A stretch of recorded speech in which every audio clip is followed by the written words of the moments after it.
है वो नजदीक के पास पहुंच स्काउट करेंगे वेपन स्विच ने ग्रेनेड खोला है पर चलना शुरू हो गया उसके पास जाकर नजर आ सकते हैं और अपने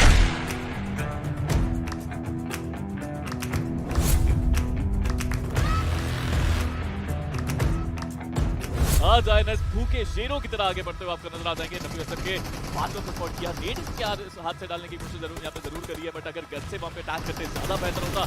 प्लेयर्स आगे बढ़ने की कोशिश, जोकर को यहाँ पे नॉक करा जाएगा, ग्रीन का एडवांटेज यहाँ पे जरूर मिलता हो। दो प्लेयर्स टीम आईएनएस के यहाँ पे नॉक कर दिए जाते हैं, एक प्लेयर को फिनिश भी कर दिया जाएगा। टीम आईएनएस सडनली बैकफुट पे जाते हुए पूरा एडवांटेज सरप्राइज अटैक का उनके पास था जरूर, बट बिलियन लास्ट में स्टार्टिंग आगे बढ़ने की कोशिश अटैक उन्होंने जरूर करा, बट अभी भी क्या बिलियंस अपने प्लेयर्स को रिवाइव कर पाएंगे? Now that's a very important question. कल भी सेम टीम के साथ उन्होंने फाइट लड़ी थी और वो जीते थे, बिलियन ही थे जिन्होंने अपनी टीम को वहां पे सर्वाइव कराया था। आज देखते हैं एक बार फिर से वो डब्ल्यूएसएफ को एलिमिनेट कर पाएंगे। एफएन ने बड़ी पीसी के साथ डाउन किए गए मान्या, उनका एलिमिनेशन हमें थोड़ी देर में देखने को मिल सकता है। वहां पे निग्मा गैलेक्सी जो खिलाड़ी वो प्लेयर्स को फिनिश करने में पूरी तरीके से तब्दील दिखाई देंगे। बाजवा एंड उनके जो प्लेयर बचे रहेंगे टैंगो अपने खिलाड़ी को रिवाइव करेंगे। और बिलियन को आप देखें वो जो फिनिशर्स के लिए जाना चाह रहे थे इस वक्त गए नहीं। कल वाली गलती शायद एक बार फिर से वो रिपीट करना ना चाहे। कल फिनिशर्स निकाले थे बट आज वो फिनिशर्स निकाल सकते हैं। जी नहीं, एलिमिनेशन होगा बिलियन का और इसी के साथ आईएनएस की जो स्क्वाड है उनका एलिमिनेशन हमें देखने को मिलता है। और पीछे से हाइड्रा की स्क्वाड करेगी थर्ड पार्टी।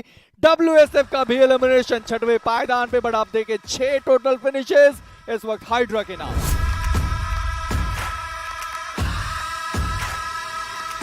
अनडाउटेडली वो चीज हमें देखने को मिलने वाली है और अभी दोनों ही टीमें बस वेट कर रही हैं पहले नॉक का। ऐसे में अगर ओपनिंग नॉक आता है तो एक इंस्टेंट पुश हमें देखने को मिलेगा। अभी दूसरा है वो नजदीकों में बदल चुकी है, एक खिलाड़ी को डाउन किया जाएगा।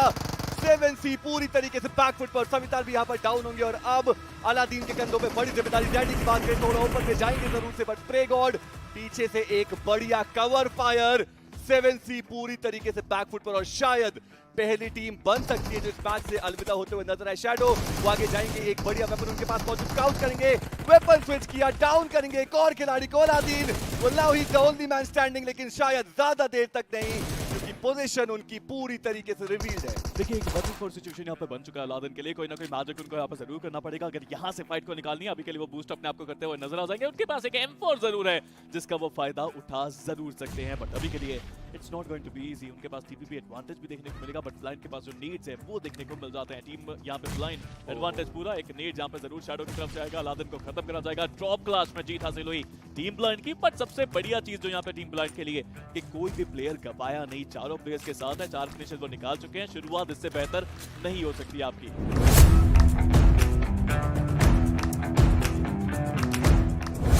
नेट उनके हाथ में दिखते हैं, नेट कोई वैल्यू यहाँ पे निकाल पाएगा, नेट आएगा जरूर, बट अभी के लिए कोई खासा डैमेज नहीं मिलेगा। गॉब्लिन की पोजीशन रिवील हो जाती है, उनको भी डैमेज यहाँ पे मिलता है। 2v4 सिचुएशन, बट सोल के जो दोनों प्लेयर्स हैं वो अलग अलग डायरेक्शन में, अगर कोई नॉक होता है रिवाइवल का कोई मौका नहीं मिलेगा। काफी मुश्किल स्थिति यहाँ पर टीम सोल के लिए। एक बढ़िया ग्रेनेड आएगा, हेक्टर को डाउन किया जाएगा। Goblin he is the only man standing right now. एक 1v4 का सिनेरियो, ग्रेनेड कनेक्शन बनाएगा जरूर से, डैमेज दिया गया। अभी के लिए हील करने के लिए जाएंगे और हील के साथ ही इनकी जो पोजीशन है वो भी रिवील होगी। थोड़ा ओपन में जाकर के एक मॉलोटॉव करने की गलती, स्पॉट करे जाएंगे, डाउन करे जाएंगे। इनिशिएटिव अकेडमी अपना 10वां फिनिश निकालेंगे। एक बहुत स्ट्रॉन्ग परफॉर्मेंस इस टीम की साइड से जो अभी के लिए अंडर प्रेशर है, और आप देखिए कि कॉन्फिडेंस भी उतना ज्यादा नहीं है, बट स्टिल ये मैच काफी कॉन्फिडेंस दिला के जाएगा। ये एनेबल करता है टीम हैदराबाद हाइड्रास को आगे बढ़ते जाए और यहाँ पे एक विक्ट्री लेके जाए, बट अभी के लिए रिवाइवल यहाँ पे शुरू कर दिया जाएगा। टीम हैदराबाद हाइड्रास अगर उनको जीत हासिल करनी है, पंक को टेक डाउन करना बहुत जरूरी। कैरी एचपी उनकी तो काफी ज्यादा कम नजर जरूर आ रही है, बट देखना पड़ेगा किस तरीके से वैल्यू निकालेंगे। बट स्ट्राइकर आगे आता है, पंक को यहाँ पे नॉक करा जाएगा। टीम हैदराबाद हाइड्रास है looking good situation, but immortal वहां पे आते ही इमोर्टल को नॉक करा जाता है। 1-2 के पंजे में से छीन के लेके जाती हुई हैदराबाद हाइड्रास एक विनर चिकन डिनर। जब पहले दिन विकेंडी चल रहा था आपने एक बहुत बेहतरीन चीज की बात करी थी, मुझे याद है आपने बोला था कि अपने निशान लोग छोड़ करके जाते हैं इस पूरे मैप पर। वेल उन निशानियों पर आएंगे जरूर, बट यहाँ पर 7C के शायद ना वो निशान मिटाया जाए क्योंकि सोल के प्लेयर्स आ चुके हैं। हालांकि 7C भी डिफेंड करना चाहेगी अपने एरियाज को। आप देखिए काफी ज्यादा ओवर एक्सटेंड यहाँ पर अलादीन ने कर दिया था, दूसरे प्लेयर को भी स्पॉट किया जा चुका है। स्पेकआउट को यहाँ पर डैमेज पड़ा जरूर है, लेकिन वो खुद को सेफ एंगल पर रखना चाहते हैं, सेफ साइड पर रखना चाहते हैं। ऊपर की तरफ को एक ग्रेनेड करना चाहते हैं जो कि काफी सही रह सकता है। अक्षत स्प्लैश डैमेज में आए तो नहीं है, बट स्प्रे गॉड को टाइम मिलता है खुद को हील करने के लिए। वहीं पर गॉब्लिन का एक ग्रेनेड जाता हुआ एक प्लेयर को डाउन किया जाएगा। अक्षत अपर एरिया पर बैठे हैं, बट स्प्रे गॉड की खातिर गॉब्लिन भी डाउन किए जाएंगे। अक्षत इस समय आखिरी प्लेयर टीम सोल से बचे हुए सरवाइव करे। ग्रेनेड खोला है, बट ये तो गन का गेम था और उसी के अंदर सारंग सोल अक्षत को भी डाउन करते हुए टीम सोल बनती है पहली टीम एलिमिनेट होने वाली वीकेंडी से।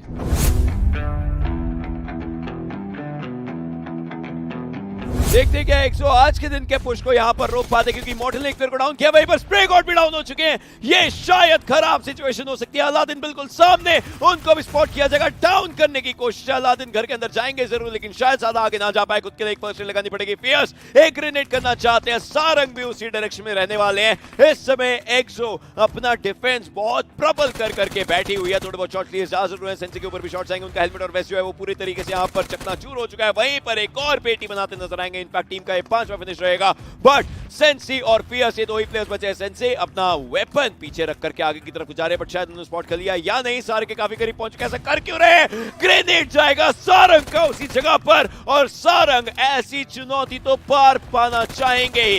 इस समय सिचुएशन सारंग बिल्कुल सामने, उनको स्पॉट किया जाएगा, बट नहीं, ये तो तैयार Esports के कैनरी।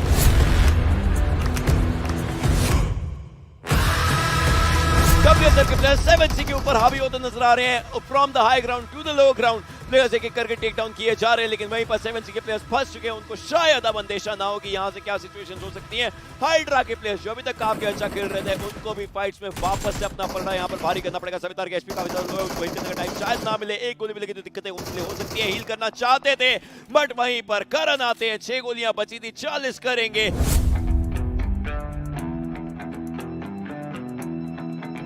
आतंकी तो यहाँ पे आतंक मचाते नजर आता है कि यहाँ पे अटैक करने की कोशिश यहाँ पे करी जरूर, गाड़ी लेके आगे चलने की गलती साबित हुई। नॉक करा जाएगा ज़ेनोबी को, और यहाँ पे बहुत मुश्किलों में टीम फंसी हुई। स्वीप जरूर कर सकते हैं। स्मोक यहाँ पे स्प्रे करा जाएगा। किरण यहाँ पे बचे जरूर हो रहा है, कर सकते हैं वो यहाँ पे अपने अपोनेंट को पटना के लिए। For the Esports they have the advantage, but advantage नहीं ले सकता है वो देखने वाली बात है। जिगल देखने को मिलता है, Karan with a beautiful jiggle there, and big brother Esports celebrate होते हुए आपको नजर आ जाएगा।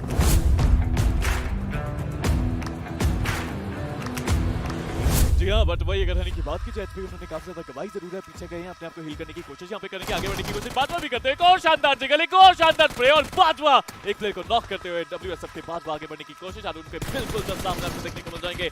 रैंडम फ्रेज स्मोक के अंदर आरू पीछे जाएंगे। रिवाइवल की प्रक्रिया को मेरे ख्याल से शुरू वो भी करना चाहते हैं, बट आदित्य अभी के लिए नॉक पड़े हैं। हनी को भी बुला लिया गया है, वो भी आगे जाना चाहते हैं जरूर है, बट अभी भी आतंकी हारे नहीं है। अटैक करने की कोशिश उनकी तरफ से, शॉट तो दिए जाएंगे, और WSF का सफाया 20 फ्रीकिंग फिनिशेस टीम और लेके जाती हुई। 20 फिनिशेस टोटल है, 22 के साथ चिकन डिनर वो निकाल सकते, बट आदित्य यहाँ पे डाउन किए गए। आप देखें पूरी जो कसर थी एक सिंगल मैच में आदित्य ने निकाल दी है, बट आतंकी को आप देखें 10 फिनिशेस शायद वो निकाल सकते हैं। 11 को जो मार्क है वो भी वो हिट कर सकते हैं। 9 total finishes in a single match, 1000 से ज्यादा का डैमेज, 1046 का डैमेज इस वक्त आतंकी ने डील करा, और अब फिनिशेस 6 के साथ 1230 का डैमेज जाता हुआ। एक और नॉक, एक और फिनिश, अभी नीचे मौजूद रहेंगे। देखना ये कि आतंकी क्या वो 10 फिनिशेस निकालने के लिए जाएंगे, शायद हाँ, क्योंकि आदित्य ने जरूर बोला होगा चलिए आप 10 का जो आंकड़ा है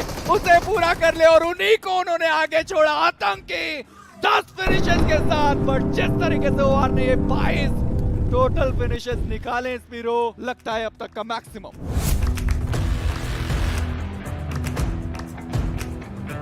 जोन के अंदर वॉकआउट्स के पास हाइड का एडवांटेज, ग्रेनेड स्पैम किए जा रहे, बट अभी भी टीम वॉकआउट एक ज्यादा एडवांटेज ये सिचुएशन में। बट हम जरूर कहेंगे कि स्क्रीम ने वो चतुराई भरा अपना गेम दिखाया कि जो ग्रेनेड्स थे उन्होंने बचा के रखा। ये जो आखिरी मोमेंट था उस चीज के लिए उन्होंने ग्रेनेड्स बचा के रखे थे, बट जो आखिरी सर्कल है देखना ये है कि वो बीबी के खिलाड़ियों के पास आएगा या फिर वॉकआउट्स के पास रहने वाला है। मोस्ट प्रोबेबली चांसेस ज्यादा हैं कि वो बीबी के पास रहे, बट अभी भी आप देखें ये 8वां सर्कल बनने वाला है। चलिए एज पे आके वो रह गए, और आखिरी सर्कल, ये आखिरी डेथ सर्कल बीबी के खिलाड़ियों के बहुत ज्यादा करीब, और वो ज्यादा एडवांटेज पे आपको देखने को मिलने वाले वॉकआउट्स। उनको नीचे कूदना पड़ेगा, बट स्क्रीम उन्होंने यहाँ पे स्पॉट किया। अबरार को डाउन किया जाएगा। मिस्टर स्प्रे वो भी सामने मौजूद रहेंगे। हेड उनका दिखाई दिया। स्क्रीम को इतना ज्यादा ओपन में जाने की जरूरत नहीं थी, बड़े आसानी से वो इंतजार कर सकते थे बाकी खिलाड़ियों के कूदने के, बट गलती करी। और अब अगर 1v2 का सिचुएशन होता भी है तो most probably hello God eliminate हो सकते हैं, बट अभी भी आप देखें अबरार वो जो डाउन है वो पोजीशन रिवील कर रहे हैं। हेल गॉड की सर्कल के बाहर गए, सर्कल के बाहर एक बार फिर से गए, बट इसी के साथ बियर्ड बाबा का आखिरी shot. Hell god down, walkout finally एक winner chicken dinner.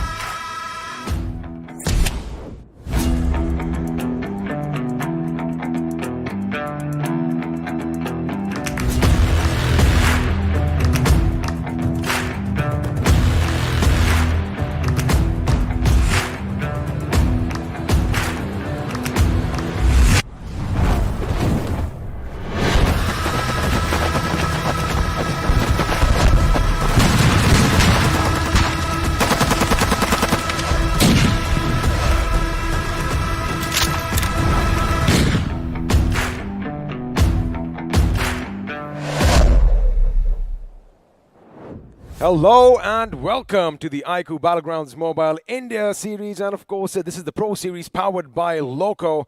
It's a wonderful time to be alive right now. Day 4 is finally upon us in week 2. My name is Angad Singh Chehal. I go by XP or the Experiment, and joining me is a guy who I've kind of reconciled with. Fixes, how are you doing today? Well, I'm pretty happy. I'm pretty happy. We had a little bit of a pre-show before this. We had the prelude. I was watching. Yeah, you were watching. Of course, some interesting discussions did come up on certain teams. And yeah, today the entire day is going to be about the teams that are from 16 to 24th, if they can make their way into the top 16 by the end of the evening.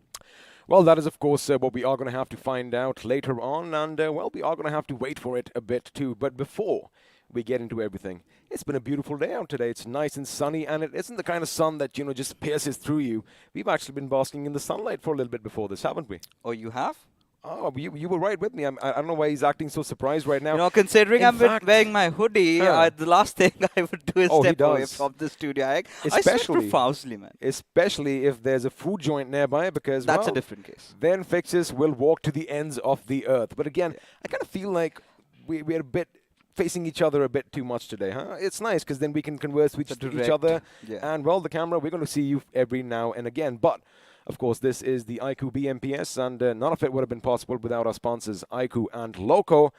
But, you know, we are going to have the specs coming up in due time. However, you all better pay attention, because chances are, if you do pay attention, if you do correctly answer a few questions in a certain quiz, you might just walk away with one of these bad boys. Yeah, I mean, a lot of people have already had their hands on it, right? Been getting a few DMs, you know, we finally won, and courtesy to your English stream, we had ourselves felt our presence, you know, people could actually read, you know, while they were on the chat. Kind of goes a little slow. That's a little advantage for you guys, but yeah. Well, of course, it is an advantage for them. And speaking of advantages, I guess we might as well just give them the answers, because, well, what this bad boy has in it is going to be coming up on our screens now. There you go. 870 5G Snapdragon processor, 80 watts of flash charging, right? And not just that, we've been talking about the cascade cooling system, a little bit glimpses in that promo video that we have seen in the past, right? We've been witnessing for the past couple of days. But yeah, I think fairly, I've been having my hands on this phone. We've been playing a lot of BGMI. You haven't so put it far, down? no complaints, yeah. I mean, the battery, everything is just picture perfect. Well, it is picture perfect, and, well, you all, like we did just mention earlier, can stand a chance to win one for yourselves, and I guess we can tell them. All you have to do is, well, head over to Amazon. You are going to see that little prompt coming up on your screens shortly, and fixes, we have, I do believe, about 5 steps. So going on to Amazon is step number 1. What comes next? On the search bar, type iQOO Neo 6, then go to Know More, then partake in that quiz, and then just pray. There you go. I like that. Of course, you know, the prayer is probably the most important step over here. But, you know, speaking of steps, this is the iQOO BMPS. And the question is, what are we all fighting for? Well, there's a large sum of moolah up for grabs right now. And your eyes are not going to deceive you. That is 7 zeros after the do. 2 crore rupees fixes is what everyone is going to be battling it out for. Of course, the first place, walking away with a massive chunk, 75 lakhs all to themselves. And as we keep going going down, sure, you know, the little bit of giving away is going to go down, but I like the fact that we have individual prizes, right? We've got the MVP, most finishes, lone survivor, and of course, every now and again, a few of these lads, they love going on a bit of a rampage. But I like the additional prizes. Are you going to give me a hint as to what it's going to be? Because I know you know, but I wonder if you know whether I know. I told I know, but I am not going to make any further announcements until and unless we have a confirmation from the officials, Gotcha. right? But again, if you've got league stages going through, maybe something for that, or maybe for our viewers, or maybe some fan favorite teams, anything could possibly happen, right? But again, how do you get the money? Of course, you've got to battle it out, earn points, for which, you know, OR Esports have been doing a tremendous, fantastic job at that. First position getting, of course, 15, so one reduces. Now, like we've said, always the highlight of this particular point standings is going to be every finish equals 1 point. Absolutely, and speaking of finishes and OR Esports, 200 is the mark that they have already, well, set themselves at, and 405 points is where they are standing. But we're going to come to that later because, well, you are probably wondering when the next week is going to start, and that is where the calendar is going to be popping up on our screens now. Week 2 almost at an end. Of course, today is the 29th of May. And it is a Sunday, but you know, someone's got to work. Oh, exactly. It's our primary days of work, and of course, for all the viewers out there, it does come down to your convenience, making sure that Sundays get heated up, you have something to binge watch upon, and considering how the entire series has been going, especially that battle in the middle order going on, it's going to get even further intensified today as well.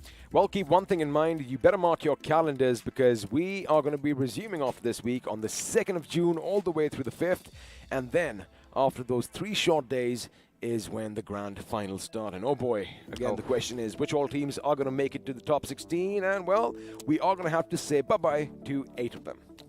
And that's the hard part, right? But again, that's how the entire scenario is. You've got to understand that the competition is such fierce. You've got enough matches, but where do you play it? Of course, the match schedule, which is right in front of us, Vikendi really strikes out for me. It does indeed, and of course, you and I had the opportunity to cast our first Vikendi game in forever, actually. And it was quite an interesting affair, especially since, you know, you love your drama, right? And that map had everything. But of course, we are going to start things off with Erangel, and well, we're going to be coming full circle back to Erangel as well. Now, the thing is, you know, we were just discussing this moments ago as to whether maybe we could take one of the maps out, put Sanhok in, but I like it, you know, I mean, again, you got to give everyone a level playing field. Maps that have that little RNG factor, even Vikendi for that matter, you don't really want to leave anything to chance, do you?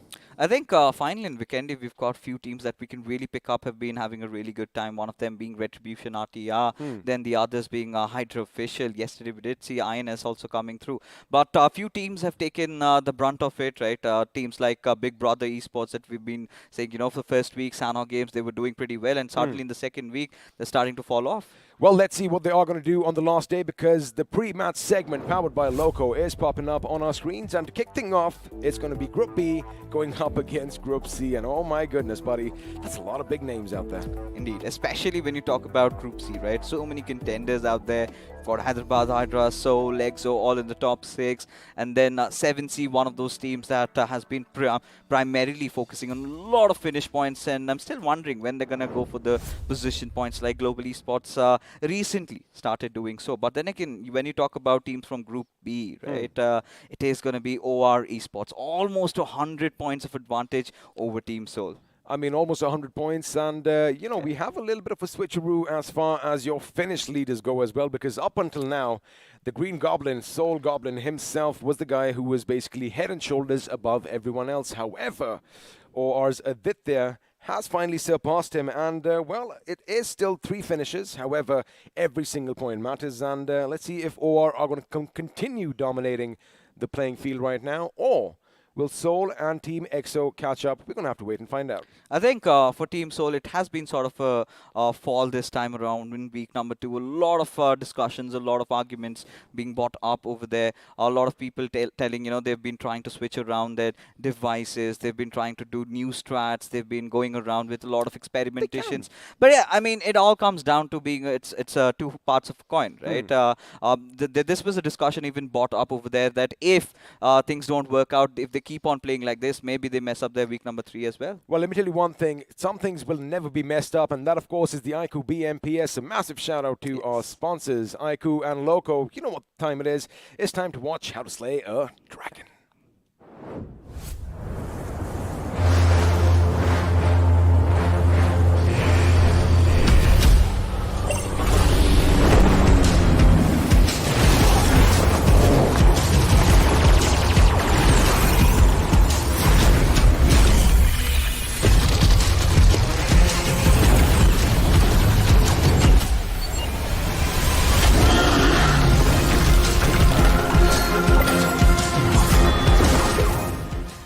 Well, of course, Fixers, when you have the iQOO Neo 6 in your hands, you are never going to run out of juice, especially largely thanks to that 80-watt flash charge. And now, I guess, is the time when we can let you all know we still are giving these away. You know, maybe earlier they would have thought, hey, wait a second, they talked about it, but we didn't see anything on our screens. And finally, here it is, right? All you've got to do is head over to Amazon. Again, on the search bar, you have to press iQOO Neo 6. And once you do, partake in the quiz. And it's pretty much simple, right? Standard questions about the features, about the specs. It is indeed launching on the 31st of May. But for all you guys, you could get it earlier if you are lucky today. And if you aren't lucky with the phone, well, lo and behold, we still have some more goodies in store for you. You can be walking away with some amazing BGMI merchandise. I'm, of course, talking about the lovely T-shirt and bottles that you see just below us. And all you have to do is head over to the Esports page and make sure you do it in English because, again, your chances are going to be a bit higher. Click the link down below, fill the form, and make sure you predict which team is going to be on top as far as points are concerned on the same day. And make sure you spread some love, hashtag, and, well, who knows, you might just be getting some cool T-shirts to go and rep your favorite game out in public. But speaking of the game, buddy, I think it's time. It's time. I think it's time.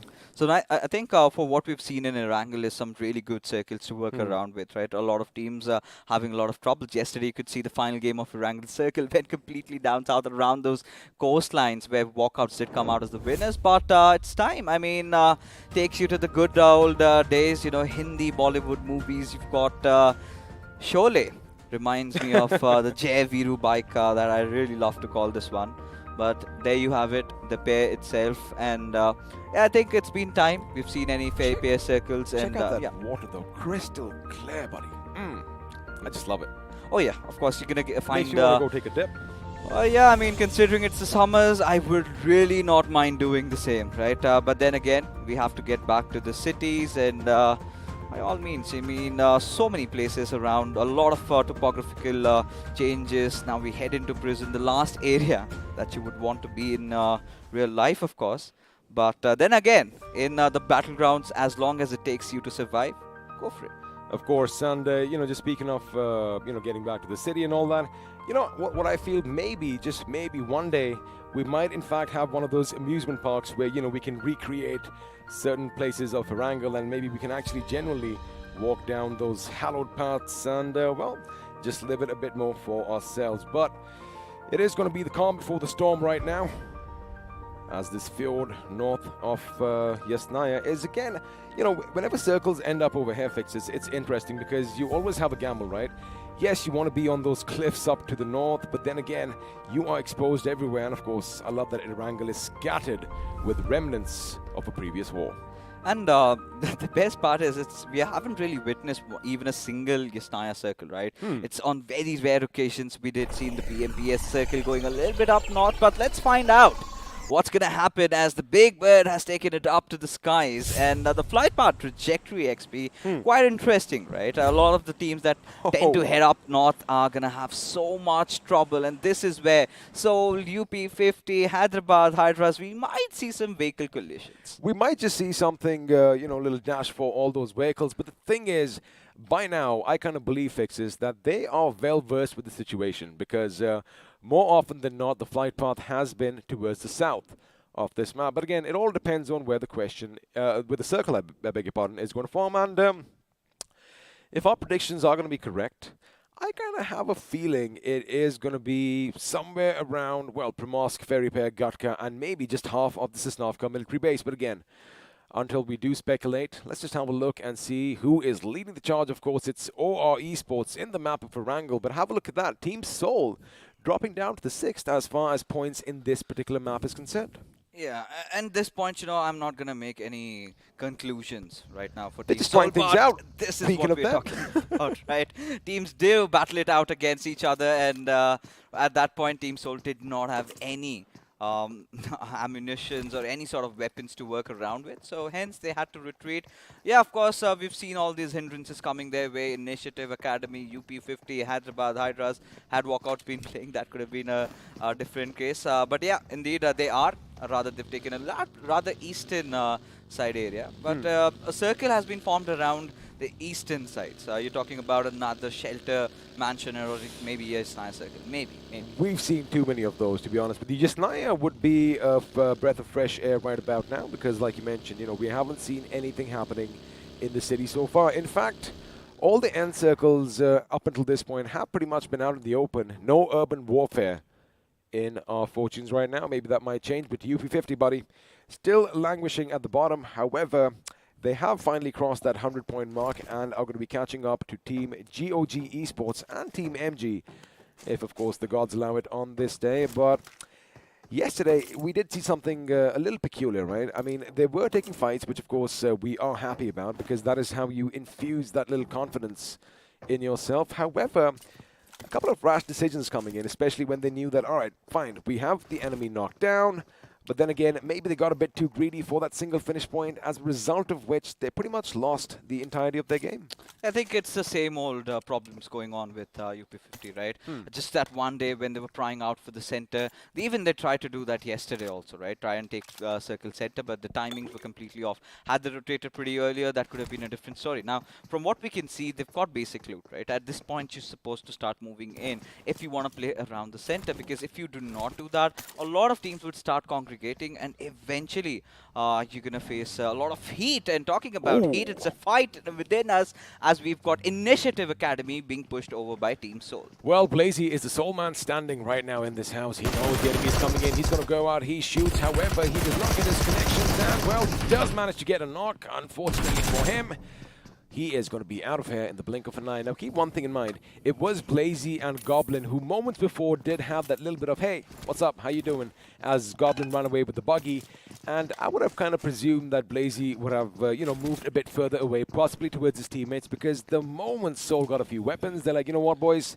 Time to go and take out a team. And they've done this before as well. I mean, I'll be honest with you.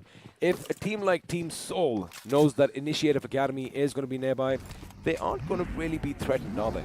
And this is where, if you take a look at the map feed, right, we can see the players of Initiative Academy heading towards Primorsk. Now, Blazy decided to head over to the barn houses, start to get a few loot here and there, and suddenly Soul realized there's one little vehicle, there must be someone. Let's check that spot out.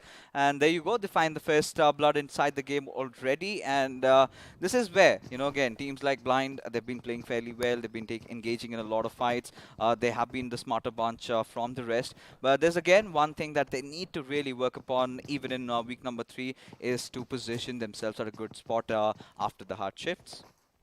After the hard shifts, indeed. And again, if Pochinki is their city and they are the most confident, this is what they've said before, right? That Pochinki is our town. If you want to come in, well, you are going to have to mess with the bull. But a few indecisive decisions did come in yesterday, as a result of which, they did lose their lives. But let's see, as you mentioned, whether their rotations and their positioning is going to be on point today. And another team who is going to be on a bit of a high in the 3rd position as far as the overall rankings go, Team XO, 11 points behind Team Soul. Now, yesterday was not the best day for them, in my opinion. But what do you think? How are they going to tackle this day? I mean, they're definitely going to be vying for that 2nd position, right? I think Exo still had a fair, decent day yesterday, right? Considering how they'd been playing, a few good games, a few bad games towards the very end. But that is not going to deter them. But for Team Soul, again, it's the alarm bell stalling for them. Considering the way they played in week 1, it has been a completely different picture in week number 2, right? They did lose out on the first spot. They were holding around 60-70 points of lead to OR. Now they are under 100 points almost deficit to OR. So that is the kind of changes that have occurred, right? Even if you talk about the frag boards, Goblin being one of the players that was way above the rest. Now suddenly he's been contested by Aditya. You've got the other players, even Scream has sort of fizzled out a little bit. Now the other players are definitely stepping up. MJ, Aru, as a matter of fact, even Rex from Enigma has been quite a valuable find. Oh, absolutely. I mean, 38 finishes for him in this tournament so far is going to be something that he is going to be happy about. But, you know, that 86-point lead that OR Esports has over Team Soul is just going to keep increasing because, look, we did discuss this, right? I mean, Team Soul, they are definitely making it to the grand finals until or unless, you know, something miraculous happens and, you know, they don't get a single point from here on forth. But it also gives them a chance just to try a few things out. However, you know, when it comes to those fights, we expect them to be firing on all cylinders, and that wasn't the case yesterday. I mean, that was the intention, of course, but the teams were so well stationed to defend every single one of them, right? Their approach to the fights haven't been quite the same the way it had been in week number 1, right? One of the primary examples would be that Vikendi push against 7C. The day before, we had them pushing at UP50 in Miramar. Even Erangel yesterday when they were atop the hill, and we just said that, you know, oh, they're in the best position, and within the blink of an eye, well, they weren't there anymore.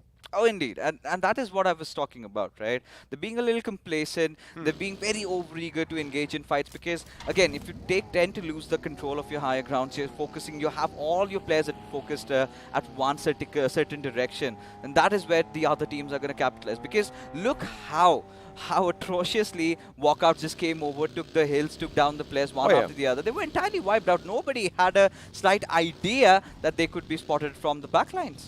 Well, they did walk over the opposition with some ease, but for now, they are going to be in a convoy of buggies, trying to make sure they get north, and, well, they will try and get into Rozhok one way or the other, and that is good control, Mr. Spray, making sure he doesn't lose his buggy in that water down below. Now, they are going to be going east of Rozhok at this moment, which means, well, teams are going to be wary that someone could be coming in. Of course, OR Esports are going to be at one end, and I do believe UP50 also are going to be close by, but, ooh, some action at the bridge as OR Esports' hero is going to make sure he just scouts out ahead before his team does come in for the push because, well, for now, ACBC are going to be in a good position because we know they love, you know, hanging around north of the bridge. They love those ridges over there, and looks like that is the course of action they might take right now. Fortunately for them, 7C Esports, they've moved further inland.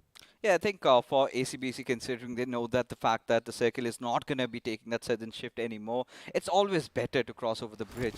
Now, ideally, they could have really taken that military bridge, the western one, and could have gotten a rather better entry inside the circle. Because look at the cluster being formed at the eastern side, and the western side is so much vacant for Team Soul. Now, what they're going to try and do is try to take off the Pochinki Hills.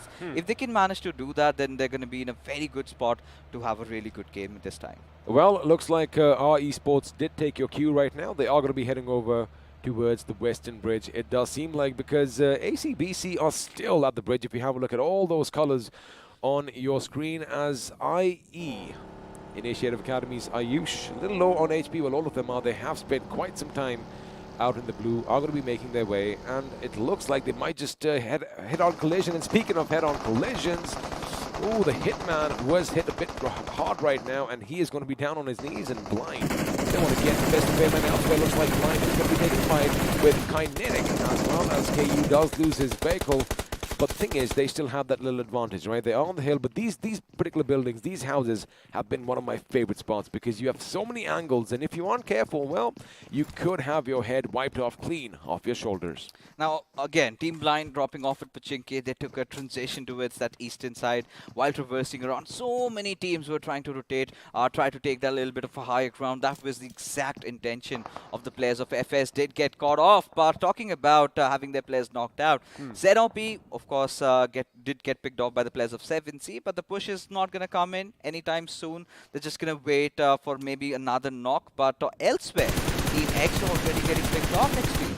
They have been, and well, that is how the cookie crumbles every once in a while. Savitar in a similar position as we saw him yesterday, and you know, he did. It was kind of deja vu right now because I do believe it was ACBC. Wait a second.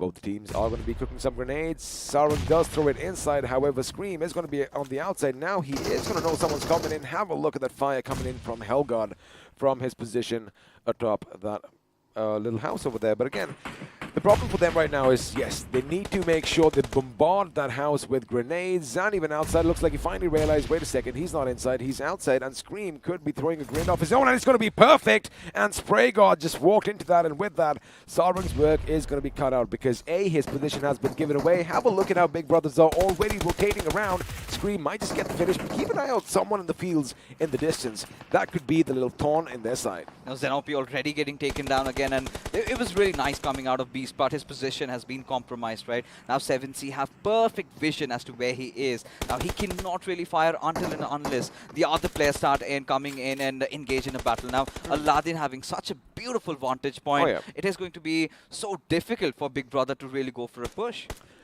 Well, let's see if the push is going to come in because they are kind of thinking about it. They are in two minds right now, but of course, as soon as Zen OP patches himself up, that is where they might make a decision. And now he is going to be spotted. Oh, he peeks, he shoots, and in fact, he's going to be taken down for the third time, buddy. And, well, another couple of knocks, and his HP is going to be depleting by massive chunks. But now Sarang switching to the first person. He wants some blood over here. He wants a little bit of revenge for his fallen god. Spray God, but let's see if that is going to be the case. I mean, at this particular point, ZOP out of helmets, but right now Scream is being pushed at. Sarang trying to make those, proactive plays over here as another player just comes in from the sideline. Savitar dishing out so much damage, but look at Scream repositioning himself, bobbing and weaving, does manage to get a knock on Sarang. Well, he is letting his weapon do all the talking for him right now. He is not going to have to scream with that massive magazine inside, 50 rounds for himself, and now he is going to be dishing out some more pain, death, and destruction upon 7C Esports. Beas was knocked down, but is that a grenade inside? Well, he does take a little bit of damage. Fortunately for him, he did realize it in the nick of time. Now, Savitar's work is going to be a bit problematic. Remember, Aladdin is going to be there for a kill, but speaking of that, it is not going to be enough as Zenobi this time finally gets a little bit of revenge. And, well, Big Brothers, we did kind of say that, we need a big comeback from them. Wait a second. That is beautiful shooting because from the other house, Zenobi makes sure that, well, 7C Esports are sent back in, and Aditya just took out Aditya with a car 98, of course, or Aditya being at the receiving end of things. Of course, and Team Soul in the midst of it all. This time, they're not any sort of monkey business. But Team Kinetic, Claw has been taken down. Fierce just waiting for the other players to maybe try to come to his aid and dish hell upon them. But coming back to the fight that we had against 7C, I really felt they got a little bit more impatient. Had they held on to the compounds, because Big Brothers were anyways making those plays, had they held on to the proper positions and rather not changed for it, maybe they could have been on the better end of the things. Well, again, coulda, woulda, shoulda, maybe ifs and buts. That is something we are going to do later when we analyze the fights. But for now, the circle is going to be edging towards Potato Hill once again. And you know what? I don't mind that. I like the topography over there. I like the way everything is set out. And, well, I also like that Team XO are finally out of that little shack. And now they are going to try and lay down some shots in Team Kinetic's way. Now, this fight is going to be a little problematic because it is going to attract a lot of attention from all around, and well, Kinetic God still on his knees, and now the cavalry is coming in. Unfortunately, Immortal is going to take down KU, and now this is where the angles are going to be set up. Fierce, in fact, might just go out. He might just get out with a weapon and just, be in the face of the opponent, because Onyx, well, he does come in. Unfortunately for him, he gets taken down, and Fierce was almost not paying attention there. Oopsie. I didn't get this push. Yeah, I mean, again, this was the moment where they directed one of their players to just go hit ram the compound, other was trying to provide cover fire, but the same was the case with even the players of Team EXO, right? Team Kinetic should have really cut on their losses and should have moved on. He was just in the wrong space, could have worked things around with 3 players. Now the numbers have again started to reduce. Now this is where Team Soul will come in and try and capitalize on a few lucky finishes here and there. EXO, again, we did kind of mention this, they were making a lot of noise. And, well, the inevitable has definitely happened, as now they are going to be target practice for all these teams around them. But the question, where is the circle going to take us? It is going to be down south. Team Soul are going to be in prime position here, buddy, to rack up all those finishes, because we know they thrive in such situations. And this is what they are most comfortable with. And I do believe they are just going to try and reposition themselves just a wee bit. As if you have a look, Hyderabad Hydra and the boys from HH are going to be coming in behind them, and they are spread far and wide. However, looks like no one seems to be keeping an eye on them. But look at all the influx coming in from the east. We've got all the teams coming in from the north, and sooner or later we are going to have some vehicular manslaughters and maybe, if we're lucky, a few drive-bys. I mean, I really like Hyderabad Hydra's positioning if they can thwart off the players of Initiative Academy. Now, Seoul even had a 2-2 split. If the circle had gone a little bit towards the eastern side, they could have still had a really good compound to themselves. But ACBC did get pushed upon by a squad, and somehow they've managed to get the better of things. But Enigma Galaxy also trying to rotate around. They're trying to find a perfect area to build up a proper cover, but in the midst of it all, get clutched in the jaws of the players of Team Soul as Omega. He's going to continue spraying down, but this time, no success. And now, well, like you said, this is where they are most comfortable. All they have to do is, well, tap away, and Kirito is going to find himself on the receiving end of things. But they have to be careful because, again, someone... Oh, well, Rain, you might be heavy, buddy, but your vehicle is definitely not going to be that petite to fit behind that little tree over there. But again, no harm, no foul. This is a good, smart move. He knows someone's in that vehicle, and now he sees him, and now Rain is going to be taken out. Again, the question is, what was Rain thinking? Because have a look at him. He is moving around. Maybe he was patching himself up. Maybe he was just, drinking those delicious energy drinks, but... he did finally lose his life, and now a snowman is going to replace where he once stood. He never really thought that Omega is going to just overstep and take him down, right? That was a good idea that he wanted to implement over there. Just show your buggy, but stay inside, stay put. But there were two ways around. Had the buggy been broken over, but there you have it, Team Blind again being pretty aggressive, getting the first opening on Hellgod as Beast has to defend this entire territory with all his life. And now BB's reinforcements are coming in. Have a look at that. Scream is going to make it a little bit of an entrance as they are going to have a little bit of footing inside the house. Now this is where Blind could in fact be trapped. Question is, have they checked their blind side? Because outside we do have Scream, and there you have it. The grenade is going to go up, and Deadpool is going to be at the receiving end of that fragmentation. And now with Rage is going to throw a grenade. Wait a second, you can't peek before and then do that, because again, someone is going to shoot you. And we were talking about Blind Esports being a bit aggressive. Unfortunately for them, looks like it is not working out, because even though just one man stands, it is a 1v1 situation right now. Scream, again, making sure he drinks smart. That grenade could be devastating if indeed it is going to go boom, and looks like before it does, BB Scream lets his weapon do all the talking. 6 finishes for himself, and look at that, he's going to go for Zenopi, but there's no point. This was his 4th or 5th knock. He was definitely out. Big Brothers, 9 finishes for themselves, 6 of which came via the gentleman on our screens now. And he's absolutely screaming out and loud the way he's been playing that entire fight. He was just stationed at one position. We're going to talk about that a little bit later, because Team MG, they're on the prowl. And they have lost out on start though. They have to deal with the players of OR Esports who are around the edges, but finally have found a really good compound. Team Soul, Team OR, the first and second team, the only teams to be inside the zone. Well, the only teams inside the circle, the only teams with some semblance of fortification around them, and, well, they are going to be happy, and, well, they have to be a bit patient, just making sure that everybody walks into the lion's den. Elsewhere, Initiative, oh, that grenade is a bit too long, and DG does have plans to throw one of his own. That vehicle is going to go flying as expected, because that was placed perfectly underneath. However, Hyderabad Hydras, they do have an idea where the enemies are. There you have it. DG is going to be taken out. You can only hide behind a vehicle for so much longer, and now someone's going to be run over. There you have it. Ayush is going to be pretty much crushed under that buggy, and now, oh, the sound cue has been given away. He is going to chase. Expect Carol to get off and start shooting, but the thing is, he lost a lot of his HP. He's got to be a bit careful, and for now, slow down and patch himself off. As Carrie just trying to pepper those bullets, rattling it around, still did not connect. Had to be a little ahead, but it's all right. Now, Hyderabad Hydras, they know they have to get inside the circle, have a limitation of the vehicles though, as Team MG spotting the players of FS on a little bit of a lower ground. Still going to be relentless with all those grenades. They are going to be relentless indeed, but again, as you mentioned, all these teams, buddy, they have to make it inside the circle, and that is where Team Soul, well, they are just going to be patiently lying in wait, as Jabu is going to take the fight to UP50, as one of their members is going to be brought down. Powerful Killer making sure he obscures the vision of the enemy. And speaking of the enemy, Soul has a little bit of an invader in the house, as Akshat was the one who actually did get that shot in, and Goblin goes and makes sure he finishes what his teammates started. Again, Big Brothers getting a little complacent over there. Maybe they had no idea how Team Soul was spread out, but again, they are going to learn their lesson as Scream is going to be, well, screaming right about now as only one man stands for their team. Now, Akshat goes up on the roof. He does spot a few enemies in the distance, but he's got to be careful, Fixes. He might just be shot from behind. Oh, indeed.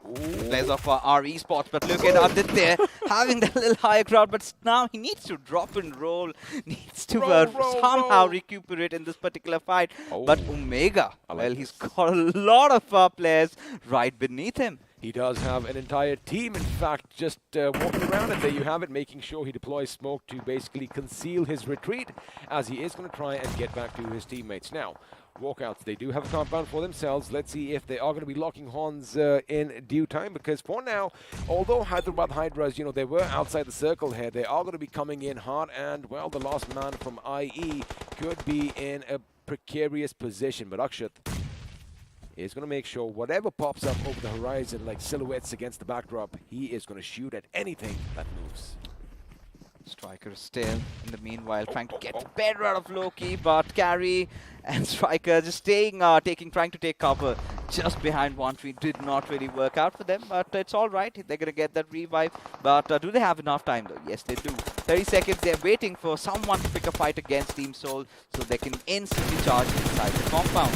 Speaking of Team Soul, they still have a little bit of a house in the circle right now, which means they do have a nice little nest where they can shoot as they are doing right now. A good 360 vigil once again. Now Goblin is going to make sure he moves in. Oh, he is going to be shot for Esports in the distance. They do have a nice little advantage for themselves right now, but it's going to be Bias at close range. He does lay down some shots, and before he can hit the deck, well, that is Big Brothers leaving the game for you. However, they do have 9 finishes for themselves. Not a bad start to the day. Oh, indeed. And the way they've been playing Big Brother Esports, I really feel they're starting to build up a lot of position points and finish points by the end of the evening.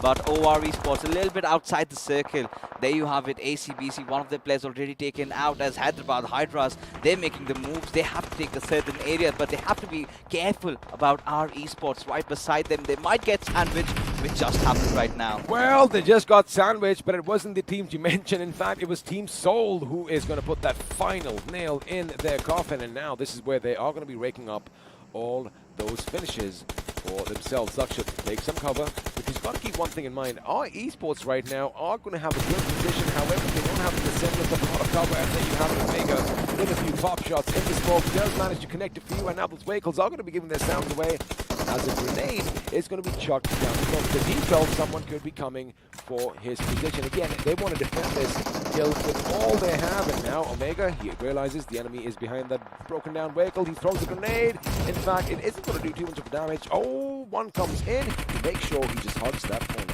Oh yeah, and Omega making all those good decisions out there. But finally, it seems like Team Soul, they want to stick to one compound right now. They want to unify as ACBC unleashing hell from the backlines has spotted out a brass position, but the Beryl with the suppressor, really not the best weapon at this point. Still resorts to grenade though. Does it connect? That's the big question, as Canary is going to be going after the leaders over here. OR Esports under heavy fire as Jelly and R, the last player surviving, they go outside the lobby as Team OR, they've been eliminated. They have been eliminated, and now we just have 4 teams remaining. Shortly, it could be 3 because Hector knows someone is going to be coming in from the sidelines. He did lose his helmet, however, he still has all his utilities with him. The question is, again, look at this, you know, they still have this little wall to basically play around, and now our Esports could be in a bit of trouble, but lo and behold, the circle is going to be in their favor and Fixes that split that they have is something. Wait a second, maybe they feel there's a dummy in the car, because even I was like, wait, nothing's moving, and they are completely oblivious that someone is so close by. Question is he going to strike? Because of course Team Soul, they aren't looking there at all, are they? They definitely aren't. An abandoned vehicle, but little did they know there is a snake hiding inside the little vehicle, all coiled up and ready to strike as Akshat, well, he understands our Esports have taken a very good position right now. For Team Soul, they have to pull off something miraculous if they have to get in safely inside the circle. Listen, once they do start running, I'm just going to try and see what his idea is, because this is not what is normal. Now he realizes the blue is going to start hurting him. In fact, he might just get out. Come on, you got to take a few shots at the enemies. There you have it. He patches himself up. Is he going to whip out his weapon? Not for now, because he still has one first aid, but he can just get 2 finishes for himself and, well, try and eliminate Team Soul. He's got to do something. The M4 comes in, the shots are fired, and suddenly Soul are caught off guard, and they're like, wait a second, where did this one come out for? As he does reload his weapon, but before he can get the second finish, well, he is going to meet his maker. But boy, oh boy, that has to be one of the plays of the game. Oh, indeed, and Team Soul, they must be kicking themselves in the foot as now Goblin, the lonesome survivor over here, has to fight against all odds, but That it is it. not Oh happening. my goodness, calm down. Yeah. Look at that. Someone called in an artillery strike, and our esports, ladies and gentlemen, are going to be your winners of game number 1 as they walk away with that delicious chicken dinner. And let me just say one thing, Fixers. I'm sure Team Soul thought this game was theirs, but I'm going to pick your brain as we move into the post-match segment powered by Loco and have a look at how your teams did. 27 points for our esports. Indeed. I love what they did, right? They were holding on to that eastern side. They were steering off from all the battles. What really favored them was the 6th circle shift towards them. And when the 7th one happened, it went a little bit north. And they had that 2-2 split coming in. And it was a checkmate already for Team Soul. But what Team Soul did not really count on was Loki's presence. Oh my goodness. Completely in disguise, all to his mischievous deeds. And he did prevail supreme. Well, the God of Mischief definitely living up to his name. And, well, we're going to be keeping a keen eye on this one in the games to come. But Big Brother Esports, a massive game for them in as far as, finishes are concerned, because, they normally give precedence to those position points. But now we're going to find out who is going to be crowned the iQOO MVP. And lo and behold, it's Scream from Big Brothers Esports. No doubts there, right? Considering how he played, especially that one fight against Team Blind. They kind of were blindsided, right? Making so many mistakes, and Scream just keeps capitalizing them. But one sheer moment of brilliance I witnessed was that fight against 7C, right? Sarang and Savitar, both of them pushing at his direction, did reposition himself and did manage to get one knock and had his teammate take the other. So, yeah, I mean, as we head on to the top 5 leaders in this particular game, had to be 2 of those players of Team Soul, Goblin and Omega, finally making an entry along with Akshat. But Jadoo, the way he created the flank, the way he was stationed alone while all his other teammates are just fighting around, I think our esports were amazing. They were, and of course, I do apologize for, just screaming and shouting at the end, because someone had literally pinpointed an artillery strike over there, because grenades were coming in from every direction, and all we could hear was boom, boom, boom, boom, boom, boom, boom. That is all we could hear. But now, let's have a look at a few more facts and figures as the match summary is on our screens now. I think nothing really catches my eyes apart from the 7 grenade finishes and 3 airdrops being looted out there, 2 vehicle finishes. I mean, we did want to witness something in the start, but, again, coming back to the knocks and finishes that we've had so far, it's pretty standard, nothing really out of ordinary. But what really stood out for me was how the circle formed, right? It was a little bit of a northern shift towards the end, and that is where chicken dinner were kind of taken away from the hands of Soul and given to RE. I don't blame the circle. I blame Loki, and I'm never going to stop blaming him for that, because that was just amazing. And of course, like you said, they would never have thought about that in a million years. As of course, we do have a look at the FD graph on our screens, and looks like all the teams did get a taste for blood. However, Nigma Galaxy, buddy, getting caught off while rotating.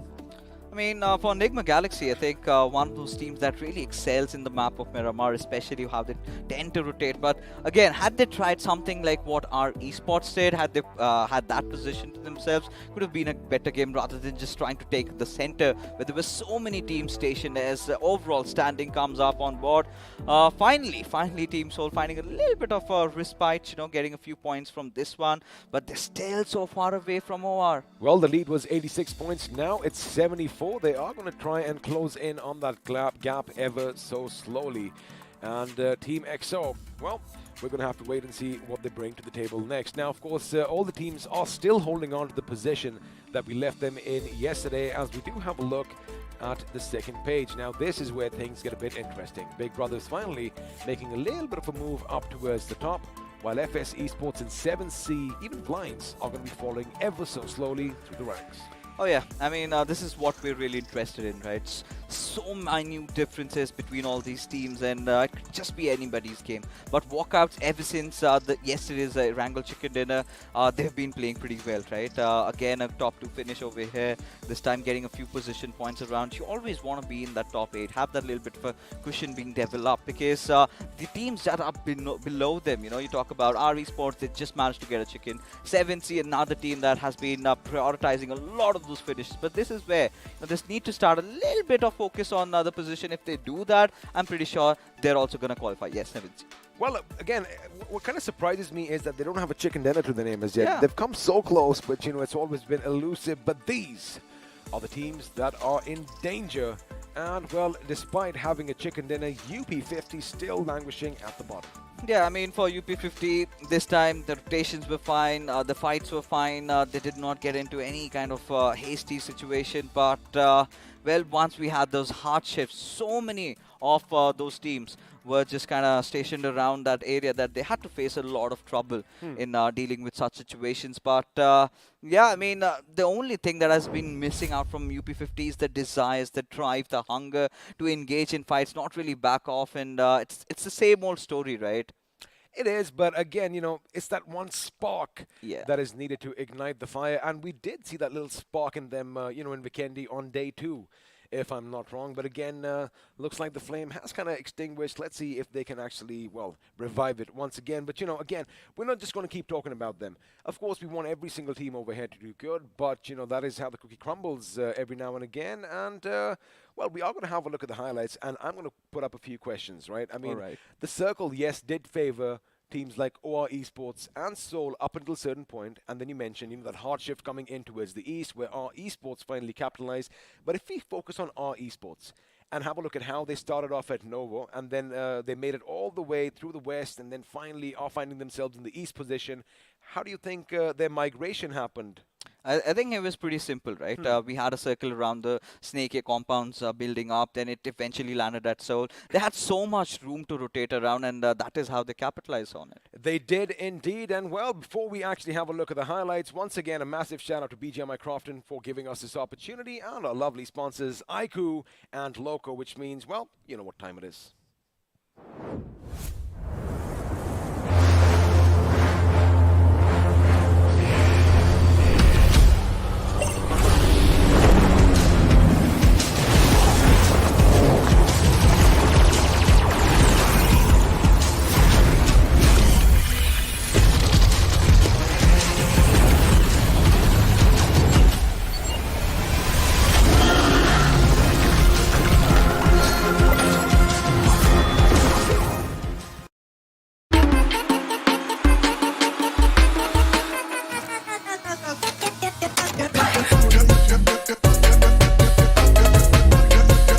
Watch it, earn it.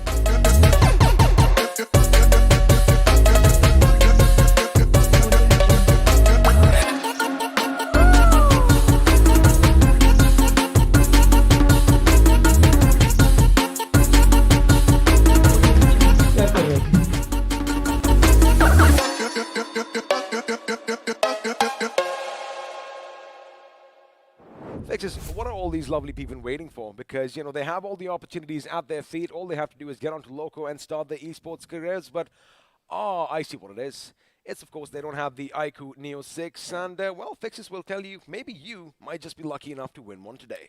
Of course, now all you've got to do is head over to Amazon, right? And on the search bar, type iQOO Neo 6, head over to No More, participate in that quiz, and if you're lucky, I mean, pretty much easy questions, right? I mean, even boomers like XP have no trouble answering them. Oh, yeah. I like it how you took a dig at me this time. Well, I am, because I don't know how technology works, bro. I mean, It's pretty simple. you play games on this now? But again, you know, with just all jokes aside, if you aren't lucky with the phone, well, you can win yourself some amazing BGMI merchandise. All you have to do is head over to the esports page, click that link, fill out the form, and just correctly predict which team is going to be the ones with the most points at the end of the day, and make sure you spread some love with all your hashtags. Now, the highlights are popping up, and again, just try and break down how, especially our esports, maneuvered all the way around the map. Of course, I mean, once we get to that. But this is where Initiative Academy, despite losing out on Blazy, I'm pretty sure they're going to be happy about the kind of a game that they had, right? A top 3 finish to themselves. Loki somehow managing to low-key survive there. And yeah, this is something where Blazy was kind of a little overconfident when all of his other teammates were trying to loot around in Primos. He was still somewhere around the Gatka areas. He would have expected this grenade. Oh my goodness, just shook our entire screens. And Zenobi over here getting taken down for the 3rd time. But you know, speaking of Soul and IA, right?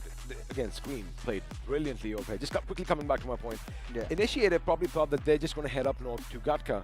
And, well, it looks like Soul, like you mentioned, saw vehicle and they came in for those finishes. Well, it was kind of the other way around, right? They dropped over at the northern side and they resorted to come down to Primorsk. If you remember, there was this one day where we did witness a fight with Initiative and 7C, right? Whenever Autobotz is not inside the lobby, what they do is they tend to resort to the Primorsk area, a little bit of a bigger city to rotate around. And in that, you know, Blaze is like, you guys go on, you know, I'm going to be safe by myself. I can handle things over here. Little did he know that his vehicle was out in the open, and Soul did sniff him out and took the entire soul out of him. But I think later on what we saw, we did get to see a lot out of Big Brother Esports in this particular game, right? One fight against 7C, that push by Blind at that direction, and they were so well stationed. But talking about this one, I had no idea what Rain was up to. Well, like you mentioned, you know, maybe he was just being a bit cocky. He was like, hey, I know you see me, but you aren't going to be coming out from your little safe spot. And speaking of safe spots, this is where Blind, they did open things up, getting the better of Hellgod. However, Scream once again comes in and saves the day. I think it was an entire squad being wiped out by this man, right? The way he played it around, and could be a 1v4. I mean, he had his few of the players alive, and towards the end, did manage to get a majority of them, right? Even Williams towards the end. But Initiative Academy, despite all odds, look at this, you know, DG, Ayush both being dealt with, but Loki still managing to survive. But Team MG still somehow struggling with their Erangel games right from the very beginning. Do you think it's just Erangel, or do you think it's been the other maps as Miramar, well? they somehow have recovered, right? Yesterday's few Miramar games were good for them.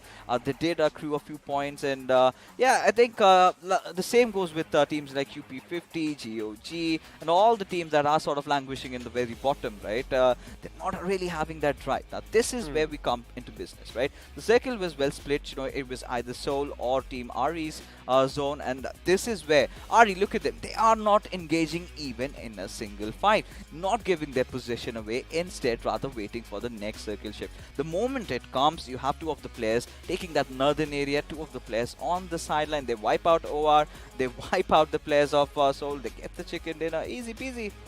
Easy peasy, lemon squeezy is what they did, and of course chicken with a little bit of lime on it tastes just so delicious. But again, ACBC did have a good game up until now. They got that little squad wipe for themselves, but this grenade is what is going to make sure that OR Esports, well, they were dealt with creating a few shots with that rat-ta-ta-ta-ta, and that is going to be all she wrote for this team. But again, I'm just intrigued and interested to see how Loki just walks right in. There you have it, he's there. You can see him, he's crawling his way. He is not going to make a single sound, and well, the boys from Seoul thought they've dealt with everything, but now from behind, this is when the mischievous god himself is gonna put some lead in their butts. Just let's just be silent. Look at him. Oh my god. Both of them. You know, had Loki survived a little bit longer than Omega, then that finish point would have also been registered to Initiative Academy, and it really makes a lot of changes. But by this moment, there was barely anything really remaining, right? They've been just being ambushed, infiltrated by 4 different directions, and well, they were completely out of options. By this moment, even Kirito knew what fate awaited him, and he just submitted himself to the players of RE, and here they are, beautiful chicken dinner for the lads. Of course, the first chicken dinner as well, and let's see if they are going to capitalize on this little momentum that they seem to have for themselves. But again, you know, like you did mention, yes, they did acquire a few finishes, but they were patient. I wouldn't really say trigger discipline, but they had the presence of mind, because if they had shot out from their position, then, well, they would have come under fire themselves. So I guess a few good choices definitely being made over here. I think that they really capitalize upon Team Soul engaging with the other teams and not really having their attention focused at them, right? There were multiple instances where we did really bring this conversation up in the cast that Hyderabad Hydras coming in, they could have gotten sandwiched, but you did mention that it was Team Soul who got the better out of them, right? And our esports was still silent. They did not even move a muscle. They were having all the informations relayed to each other. They were somehow anticipating the circle is going to take a little bit of a shift, and that is where they acted upon, and that is how you get a good chicken dinner. Well, again, if you want to start your career as far as esports goes, well, you better be listening to us over here because we do have those little insider facts, to help you along the way. And did you just pat yourself on your back? I mean, I always do that. Oh, he always does that. Again, this guy doesn't shy away from, just praising himself. But again, or gloat, there you have it. Whoa, I heard something else. But anyway, before we do transition into the next game, it is going to be Miramar, and we are going to have a little bit of a group shuffle. How does that affect the dynamic as the teams move from Erangel to that map? I mean, this time we have teams from Group B taking a seat, right? We have A joining into the fray. Group B not being there means you do not have teams, big names like OR, the teams that really tend to thrive in the map of Miramar. Like, you don't have Walkouts, you don't have Blind. So Team MG, as a matter of fact. Now, this is where I would have my attentions again redirected at the players of Team Enigma, right? Yesterday was a day where they kind of got themselves back into the mix of top 8. And the way they've been playing, they've been getting those top 3 positions, top 4 position, still in pursuit of that chicken dinner, though. Still in pursuit, but again, tomorrow never dies, and they are going to have a few more chances. Of course, you have all the games today, and then you have one more week of league play, after which, well, somebody's fates are definitely going to be sealed. But it is going to be exciting. Of course, I'm going to be taking the back seat for this one, as we are going to be heading into the next game. But before that, again, just try and tell us. I know we don't have all the facts and figures in front of us right now, but our esports' rotation, were you happy with this? Oh, yeah, 100%. Or was it just chance? I think, again, when the circle was forming, they knew that they could not take the Nova Bridge, right? They have to resort to the western one because it was way open. We did see so much vacancy in all those western side compounds where the eastern side was jam-packed with so many of the other teams, because I can't really blame the other players or the other teams, as the previous iterations of this similar circle did went to a little bit on that western side, right? And this is where our esports decide to take that western route, and then they realize the circle shifts again a little to the west. And that is where they just snuck in on the corners over there while all the other teams were fighting, right? They were not making, like we said, again and again, they were not creating a lot of ruckus, something like Team Soul was doing. They were just all over the place. And, well, what Loki did to them, that's something that they're not going to forget. But, yeah, learning lessons, no matter if fumes are coming out from a vehicle, still Blow it up. check it, yeah. Just blow it up, check it. Make sure you always check your backside, because that is where you have the, stabs coming in and a knife in your back. Oh, that's going to definitely hurt a lot more than bullets coming at you from the front. But again, it was an interesting affair, this game. So, Team Soul, they did have that opportunity or the advantage of making all that commotion because, A, they could always fall back into their compounds, which, again, they were using it perfectly. But, I'm going to stop talking right now because the pre-match segment Powered by Loco is popping up on our screens now. And, well, I'm going to say bye-bye to you. And, well, the studio is going to get a whole lot brighter. All right, we do have a ray of sunshine along with us, Arca. And now he's all excited, all riled up for the games to begin. Of course, it's A coming in. Now, this is where a few of the teams that we have to talk about, right? Enigma Gaming, we did have a little bit of a discussion around them. Esports, Wala WSF, and their games of Miramar, Arca, I think have been pretty impressive. What do you have to say about that? I would say that, finally, there are few teams who are actually taking those fights. Those necessary fights is what I would like to say. They're not making mistake of going in for an unnecessary fight, but rather taking those fights and converting that into their favor is one thing which is going right for them. And we have been seeing that, right? So whenever they're going to a fight, they're not rushing in blankly. They're using those throwables, they're holding angles, they're also trying to cover the real estate in front of them, and then they're taking the fight to the enemy. So I strongly believe that, when you have a mindset like that, and the IGL is kind of placing you, even though let it be the corners of the circle, or a little bit inside the circle as well, if all these things are going right, I do believe that they can perform much, much better than what they're doing right now as well. Oh, they certainly can. And considering, how Esports Wala WSF have played lately, be it the western circles, be it the eastern circles, they somehow make sure that they get into the center towards the very end. But one thing has clearly been missing from their side, however, is their willingness to engage in fights, or rather excelling at fights, which they used to do pretty well during the iQOO BMPS. Now, what do you have to say about the reluctance over there? Is it them feeling the pressure, or is it just the team opposite to them being better? No, somewhere I feel that, as soon as they get a knock, that is where they lose their confidence. Until then, I do believe that, they might want to take a fight, or it's going to be the assaulter, the only person who says that, don't worry, I'm going to be doing the best of what I do. But ultimately, as soon as he gets knocked out, there's so much of, fear in the boot camp that, eventually they get erased off. They definitely get erased off. But ladies and gentlemen, this beautiful smartphone in my hands is here to stay. I'm talking about the iQOO Neo 6. We've been watching videos of the dragons being slayed. So Yep. let's head over again to what our friends from iQOO have to say.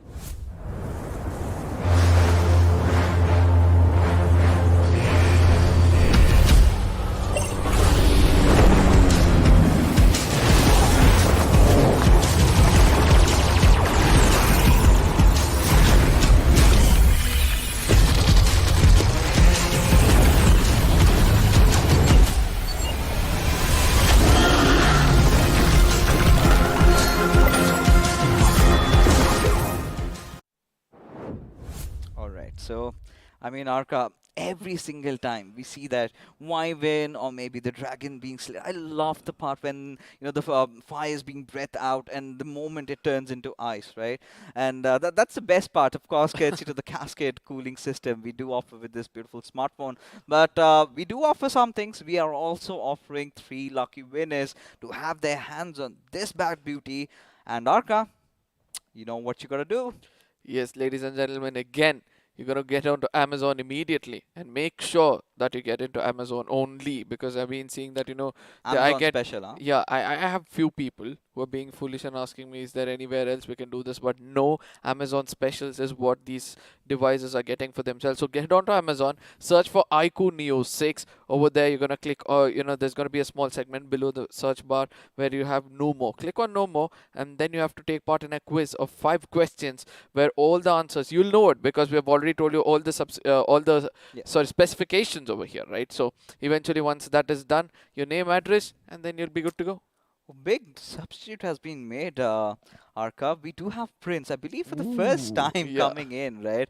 One of the veterans in the scene, we've seen him from a long time, even in previous titles as well. Now transitioning, he's had a rather good time. But like Arka said, now if you do not have Lady Luck by your side and you want to support your teams, we are also offering you 10 merchandise giveaways in the form of really cool summer t-shirts, iQOO BMOCs, rather BMPS exclusives, and those beautiful sippers. And well, mind doing the honors? Again, so you guys have to head on to the Esports channel of BGMI or Battlegrounds Mobile India Esports channel. Over there in the description, you'll find a link. Click on the link and make sure that you fill up the form perfectly. And then you can come back to the chat and vote for the favorite team or the team you believe is going to be at the top of the table by the end of the day. Not the overall points table, just the day table. So you need to do some calculations as well to understand which is the team performing well and being on the top and all those things. And to make it easier for you, you can head down to the English desk where we'll do all the calculation for you and give you the answer. All you have to do is spam out over here and make sure you get an opportunity for yourself to get those merchandises home. Oh yeah, and we've been talking about that, right? And of course, in the English chat, you're gonna be more visible. You're gonna stay there for longer. You never know, your chances can get quadrupled. But I think it's finally time, Arka. It's finally time heading inside the game, rather into the desert of Miramar. Well, it says holiday in the mountains, but I'm pretty sure you're out for a holiday, out for a trek, and suddenly you have blood being splattered all over the place. That instills a little bit of a fear, a doubt in your heart. Now, coming back to the teams and discussions that we were having, we did talk about Esports, Wala, WSF, and Retribution RTR. Now, this has again been one of those teams did get that Vikendi chicken dinner, tend to engage in a little bit of fights in Miramar. They have that little wild card in the form of Eros 24, just comes in and wreaks havoc. But Oops has also been one of those players to look out for. What are your thoughts about this team? See, RTR Retribution is one team which is very strong in firepower according to me, right? Let's not forget Kinetic, being one of the best assaulters.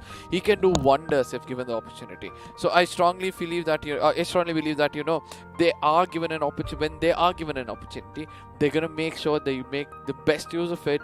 They assault everybody else, but at the same time, when there's an attack coming towards them, when they have to strategize against the team, it's just that they're not able to do it as quickly as the opponents. and throwables is one of those things which is a huge hindrance for the side of RTR. So I believe that, you know, having Coops also coming in, they're going to look much more stronger.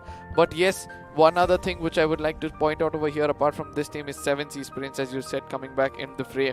But they have removed their Assaulter Spray God, who is very, very good with this 4x and mid-range sprays. And that question comes up in my mind, which probably you could answer for me, is Spray God's, you know, part in the map of Miramar with that 4x sprays has always been vital for this team, right? So with Prince coming in, do you think he can live up to those expectations? Oh, 100%. Because again, now the only issue I think that they need to resort has been always about the position points. As ladies and gentlemen, we take it up to the skies. Now, getting back to the discussion, right? Prince has been one of the players who's been in the scene for a long, long time. Has a little bit of an experience coming out from his side, and maybe he could just be that one jigsaw in their puzzle that was kind of missing to get them that chicken dinner. But for now, I mean, this is a really ridiculous flight path. A lot of teams are going to be scratching their heads as to what to do, because we might get to see a lot of vehicle collisions happening right now. Now, let's not forget, on the north, the same love story continues between Hyderabad Hydras and GOG, where both of them tend not to fight with one another, but rather stay close to other and travel together inside the circle. And after which, Hyderabad Hydras have always proved themselves in the map of Miramar. That's why they're in the 4th position with a total of 101 points. Let's not forget the dominating map for Team Soul was this one. And as you know, that, you know, it's going to be easy for them to continue their domination, as Goblin is still on the top, trying to pick up as many finishes as possible. But let's not forget, it's time for us to put the limelight to the teams on the bottom, and it's time for us to speak about the side of GOG, right? So Miramar, at one point of time in BMOC, this was the map where they raked up most of the points. What do you have to say about the new strategy they need to bring in to make sure they do the same kind of thing which they did before? I mean, we've had this discussion around GOG, right? The same old thing. They're getting inside the circles, but their fights have been all over the place, right? They keep on walking on eggs, engage in situations in which they're really uncomfortable, right? But getting back to the circle that we have in front of us, rather a little bit of an eastern shift. We've been getting a lot of these eastern circles, right? And this was exactly one of the circles where Esports, Wala, WSF, OR did tend to have a really good time. But maybe things could change. Maybe our Esports could dream about getting a second back-to-back chicken dinner. Oh yeah, I'm gonna vouch for that, because they're pretty much in need of it. This is the first time ever that our Esports was able to gain themselves a winner chicken dinner so far, and with the 15th position getting a chicken dinner like this, the confidence of making it into the top 10 and retaining that spot is going to be very, very strong. But yes, coming back into the map itself, we're able to see most of the teams are right now inside the circle, wanting to make sure that, you know, you hold their high grounds, hold their low grounds, or whatever is possible, and also have the right kind of farming. We have been seeing yesterday, one of the reasons for the failure of Team Soul is not having the right kind of resources, which they usually do. And also, it's a very good thing to see that in the map of Erangel, they've started to play like their initial days in this tournament. I think they finally realized that they're losing their grip over the overall standings. You know, the difference had been so humongous that now they have to get back to their old ways, right? Do a little bit of try-harding, get a few chicken dinners, get a lot of finishes, try not to make all those hasty mistakes that they've been making from the past couple of days.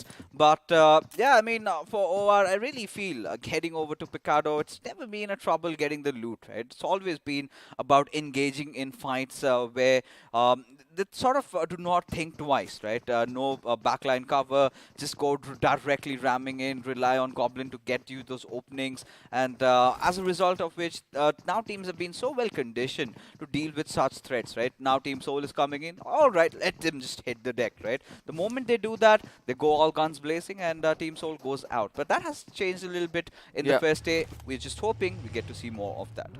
I strongly feel that, you know, from here on it's going to be hard for anybody to take a fight with the side of Team Soul by the momentum, by the composure they've showed in the previous map. They need to play out of the box, just like how Loki did, you know, try to make sure that you lurk around in the shadows and strike when the iron is hot. But yes, coming back into the game, there are other teams which have to shed our light on, right? So, for example, we have the side of UP50 yet again, Yeah. and also the team INS. But yeah, before we step into team INS, UP50's performance day before yesterday was so good that they gave a ray of hope not only for us but also to the viewers that they'll be making it in the next round. Do you think they can continue to do the same? If they perform well from here on, they can make it into the top 16? Yeah, I mean, ideally, there's always chances, right? If they keep on playing like that, we're going to talk about that a little bit later, because Rage Cause is being pushed by the entire horde of Team INS. And I love what the boys are doing, right? They have been doing this ever since the round 4 of iQOO BMPS. That is, stay together, stay put. Now, how do you counter a team that always moves like a pack of hyenas, right? Make sure you've got your Molotovs in, you've got your grenades in, try to scatter them around a little bit, because look at UP50. They are so lost. They have gone awry.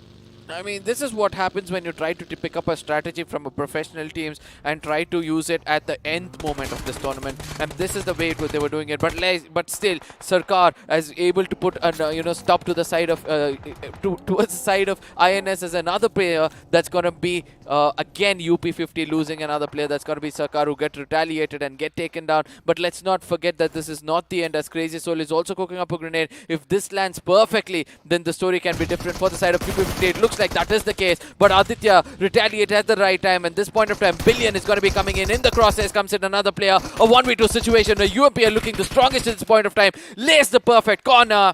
UP50 sticking together is the key for your success, and this is the biggest example, and I hope you guys learn from this. You know, more than them sticking together, it was just INS going crazy and wild, right? They had no single care in the world. They just wanted to go for finishes, and eventually just forgot, right? Going after one player, they were kind of tunnel vision. From multiple directions, we had the players of UP50 kind of readjusting themselves. But yes, 4 finishes, little points already into their pockets, but they need to get a few more position points, at least somehow get into the top 5. In that manner, they're going to have that 10 points overall. That could be a merry day, because for now, they're around the centers. Now, Team Soul, they're hearing all the commotion. They can just come in any single moment. As we speak of, they were resorting to that. But look at you, INS, right? They're just crazy boys out here, just doing crazy things. Joker comes out, gets shot. Crazy Soul, look at him, just steps out of his vehicle, does manage to get that knock from Billion's side. But the moment he steps out, this is where he gets shot from the backlines and could not do much. And that is how the cookie crumbled. And what do we have to say? Yeah, this is where I feel that, INS were a little divided, right? We were speaking about them being the hyenas in the back of Worlds, and eventually when they started to get away from one another, that is when UP50 started to regroup and take it home. So the teams on the bottom, the lesson is very, very simple. Stay together and take the fight when required, or probably try to challenge the opponent and see whether you get more than one knock, and if you do get that, try to capitalize on it, and which is not being visible. There are few teams who tend to, stay together, make it inside the circle, but are scared of taking those fights, and due to which they're suffering. Let's not forget the side of GOG. Yeah, I think we did touch upon them, and this is where, again, coming back to UP50, the discussion that we have, the fight with INS, it was all about the fact that they should have restabilized themselves, right? Just not gone like loose cannons, just here and there, heter and tether. They had to be punished. Now, this has been one of my favorite teams lately, right? Team Hydra officials. And agreed. The way they've been playing, they're the ones contesting for the 3rd spot against Team EXO, right? EXO had a really rough game in the first game of Erangel.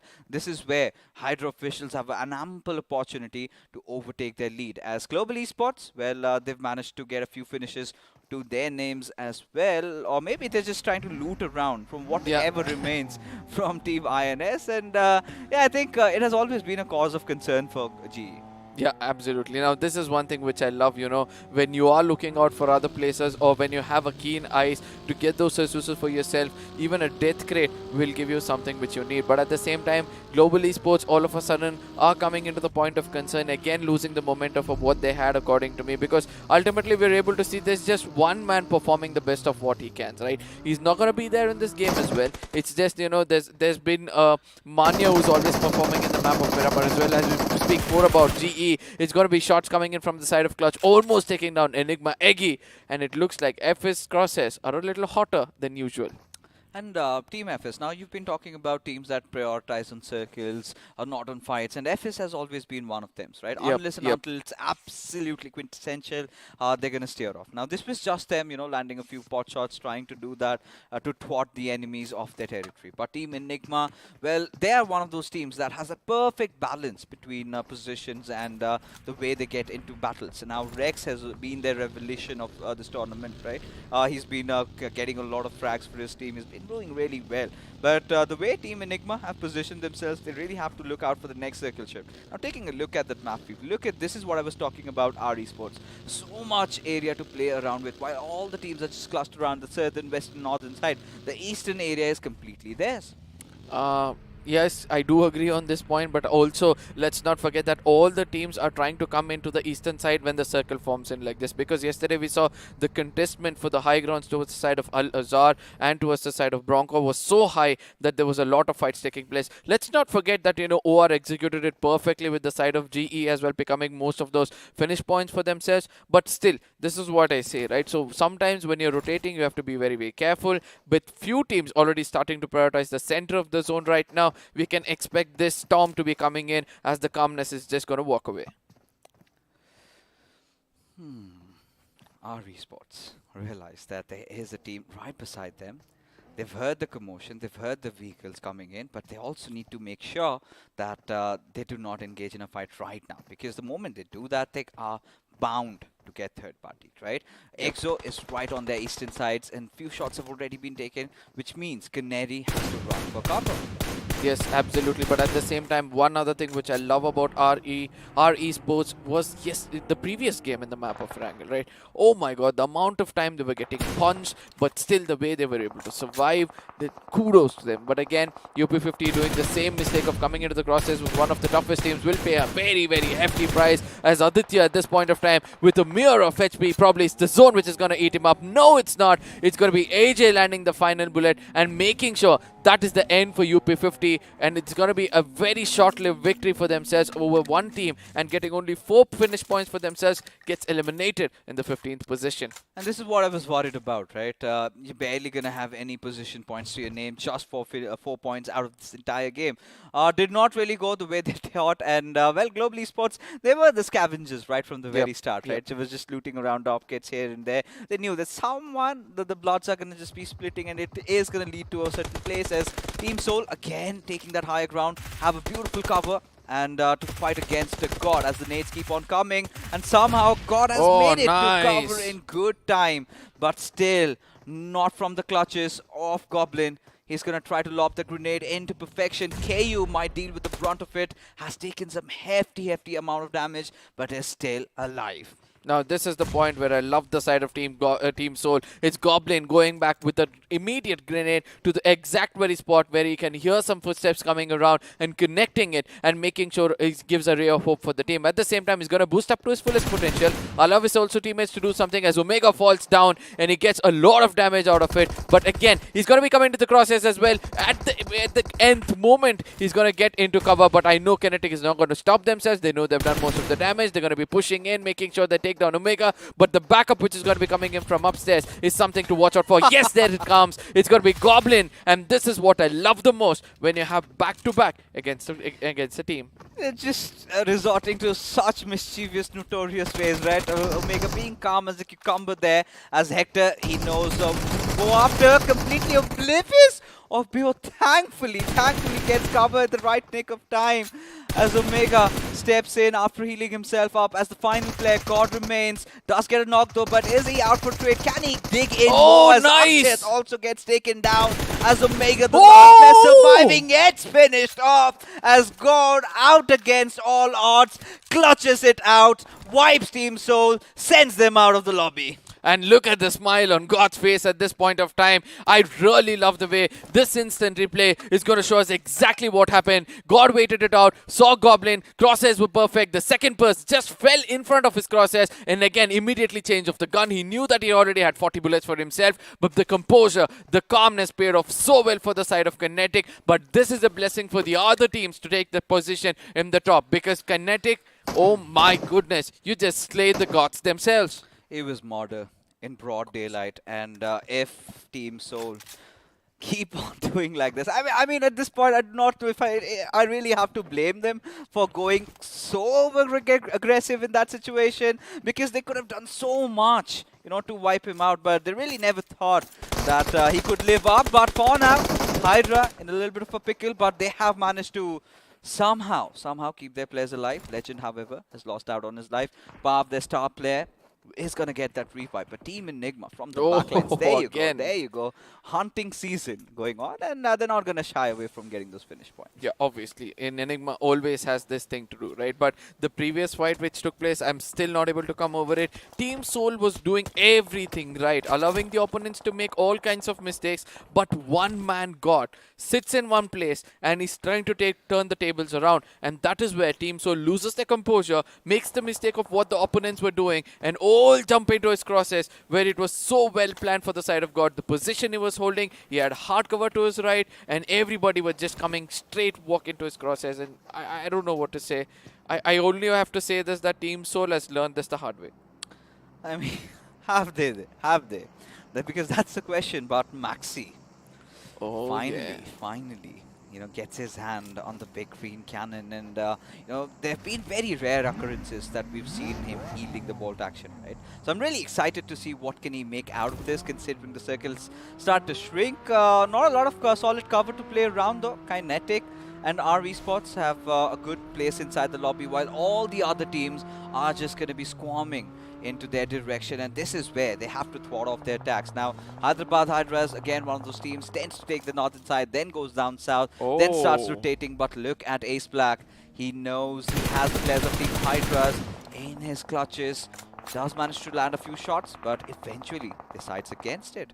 Now, again, at the same time, we were able to see that GOG is trying to take down the side of Enigma at this point of time. And also, they have a split gameplay coming in over here. Leader gets taken down. There's nobody close by to come in for the revival. And let's see whether that's going to be the case, because they'll have to rotate around at this point of time. But a good spray coming in from the side of Evo, making sure he removes that, you know, mode of transportation, but also uses that blast radius to clear off another player right next to it. But eventually, retaliation does come in from the other side. As Striker at this point of time is going to finish off Leader OP yet again. GOG making the same mistake of trying to play a little far away from one another, has to pay a very, very hefty price. Oh, they indeed have to, right? At this point, it is all going to be about the centers who are holding off. And Global Esports, they're making a really good move right now, trying to take a fight against Team Kinetic. They know they're wounded, and that could be the best decision that they are going to resort to. You've got a few areas to hide though, but RTR found a really solid compound for themselves, and they're going to defend it with all their might. But our Esports, considering the way things started off, they have had a few casualties to their name. But what on earth is Striker up to? Had to get blown into smithereens. And Hyderabad Hydras, again the miscoms, right? Ace Black, none of them, you know, trying to provide cover fire. Had to pay the hefty price. I would call this overconfidence, right? They know that there's a vehicle blaster off over there. They were also having a little bit of a sound cue that there was a fight going in over there. And at this point of time, the final moments of HH were almost in front of their eyes. But eventually, they survive with a little bit of a rich support in front of them. But Hydras on the other side would be really happy to pick up those finish points, which is just walking in towards them. A good compound to be held. 4 finish points already in their favor. They're pretty much inside the circle, if I'm not wrong, at this point of time. And from here on, they can continue the domination from the eastern side. But one team which they have to watch out for is obviously the side of Enigma, because slowly when they start to spread around, things can absolutely go wrong to any team in their radius.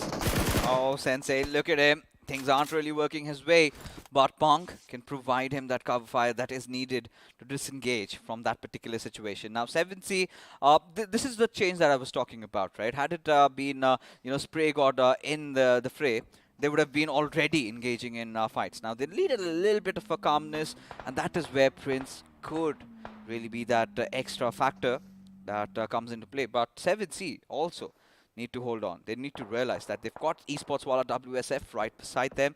Nate's being flung over from both the directions. Sensei taking a little bit of damage, not enough though, but the second follow-up could be devastating. Oh, absolutely, this is going to be falling in. Oh, Sensei on the other spot side is him. pretty much visible, if I'm not wrong at this point of time. But still, Prince did not dare to go in and tag him out. Probably felt that it was a bait coming in, or probably it was sometimes the spectator glitch we get witness over here amongst the smokes. But still, Prince has still got a very good chance as he's having a little bit of a visibility on Sensei. All he has to do is going for a random spray and get information, or probably he's spraying that person who's going to give out information. As Punk walks into his crosshairs, it's going to be a hefty price, as Fierce is also coming in from the right side, waiting in for Sensei to come in a bit more closer. And Sensei and Fierce can come in from two different directions, and from far away he's also getting tagged as he goes in for the heal. This is the time for EXO to come in and strike, and I guess that is what Fierce is trying to do, and he does connect as 7Cs are on the receiving end in a very, very bad position. I really do not understand what Immortal is up to, right? Should have been changing his angles, but regardless, has done some heavy damage to the department of 7C. Prince completely nervous in that situation. Oh, had no. gotten taken down, but EXO in a little bit of a trouble right now, as it has to be Fierce going up for those revives out there. As Autobotz, they also make a move inside the zone, and this is where they could really try and get some third parties done, right? Especially go after the players of Team EXO as they're wounded. Now at the same time, Bullet has opened up another window for the side of GOG, and this time it's against the side of GE, and they have to be very, very careful with what's going to happen as Perv is going to be exploded. Look at what's happening over there. Teammates are getting exploded as well, and there's going to be the last player of HH getting eliminated. And I do believe from here on, it's going to be a very tough story to say as Hyderabad Hydras. Is it the last player getting eliminated over there? I think could be, right? I think Hydra officials, well, they have been eliminated. But for now, we're just going to focus on the fight right in front of us, right? Team EXO, somehow, they've managed to recuperate against all odds. Because 7C, look at them, again, being a little reluctant this time to engage in fights. As Autobotz want to get better out of the situation. Already nades being flung over.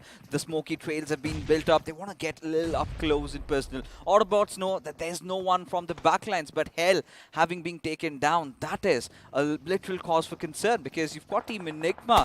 Any single moment, they could also strike.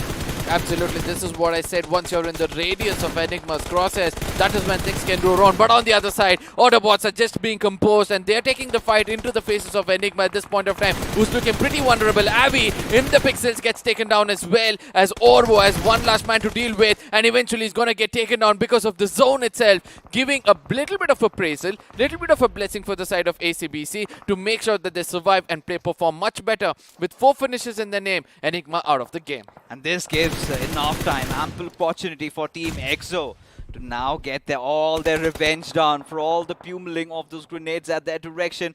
But Hero, I am not going to be questioning the physics as to what happened. But Duty in the meanwhile has been taken down as Coops gets the better out of Kinetic. Oh, nice. Gets that knock. Hero again following it up on Chonu as he is the last player surviving, right? Now, the push might come in any single moment, but now he has to reposition himself. He understands the gravity of the situation. He has to get inside the circle. Yes, absolutely. Look at what Fox does, abandoning all his teammates and trying to make it inside the circle to make sure that he doesn't have a double side blade with the teammates and also with the opponents and also with the zone. But let's not forget that from here on, it's going to be Team EXO who's going to be in the radar from the corners of the circle. There are 2 teams around them. One is going to be EWWSF and also 7Cs from the other corner. But where is the side of GOG and Global Esports? Because both of them are having a little bit of a clash as we speak about it. AJ is going to be connecting a bullet towards the side of Bullet. AJ is going to be connecting a grenade towards the side of Bullet, and Nick OP is in the radar at this point of time. And this is where Global Esports would really want to open up, right? Nick OP still surviving though, but not for long. As the grenades are being locked over, Nick OP does manage to get a knock. Would go after AJ. Can he connect the shots though? But AJ still hiding in that little smoke. But still gets away with it. But maybe Nick still surviving, still somehow beating around, fighting it out as Savitar elsewhere. But we are redirected to this fight again, and well, he needs to administer that first aid, and this is where he's gonna strike. Absolutely, he's going to be putting up a molly to restrict the side of GE, but ultimately comes in from the other angle with low HP before getting taken down. With the molly coming in from the side of Nikopi itself, he does survive and make sure the finish points are shared amongst one another. But on the other side, as you were speaking about the grenades being lofted from the side of Team EXO, 7Cs are in the hiding. Aladdin is almost bleeding out at this point of time. They do not realize there's another player pretty much next to him, as he's going to be taking up all the tension, and this is going to be the moment where 7C can strike. You know, Sarang, he almost made a run, has been spotted out. Fierce has relayed that information to his teammates. But Savitar this is the could one. be up to notorious deeds over here. Gets that knock, has the potential to clutch it around, but gets multiple fires from different directions. The crossfire being perfect as Fierce is going to try pushing in. Savitar still being relentless, but eventually just gets taken down as Fierce from elsewhere is subjected to grenades from Sarang, as not only one but two players have been taken down. It is a 1v1 situation, Sarang versus Immortal. Now this is where Sarang has to rush in. He's got to be boosting up perfect decision according to me before he goes in. But at the same time, if he delays, it's not going to be easy for him. He's going to be delaying and giving another blessing for the side of Team EXO to pick up, become a 4-man squad and come in and attack. But others can also take advantage of it. I'm specifically speaking about the side of WSF because they're all 4-men standing. Another molly is going to be coming in as Sarang's location is going to be compromised. It's going to be Team EXO dominating against him as he's going to be putting up the last medkit he had for himself. Oh yeah. At this point, you know, Sarang is still going to pursue, trying to get the players off EXO. Another nade being taken down at their side. Does not really get the damage done though. But at the same time needs to understand 23 seconds remain and EXO have managed to get Immortal, or rather Fierce, back alive. He's going to patch himself up. It is again a 1v3 situation. Another nade might come over. This could be devastating if Sensei did come under the radars, but that's not the case as EXO somehow are still alive, but Sarang still trying to get out the better out of Fierce, knocks him out, instantly finishes him off, and EXO have nothing to say. Oh my god, 7Cs is playing to perfection. It looks like if this team plays as a solo game, I think they're going to have better finishes for themselves because every single time we have seen teammates have been performing well. Immortal at this point of time with that smoke sound, it's going to be easy for him to rush in, take another player down. Can he clutch this out? We have seen a lot of clutches in the game already as Sarang knows kind of the location of Sensei. He might push in at this point of time, but let's not forget Sensei on his belly wants to jiggle around to make sure that he has better information, better real estate, and also a better crosshair against the side of Sarang. EXO, they're in tatters, but Esports Wala WSF, they know this is their game to win, as now the only surviving player Sarang. Well, his position has been compromised, but still, look at Bajwa. Does not really want to overextend. Waits for the right time for Sarang to step out, but not necessary, as finally, Esports Wala WSF managed to get that coveted chicken dinner that they were longing for so long. As ladies and gentlemen, we head into the post-match segment powered by Loco. As, well, it was a game that I really can't describe what was going on. I mean, look at this. For the first time ever, the finish points is going to be shared until the 14th position, with 3 coming in towards the side of Team Soul Retribution. So the minimum, nobody's going to go home empty-handed in this game, right? 2 points for the side of INS, FS Esports with 2 points. So according to me, this was a very well-balanced game, and the number of finishes taken by the side of ESWL and 7C is going to remain the same because of the kind of valor coming in from the side of Sarang. And let's not forget another valor coming in from the side of Team I am forgetting. I know it's got from the side of Kinetic coming in against the side of Team Soul. Oh my goodness, everything happened in the map of Miramar. There were so many clutch moments, right? Now that you mentioned God, Sarang, even towards the end, Savitar also did try whatever Kind of clutch coming in from the side of GOG Nikopi. Yeah, almost he did that, right? There was a little bit of a shuffle, could hardly process what was really going on. But again, it was quite an eventful game of Miramar. Circle taking those eastern shifts, and that is where RE was in a really promising spot. Hyderabad Hydras could have done way better than how they really ended. But I think it's time to take a look at the iQOO MVP. It could be nobody else than the man in front of us, Sarang. 1,000+ points of damage, 7 finishes. He's been doing it all. He's the only man who's been doing it, because that's the amount of finishes which 7Cs have raked up for themselves, and all 7 coming in from one man. That is Sarang, who lived up when the team required the most. And let's not forget that the Hydra were also playing really well. It was Jackson doing the job for them, Ace Black for the side of HH, and Tango for the side of WSF. GOG, Nick OP was doing the job, and we can see that, you know, I really love it when different name pops up in the MVP board, right? Because that shows that all the teams are giving the 100% of what they can, especially the Assaulters are able to do the best of what they can. And from here on, when we step into the match summary, we'll have a vague idea as to what has happened in this game. Oh yeah, and not a lot of healings though. I think could be one of the lowest amount of healings we witness in Miramar. Few grenade knocks, that's all right. 3 airdrops being looted, right? Yep. Maxi did have his hands on the AWM, could make no work of it. And I'm pretty sure XP is going to be disappointed. But I think it must be a little bit of a respite for him to know that it's a 300 plus meters of knocks coming out from Manya. But time to take a look at the FT graph that every single player, or rather every single team did come out at least with a single finish. Yes, absolutely. But the only team who took the biggest of the chunk is going to be the side of 7Cs, right? They've got 7 finishes for their name. A little clinical from them was the side of WSF, right? So they were also getting 7 finishes. But I really like it, as I said already, when there are no Burj Khalifas, but everybody going to be sharing it. If this was the case from day 1, game 1, this fight would have been a fight to the finish.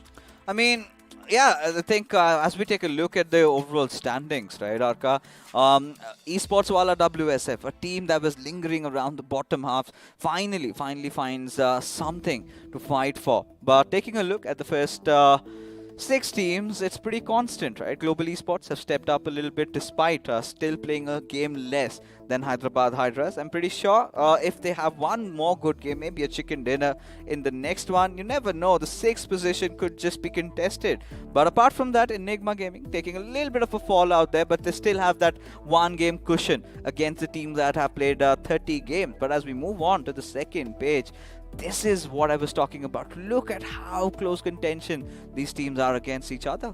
Yes, absolutely. 2-2-2 coming in from the side of 7 Esports. FS with 2-2-1. Again, Big Brother also with 2-2-1. But no matter how close it's between the 9th and the 12th position, it's important for from the 15th or the 14th position, who is still under contestment for the position they're holding. It's going to be Blind Esports with 200, Autobotz with 191, and ACBC with 180. So as soon as we come to the 17th position, we have 179. Just 1 point difference is where, you know, Team INS stands. And let's not forget they have another game to go as well. WSF with 5 to 6 points difference. That is also not going to matter much for them if they have another winner chicken dinner for themselves. But let's look at a little more to the bottom side, right? So if GOG have to fight it and make it inside, oh my goodness, they need 50 plus in at least 2 games. They definitely do, right? Now, Esports Wala WSF, so many fingers had been pointed at them, right? Especially we were wondering if they've gotten a little too comfortable, but finally it seems like they've settled in, at least in the map of Miramar though. But this is again something not to scoff at, because if you're performing in that one particular map, you still have 2 Miramars in a day, and if you do have your good games over there, it is going to be enough to take you up to the top 16, because now they're at the 17th spot, and if they can keep on doing better, if they can get maybe one more good game, they're directly going to propel themselves maybe to 14th or 15th. Yes, let's see whether that's going to be the case, because the chances are really, really high.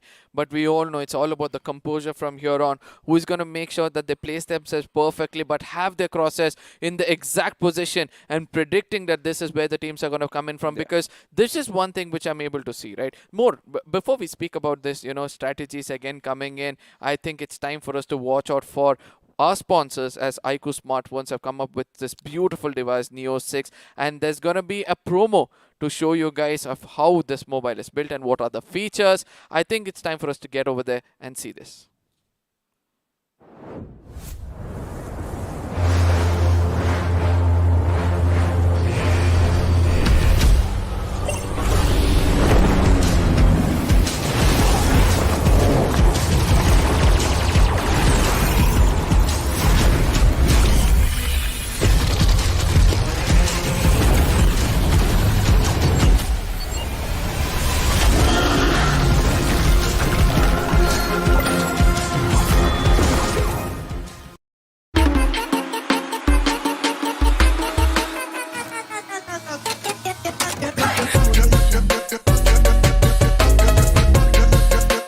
Watch it, earn it.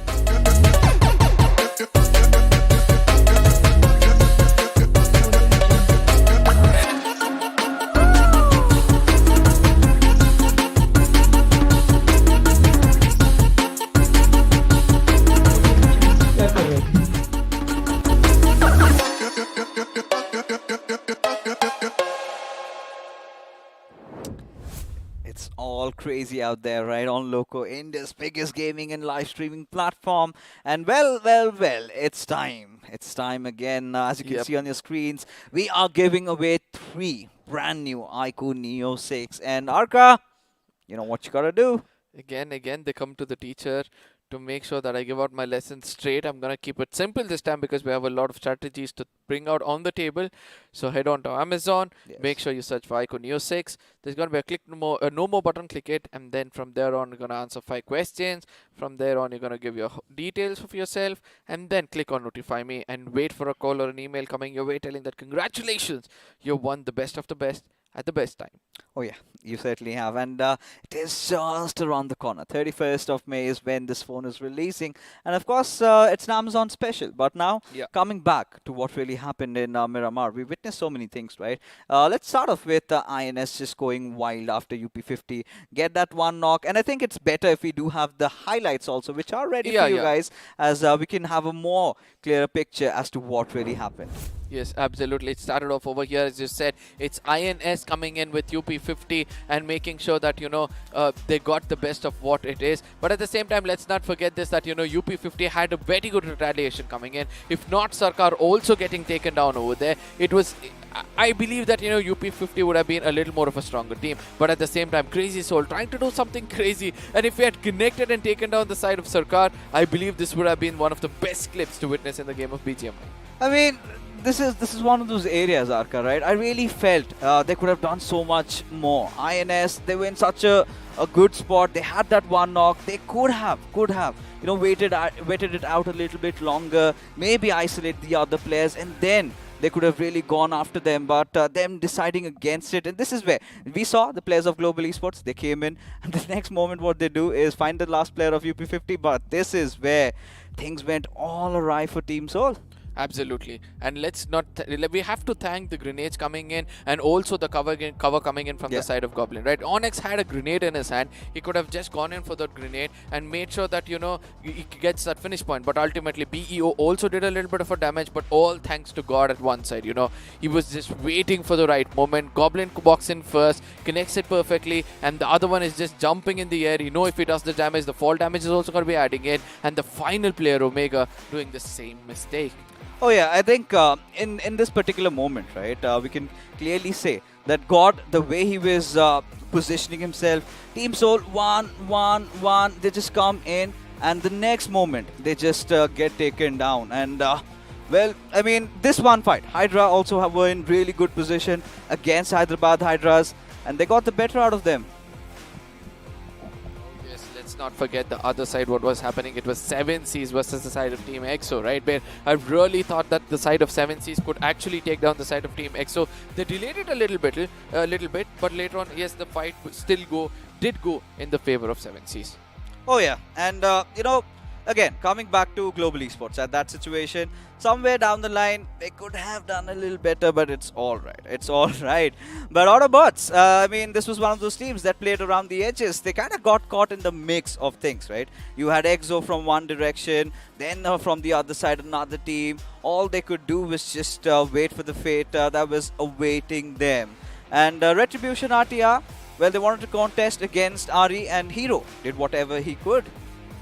Let's not forget this fight which came in over here with Autobotz, right? I really thought that, you know, Autobotz were going to get taken down. But yeah, they did eventually. Let's not forget the last man trying to run away. But again, where he got taken down was also ruthless, right? WSF, that is where they started off their domination. They had not much finishes for themselves, but from there on it was easier. But this match, GE versus the side of GOG. Always, it's the side of MJ and Bullet to get taken down and ultimately falling on one of their players to survive. But this time it was not Leader, but Nick OP.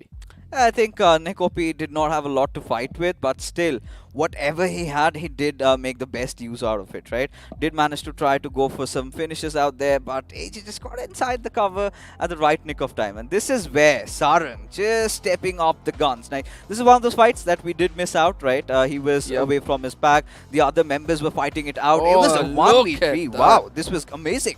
But the next moment, we saw the players of 7C in a little bit of a pickle against Exo. He comes over there. He also unleashes hell. And Savita, this is where it all got twisted for Exo. This is where they kind of started falling out.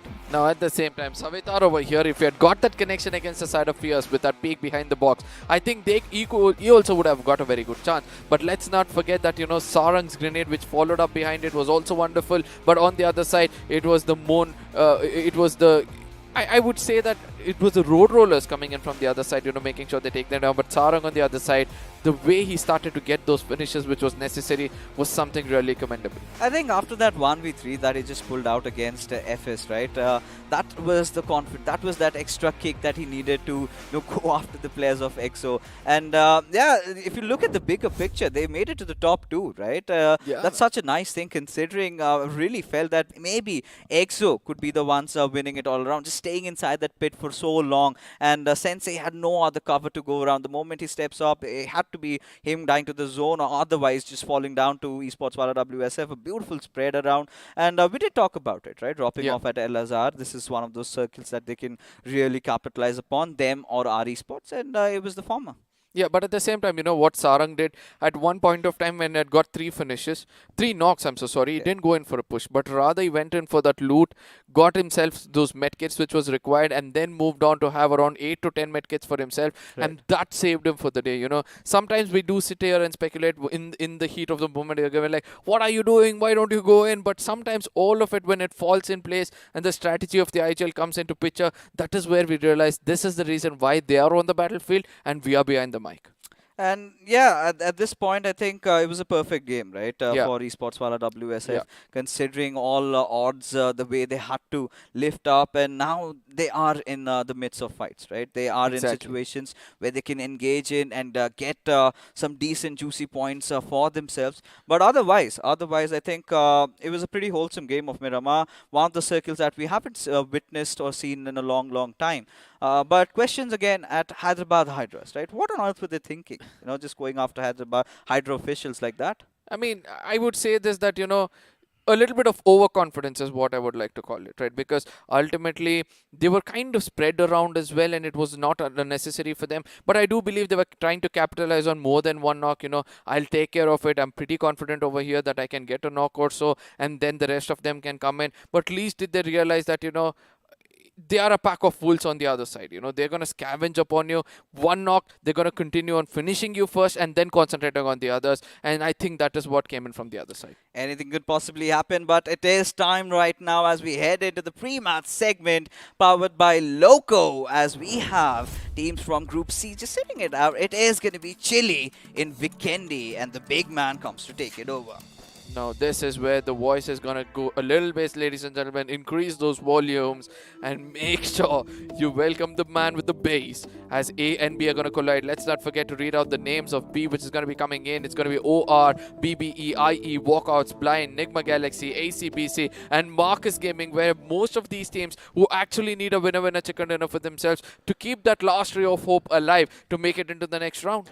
Well, of course, what you all said was correct, and I hear that bass, that baritone in my voice as well. But I like the fact that WSF Esports Wala finally, the boys from Punjab, getting the job done, getting their first chicken dinner, and this is going to be their steady rise up the rankings. And again, goes to show that anyone can do it. But Group C sitting this one out, I do believe. Group A going up against Group B. It is going to be interesting to see the little dynamic that's going to be on display for us. But again, it is going to be Vikendi. So, whatever game plan that they have, do they have a game plan?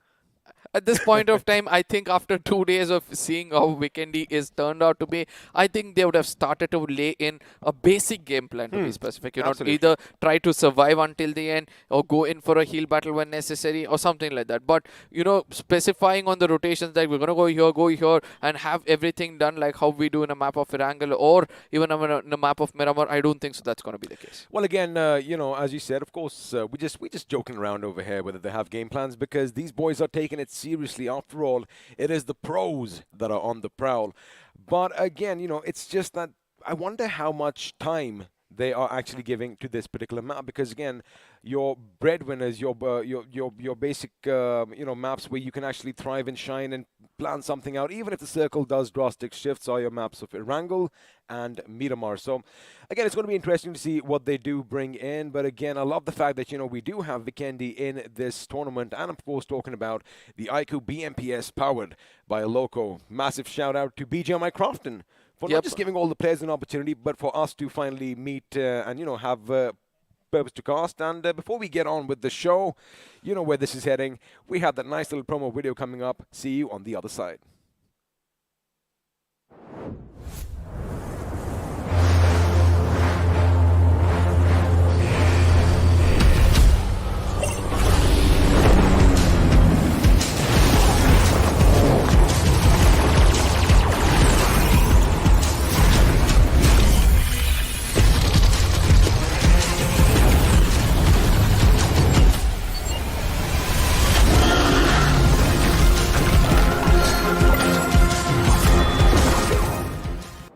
The iQOO Neo 6, where if you do have the power to win, well, you can slay your damn dragons and your demons as well. But the thing is, how do our lovely viewers get a chance to get one? Let me take this over, because I know you are the teacher. Let me have a go. All right, 5 steps, right? This is what you have to do. If you want an iQOO Neo 6 for yourself, you go to Amazon, type iQOO Neo 6. Notify me is going to pop up, or no more rather is going to pop up. I made an oopsie. Sorry for that. And of course, you are going to have to participate in a little quiz. The answers are pretty easy. And well, then you're going to find out whether you stand a chance to win this amazing phone. Again, jam-packed full of features. I would given you a out on that, but I would cut off 1 point for you because you forgot to put their name, email address, and phone number. Because that's the most important thing, because we need to know whom we're giving it away to as well, right? So yes, ladies and gentlemen, the map of Vikendi is going to be coming on our screens anytime soon. But yes, you did point out a very good one that, in WSF played an amazing game previously, got the most wanted winner chicken dinner for themselves. And I strongly feel from here on, the graph is going to pick up slowly for them. Well, let's see if it's going to be a different scenario for Team MG, because Star is going out and, well, the big bad Dawn is coming back in. Now, we did see the substitution take place yesterday, right? But the thing is, it didn't really pan out for them. So I wonder if they've done their homework, and I wonder if, they are going to get something out of this game. And speaking about getting something out of, well, the entire tournament, we are giving away BGMI merchandise to a few lucky of you every single day. And, well, since I don't want to mess this up, Arca, how do we go about it? So, ladies and gentlemen, get on to the Esports channel. That's BGMI Esports channel, or Battlegrounds Mobile India Esports channel over there. In the link, you'll have a description. In the description, I'm so sorry, you'll have a link for yourself. You're going to click on that. I know you're happy. Yeah, you're going to click on that and make sure that you fill up your form. And then coming back over here, you're going to spam out the favorite team, or the team you feel is going to be on the top of the table by the end of the day only, and not the overall points table. If you're lucky enough, if your predictions are come out right, you're going to receive a call or probably a parcel to your home which says that congratulations, you got merchandiser for yourself. Well, of course, oh my goodness, every single time I look at this, it just reminds me of the Himalayas, right? I mean, it is so beautiful, and well, that is the map. Not just the map itself, all the maps in BGMI are just, made with such love and such detail that it just feels like, you're walking amongst them yourself. But for now, the snowmobile on our screens, and you don't want to be caught out in the open riding that, do you? No. Never, ever. But rather, if that's the only mode of transport over the icy place or the icy lake, I don't think so. I'm going to be thinking twice, because the kind of stability it's going to give me in this specific place which we're speaking about and getting me to safety, I think that is what I'll use. All those treads will definitely come in handy, and well, we can actually be salespeople for something like this. But again, that's going to be something different. For now, because we do have a little map screen on the side that you guys are not privy to right now, I have a look at the spawn point, and well, a lot of people are huddled in one place, probably just having a little bit of discussion, while others are still just practicing their shooting. And looks like Vikendi, again, one of the newer maps, so some places are still under construction, as we just have a quick tour of your coal mines. Yep, at the same time, I really want some final circles to be forming in over here with fights inside the tunnels. Molly's trying to restrict the opponents from rushing in.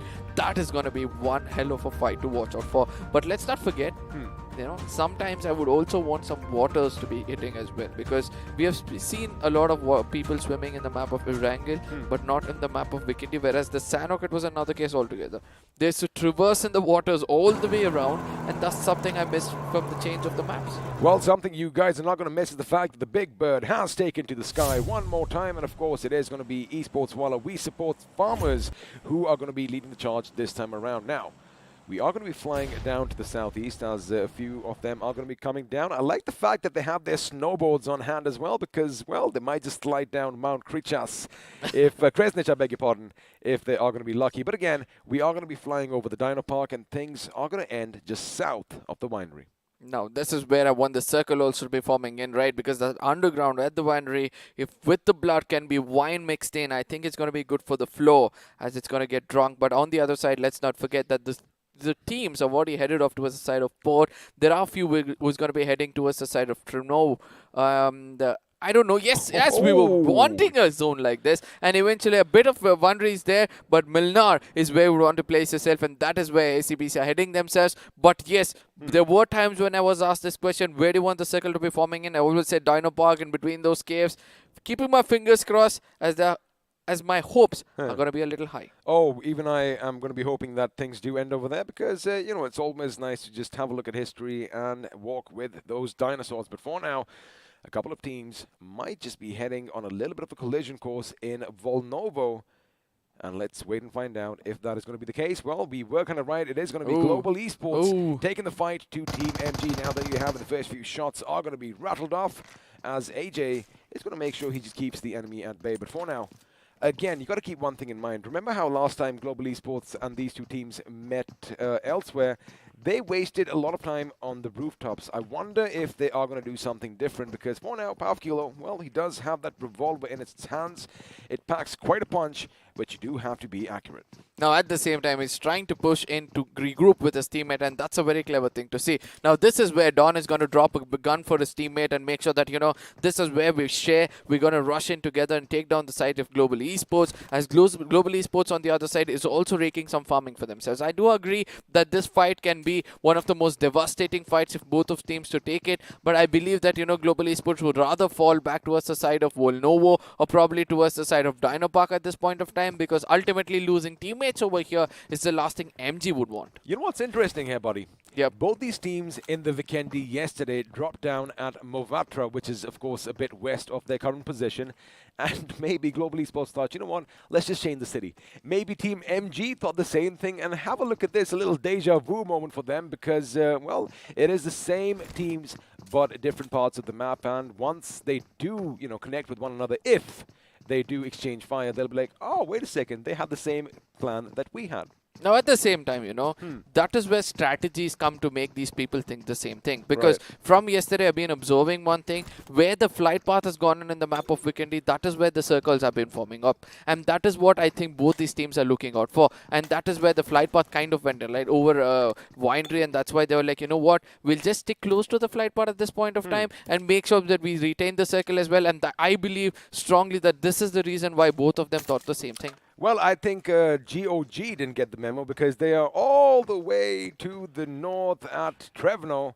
And, well, they are going to have a long, long drive ahead of them. But again, you know, a lot of open spaces. There's a lot of vegetation in this map, despite it being a tundra region area, right? And despite it is covered with snow pretty much all over the place. So they can kind of get in. But again, you know, a lot of teams that, like we saw yesterday, right? RTR, I mean, they are the wolves. They're a pack of wolves who love staying out in the open instead of, you know, getting some fortification in the form of houses. Because again, yes, you might be safe for some time, but if you do not know the ins and outs of a house, have a look at how many windows there are. You can get shot at from anywhere. Now, at the same time, the best part about this windows over here, but we speak about windows, Shadow is going to be striking from the window itself to show us how you can take the fight towards the side of the enemies. One man taking down two players. The confirmation might be coming in as Abrar is going to be walking into his crosshairs as well. And this is how you make use of the windows. And Kinetic is going to end in the last moment itself in the 16th position with no finishes for themselves. This is not Walkouts wanted in this game, as they were in the 13th position or probably the 16th position by this time. And they're going to say goodbye probably if they continue to play the same. Oh my goodness. Well, the Walkouts are going to be walking away from the map of Vikendi right at the beginning, and although Williams did do his part, making sure he helped his teammate out, kudos to Shadow, lurking in those shadows like we was just talking about the windows. He goes out and, well, caught them off guard, getting those 2 knocks, and again, at that point, the information should have been relayed to the remaining members of Walkout, right? I mean, either you cut your losses, but you don't come head-on at the same window where someone could shoot at you because, well, you either have to drive or, well, die in this case because, again, a little bit of miscommunication coming in. What do you think? I think it's the difference of the maps, right? In the map of Erangel, when you rush in like that, you're going to be holding windows which is not so open. And the size of the window when it comes to the map of Vikendi is so big that, you know, it's going to be easy for you to take players down as only from above the waist they're going to be visible and evidently visible because of the white background of the snow as well. And that is where they're going to take it home. But for me, the thing which stood out is where he went in for the heal and he knew that he had few more seconds for himself. He's now going to stop healing as the vehicle is going to be coming and he completes his healing and then takes the fight. And I do believe that's the best thing, as the instant replay is going to jot us down every single point.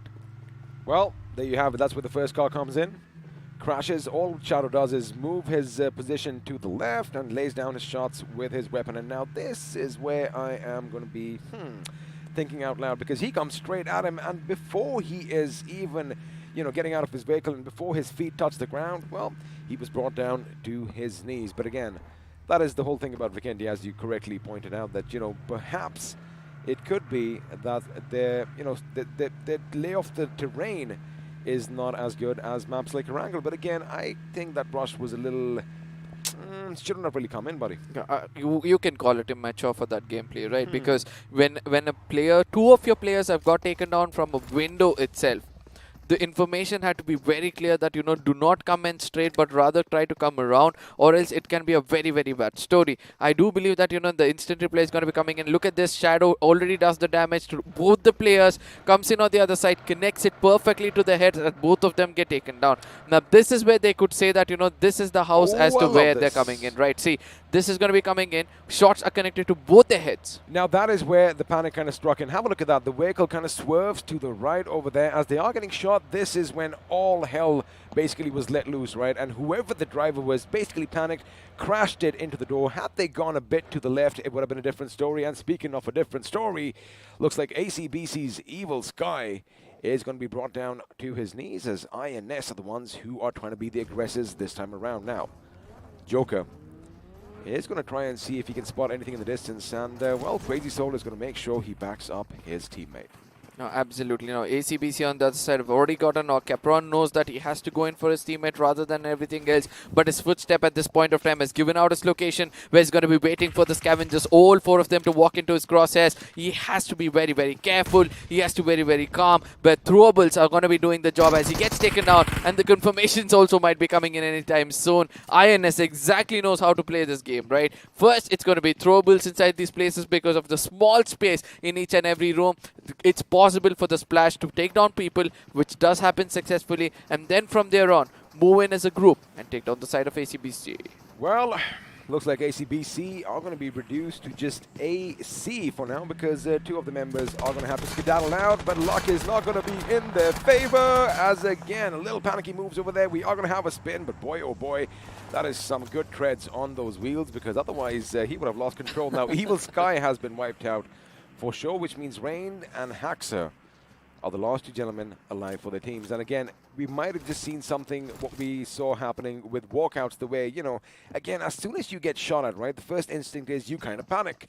Yep. And in that panic, that is where mistakes are made. And have a look on the right side of your screens. Looks like a couple of teams might be locking horns as RTR and GOG. Yes, sir, and GOG, they are going to be, well, for now, I think they're just going to let them whiz past them, because, again, they don't want to make all that commotion and let people know that, hey, there's somebody else coming in behind this team. Now, Vikendi is also one of those maps, you know, you can maintain. This is the only map which says you're far, you're close, you're close. Because in the map of Sanhok, no matter how far you were close. You're always close. Yeah, in the map of Miramar, no matter how close you were, you're still far away, right? Yes, but sir. in the map of Vikendi, you need to make sure that you know your distance well, or else it's not going to be good. As Scoops tries to push his left to take down the players far, far away. But they have to realize that first, it's important for them to make it inside the circle. And when you're going to respect the circle, you're going to be gifted with a lot of things. And Hydras on the other side is taken on the side of Team INS. Shots from far away is also given up as a backup for Dynamite to get away from that place, but throwables from the side of INS. Let's see how well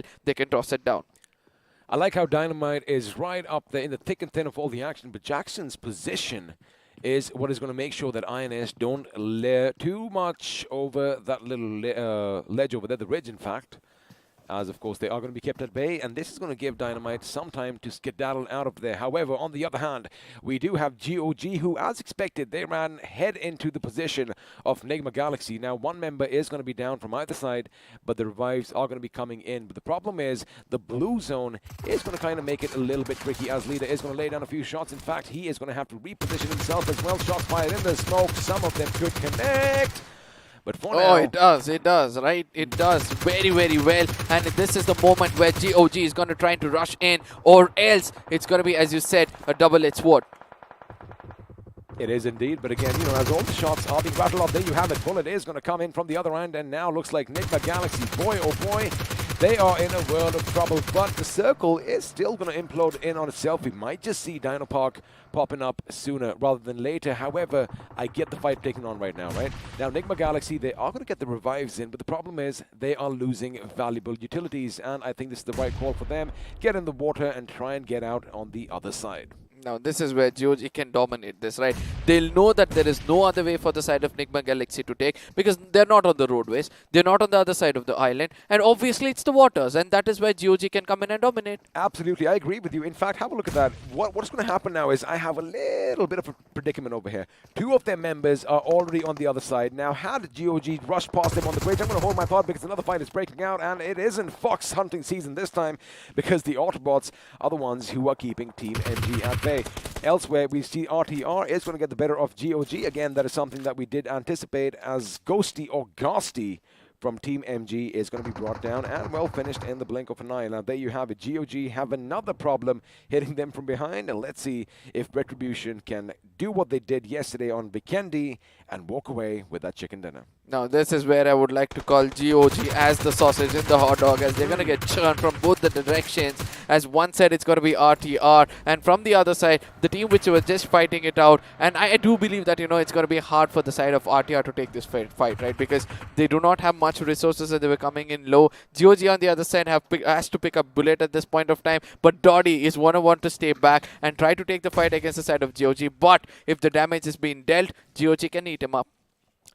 Well, let's see if GOG can eat them up, because again, they are utilizing all those valuables, but now the fight is going to be going straight to their faces, as Snake is going to make sure he keeps the enemy at bay. Unfortunately, the G36C is going to be just a little bit faster, and he is going to be brought down and, well, put on the ground instantly. Now, RTR, they do have that one finish. They have the high ground as well. In fact, they have a few options because they are at the hot springs right now, right? But the thing is, they still have another bridge that they can traverse by, just as you saw on the right side of your screens, that leads to Volnovo. And of course, Volnova, I beg your pardon, is already going to be unoccupied, but looks like another team is coming in. Looks like Nigma Galaxy realize, hey, wait a second, there's still a kerfuffle taking place over here, but now Bullet is going to be going around the rock over here. One man down from either side. It is going to be a one-on-one situation, but you got to keep in mind, RTR could come in from behind and, well, put a knife deep in their backs. Now, this is where Leader OP, as I said, always, this is the man to survive. Try to play it as safe as possible, get some placement points for the team, but can he do it again? As Nigma Galaxy and RTR are not going to let them go anytime soon. But now, the attention is going to be taken away from the side of Nigma, right? Against the side of GOG, right? As Nigma Galaxy is going to be walking into the crosses of RTR, as they kind of know the location of Leader as well. But the thing is, I wonder if Nigma Galaxy are aware that RTR is still in the blue behind them, because they are going to be making sure that they have all those energy drinks. And now, like I said, RTR could capitalize on a few more finishes, but time is of the essence. The circle, ladies and gentlemen, is going to be closing in a few seconds. And, well, once that does happen, the damage by the blue is going to just be a bit more, and I believe this is the right call. They have to move, and, well, look at that. They still have the option to come in from the city of Volnova and possibly hit the Abbey or, you know, those compounds nearby. But the question on everyone's mind, are we going to be going to the dinosaurs? And, well, we are going to do that, but we might just have some coastal battles in store for you. Yes, absolutely. It's going to be Miramar, where ACBC from the get-go have been holding that place. That was their drop location. They're going to be so happy to welcome everybody else as they know it much better. Yes, the western side of the map, I do understand that it's going to be easy for all these teams to take it out. Have a look at what RTR are doing now. We kind of anticipated that they might go through Volnova. They might actually go towards the Abbey, but now they are in a good position, buddy, to gatekeep anything that is left from that fight which we saw take place earlier. Now, GOG, of course, are going to be surviving just by one man, and now Nigma Galaxy might be walking into a trap of their own making. Elsewhere, Enigma still not getting the thing, but he does take a shot. He jumps, he shoots, he does connect. Now the thing is back up. It's going to be coming in, and he has to be... Oh, nice! The Autobotz are going to be going down. Is it going to be one by one? Eggy is going to make sure he gets out of harm's way in the nick of time, and this is where that lovely angle is going to be set up and comes in handy, as Rex from afar is going to make sure that no one is going to push up on his teammate. But look at this, Big Bubbles want to party as well, because from the distance, well, they just took out Avi. Now Eggy is the last man standing for the no. Two men standing, but one among them is going to be Eggy. But Eggy with that grenade is going to be so happy to take down players and also get the confirmation as quickly as possible, because from far away, BB are not going to stop, right? So every angle they find, they're going to make sure they take down players. As Eggy, there's another grenade which is going to be tossed in towards him, thanks to the compound that he's going to be, you know, holding back that position. But at the same time, he has to be very, very careful what he does next, because Fox kind of knows his location, and we all know the Fox are strongest in the Arctics. Oh, absolutely. And the thing is, well, he is a lone fox, and they are solitary animals as well. But the problem is, we have a pack of wolves on either end as they are trying to dig their fangs in deep. And, well, Fox looks like his time is running out. Now, he does smoke it up, making sure he just kind of, you know, keeps the enemy guessing. I mean, you don't want to give them a clear side of line, even though it's just coming up the stairs. It is going to confuse them, because remember, BB from afar are still going to be laying down all that lead in their direction. And, well, when you have a nice little vantage point, why not? Now, speaking of something happening on the other side of the map, we did kind of anticipate RTR, you know, putting up a blockade, but Nigma Galaxy kind of outsmarted them. I'm going to come to that in a second when the map comes up, because for now, Enigma Eggy, they're trying to flush out the Fox from its hole. Now, this is what happens when you're holding one corner for a really long time, right? This grenade is going to be popped in perfectly in the splash radius is where Fox is going to get taken down. And there's going to be a molly coming up. But eventually, Fox does do the IQ whale. It's going to be Evo getting Noah's information right now. Throws into the right corner. But Fox is going to be healing up to his fullest potential. And also healing up to his fullest. And also be boosting up to his fullest potential. And coming down to take down the side of Evo. But ultimately, it was... Was it Fox? Yes, Fox comes in from another angle out of nowhere to take him down. I really want to see that in an instant replay. I don't know why I feel that Evo was just trying to blow himself up to smithereens, because if you notice one thing, it was Evo's Molotov that burned Eggy to a crisp. And, well, why would you throw a Molotov on the ground floor when you want to assault the top? So, again, let's just have a look and see what exactly went wrong, because we are going to have a replay. Keep an eye on this. Look. The grenade comes in. The Molotov, which was thrown in from behind, actually kind of bleeds a little bit. And, well, Evo, I do believe, was like, you know what, I've had enough. I'm just going to blow myself up. Maybe a little bit of infighting is what I do believe could be happening. And, well, we are going to be critical about that just yet, because I've been in that position before. You know, you make a mistake, it's like, you know, you have all those voices in your head, and you're like, all right, wait a second. I'm just going to blow myself up. There you go. Everything is fair. But, again, a couple of mistakes coming in from Evo over there, which the Fox, one of the smartest animals out there, did capitalize on. No, important, right? We have been saying that stay together as a group, and then go in alone. And that is what the mistake they do. But at the same time, GOG leader OP still surviving as the lone man is something which we have to see. But on the western side of the map, which you did point out, Hydra have also come in a bit more closer. WSF has also come in. It's going to be IE also joining the fray, and that is where you wouldn't want to place yourself at this point of time. But let's see who's going to be coming out alive to challenge the side from the east as well, as it's going to be to the center where the drop is coming. Well, the center is going to be where the drop is falling down. It looks like we are going to be happy, but not for long, because OR Esports, they are going to be taking them down one by one. And it looks like they heard some commotion in the distance as Global Esports were driving past. But IA, once again, you know, they are going for that little split. I get it. But again, is that the position you want to be in? Because when teams like Blind Esports are going to be rushing towards you, you know, someone is coming in from the right. Williams, is he going to have his blinders on right now? Because I get it. You know, he wants to focus on Initiative Academy, who again are in a precarious situation, as we said earlier, because INS is coming up from behind. However, Blind Esports are going to thwart that little push for now, as they are going to go in for the revive. And, well, they are far, far away from the range of any grenades heading in that direction.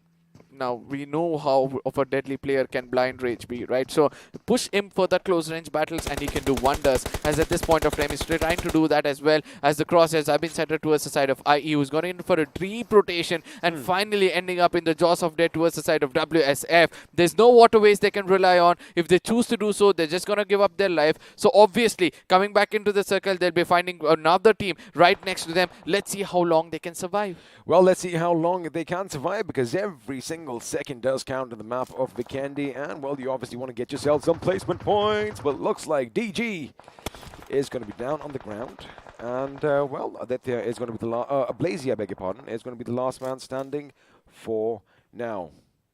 And, of course, the question is, are we going to have a sudden shift, or are we going to have something in Milnar? There you have it. The entire town of Milnar is still going to be in play, which means, well, a couple of teams are definitely going to be happy. But the problem is, ACBC, they just have 2 men standing, which means sooner or later, one of the teams in full force could be heading in their direction. Now, Dynamite, he knows something. All those smokes are being deployed. One stray shot could spell trouble for Blazy.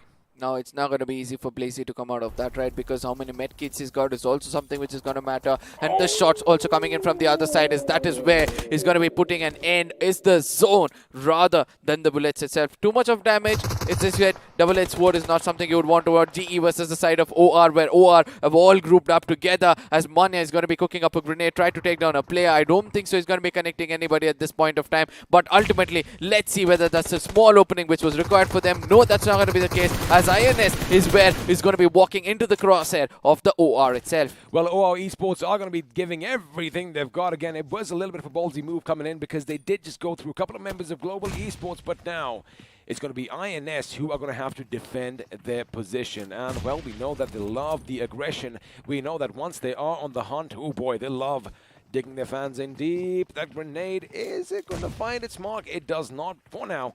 Team INS, all they have to do is let them do the thing. Ooh, Jelly could be spotted out. In fact, this is what I'm talking about. If you do not know your terrain, have a look at that. Through the attic is where those shots are going to come in. And let me be honest with you. How often do you look at that tiny little window at the top of the house? Now, this is what happens when you're going to be going into scrims, grinding it out as much as possible, as Crazy Soul is tossed in a grenade. But on the other side is going to be the side of BB versus the side of RTR. As the rush comes in from the side of Kinetic, we all know what kind of a beast this person can be. He's going to be going in for a revival. No, he's going to be blocking in all 4 directions to make sure that he doesn't have anybody rushing in. And in case they do, this is how he's going to take them down. Finally going in for the revival. The final player wants to rush in and take down this player, or probably come in for a revival, but Kinetic is going to be on the higher end. Man, Craniax's determination was just amazing. He is actually a little bit of a maniac right now, but now he's going to make sure he whips out his G36. The enemy's coming in. He's a little bit confused, but again, in that Hellguard is going to be taken down, and now BB are in a world of trouble. The last man is Scream. He is going to put a molly out, but his HP is so little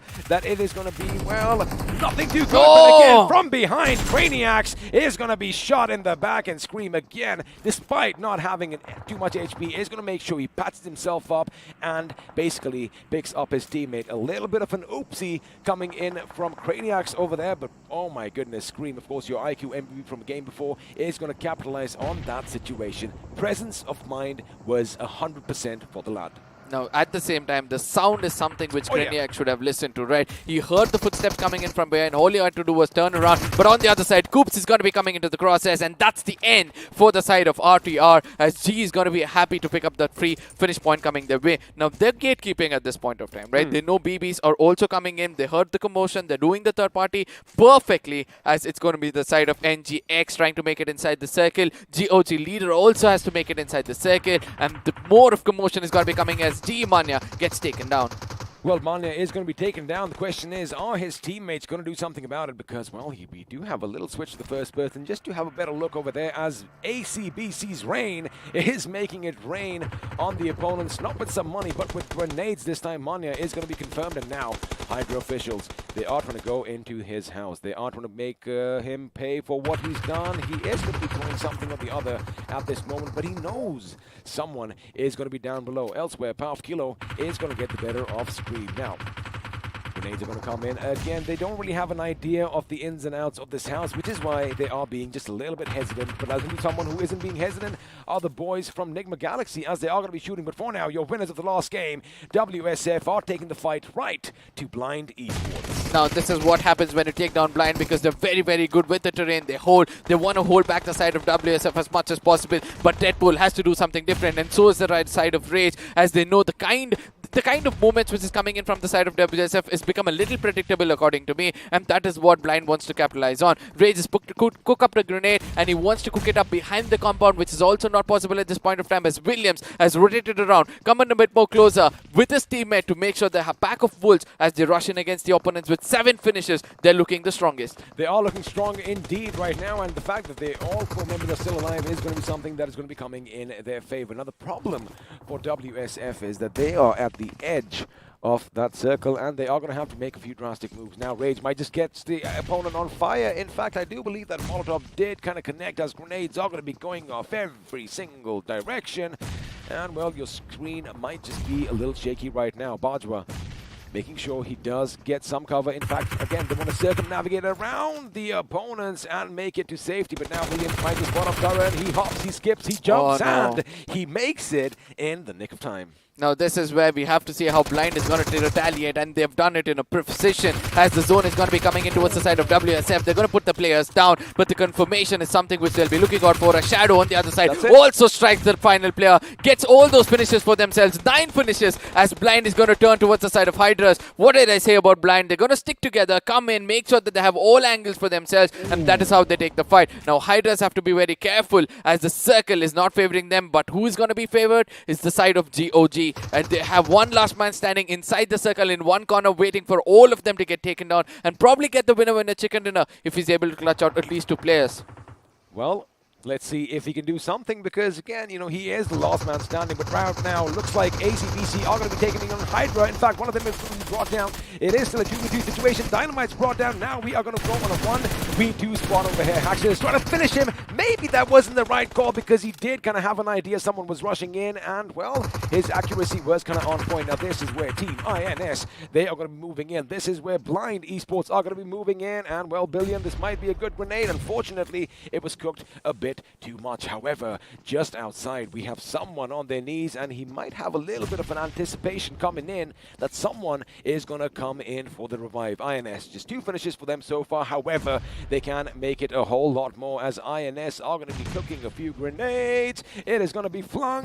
Unfortunately, it's on the wrong side of the wall. Now, this is where Blind is still sticking out with their teammates, trying to spread around, trying to make it inside the circle is going to be the priority. But ultimately, one good grenade coming in from the side of Crazy Soul is going to be confirming. And this is what happens when you have too much information. Now, Deadpool will be the next man to get taken down. Another grenade coming in from the side of Crazy Soul.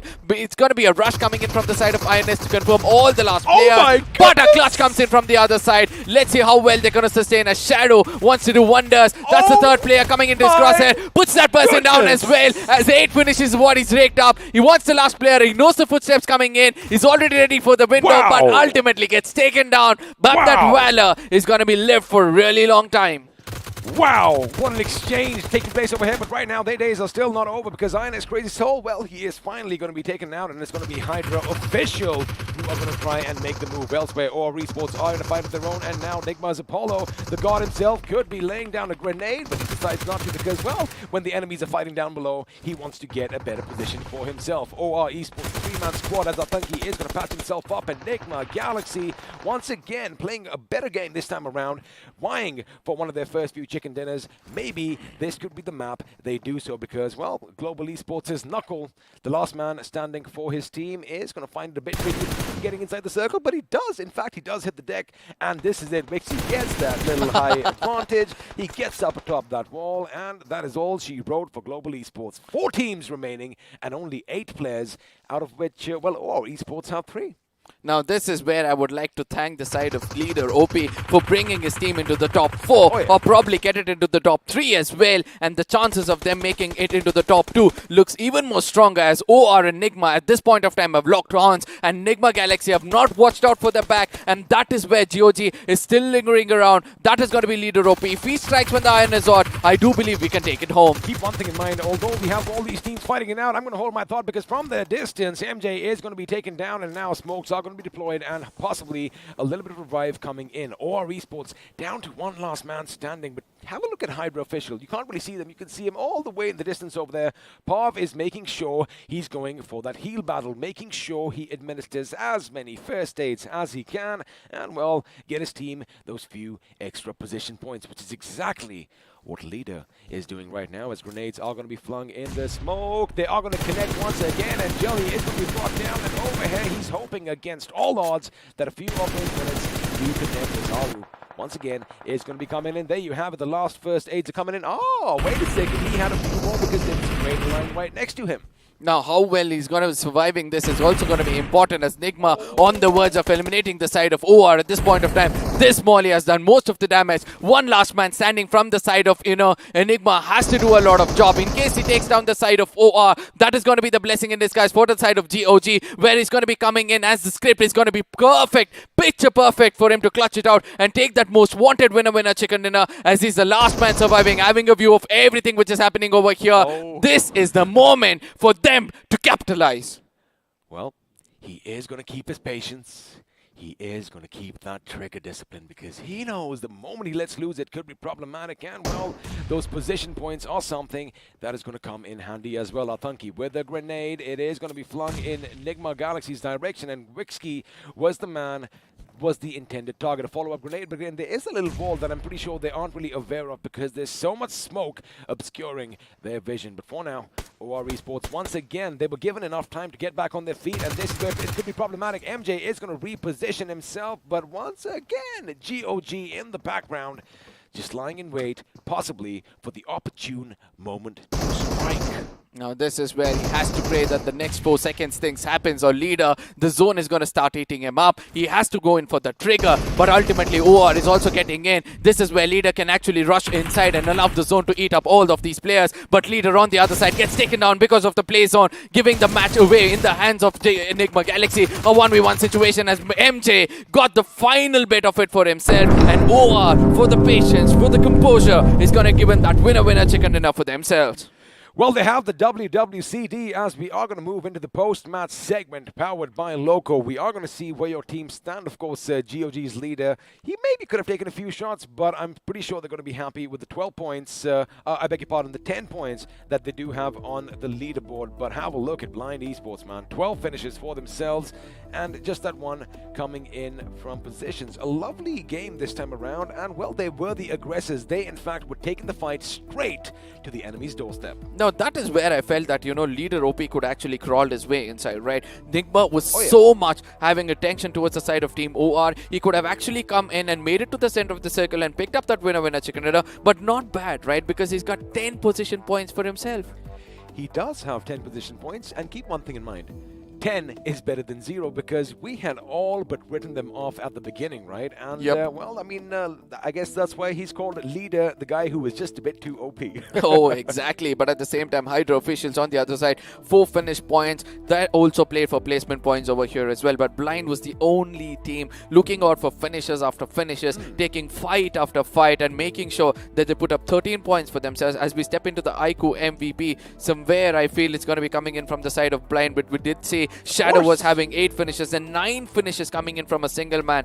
This man is not in the shadows anymore. Oh, he is definitely basking in the limelight right now. 1,210 points of damage. You got to keep one thing in mind. He is one short of Athunki yesterday, who did have 10 for himself. But again, what a game coming in from the lads from Blind Shadow. And, well, let's see if they continue this momentum forth in the next game. But now we are going to have a look at the top 5 leaders. It is going to be Nigma Galaxy's MJ, who does find himself on this page once again. Williams making an appearance on this page as well. And of course, Orange Rock Esports, your winners of the last game. And Aru is going to be representing them as far as the top 5 leaders go.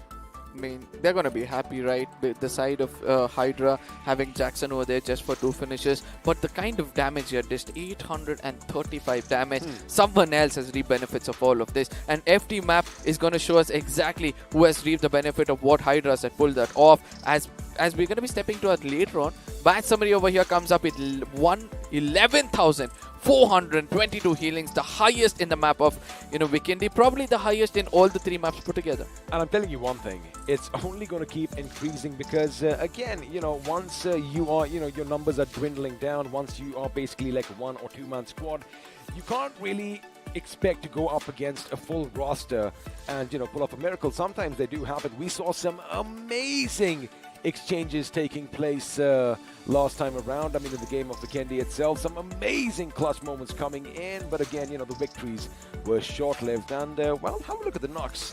75. Have you seen that number before? I think it's one of the highest. No, this is the highest coming in the map of Vikendi. Probably highest number of knocks. Yes, we will stick to Vikendi for now because this is what we know the best. But 5 grenade finishes is also good. As I said, it's going to be blind as well as the side of Hydras, as well as side of Enigma doing most of the damage. But what I was looking out for, the least amount of damage dished in and taken the maximum finish points coming in from the side of GOG. 453 damage. They came in with 0 finishes, but they're going to be so happy with the 10 points which they badly needed in this game. Well, one team that isn't going to be happy is the one that walked out first. I'm, of course, talking about Walkouts. 65 points for them and, well, a couple of blunders coming their way. But again, the point is, when we all make mistakes, it's whether we learn from them or not, and that is what basically defines you. Because let me tell you one thing, I've made my fair share of mistakes in my life, but life is still tickety-boo. Now, let's have a look and see what all this has done to the overall standings, because that is what is going to be popping up on your screen now. OR Esports still holding on to the lead, of course, because Team Soul didn't play this, but Hydra and Nigma finally exchanging positions at 4 and 5. Now, at the same time, the most important thing for us to see is everybody have played 30 matches for themselves, right? So this is again the point where we have to say there are only few maps left out in this game. It's time for you to pick up the pace if you want to make it inside the top 16. It's never too late until you can do miracles for yourselves. But yes, it's going to be 238, the minimum of the points in the top 8. Let's not forget that there's only one team with the highest number of winner chicken dinner. That's going to be OR with 8 for themselves. I think they were, they didn't like the fact that they were sharing that tag with Team EXO because both had 7 before this. They're like, you know what, I'm going to be doing something. Let's go and win this, boys. And again, they came so close to basically, being wiped out. Had Enigma Galaxy just pushed on a little bit, because I'm pretty sure Vixie knew exactly where they were. But again, they weren't anticipating that burnt little vehicle over there, protecting them from all the fire that was rained upon them. But, again, it is what it is. And Big Brother Esports climbing up to the 9th spot. Now, this is where two teams have realized it's the finishes are going to be counted. Blind 123 and INS 98 compared to the position points of 90 and 89. And this is the kind of changes you need to bring, right? You need to realize that it's a finish points working out for them. But looking at the overall points table, 182 points or 185 points is what you need to get to the 16th position. And I believe now suddenly Team MG and GOG are back into the attack. Still have a very good opportunity because 40 points is what they need. 10 points GOG got in this game, and the rest of the games, if they pick up another 10 each, I think they can somehow make it into the 18th or the 19th position to fight it out in the final week. Also, maybe, just get that aggression amped up just a little bit, because they are going to have to pick fights every now and then. 59 isn't where you want to be right now, but ACBC, well, they had a little moment in the sunshine as well, but now they're going to be slipping out of the 16th position down to 17. And, well, GOG, as you correctly mentioned, are going to move up a spot. Now, the thing is, it was Vikendi. I get it, You could clearly see, Arca, that the fact that, the teams didn't really know the lay of the land, it was on display on the screens because they were being hesitant and, a few false moves were being made. And again, that's time and practice, I think, will definitely change that. But overall, what were your impressions of this game? The aggressors or the assaulters always benefit in the map of Vikendi, and that is what happened over here, which coming in. But also, if you're a solo man standing, make sure you play like leader OP and try to prove yourself to be the best, because sometimes when things are not working out, that is where you give your complete self to the IGL and just follow what he says. And we all know GOG's IGL has always placed his team perfectly inside the circle, and that is what happened over here as well. patience is a virtue, right? And that is what this man displayed to us. Yep. Because if you remember the first few fights when they were basically battling it out against Nigma Galaxy pulls out, RTR comes in from behind, and Nigma Galaxy comes back in like a proper punch to the face, right? And he still just kept his calm. He knew he was in a tricky spot. Yep. And then even later, because we have the map feed, I'm sure you guys will check this out later on, he was in the wake of Nigma Galaxy as they were going along the south part of this island. And, you know, didn't move a muscle, didn't bat an eyelash, and, you know, got the job done. Again, that is why he is the leader. And, you know, it was just a brilliant affair in Vikendi. But, of course, none of this would have been possible without BGMI Crofton and our lovely sponsors. I'm, of course, talking about the iQOO Neo 6. And once you grab it, you can go to Loco. But before that, we are going to be switching over to that beautiful video where we teach you how to slay a dragon.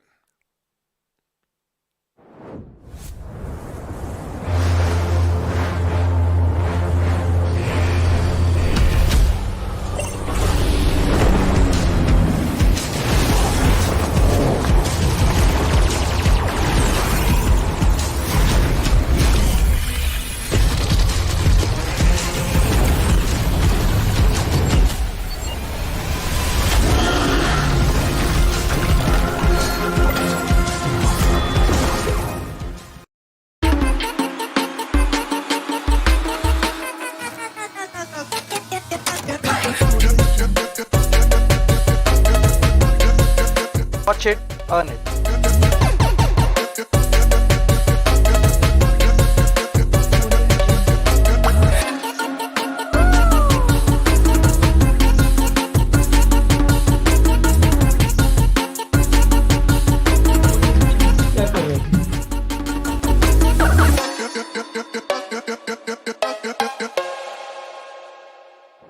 What are you guys waiting for? If you want to start your esports career now, all you have to do is head over to Loco, and well, maybe all of us will be a bit loco about you guys too, but the thing is, you need devices, and this is where this gentleman to my left comes in. Yeah, you guys have to head on to Amazon immediately. Make sure that you search for iQOO Neo 6, and from there you're going to click on Know More, answer 5 questions for yourself, put in your details so that we know that you're the person who answered it correctly, and after that click on Notify Me, because as soon as the market hits, you know, with this beautiful mobile over here, and that is where, you know, you'll keep your eyes open for every email or phone call which is going to be coming your way, because you don't want to miss out on this beauty in your hand. Of course, and then you can ditch the old device, because once you grab this, you're going to need nothing else. But again, I loved how Vikendi panned out, right? It was a beautiful map, and again, we did have those drastic shifts. I'm kind of glad that we did see something different, because normally you see, you know, fights taking place out in the open terrains. This time, we had those little southern hills, a little bit of greenery abound as well, and of course, I just love those, you know, the mills over there, and it was a very picturesque scene. However, you know, we had people trying to finish one another. But again, well, what do you take away from this game? I think that, you know, we have to look at the highlights to understand more about the game, right? There was so much of commotion in this game that I really want to relive every single moment, where it started off over here, coming in from the side of Shadow, a beautiful clutch his way, first 2 players gets taken down, the same mistake happens as the third player starts to rush into the window itself, and this is the lesson learned hard way for the side of Walkouts. Next time you're rushing into a compound, make sure that you have different angles, or you're going to get taken down like how Abrar got taken down here. Again, just let it sink in, because I'm pretty sure Walkouts are going to be going over this as well, and you know, see where they made mistakes. And oh, that grenade was going to be painful. Now, this is what you have to do when you come under fire.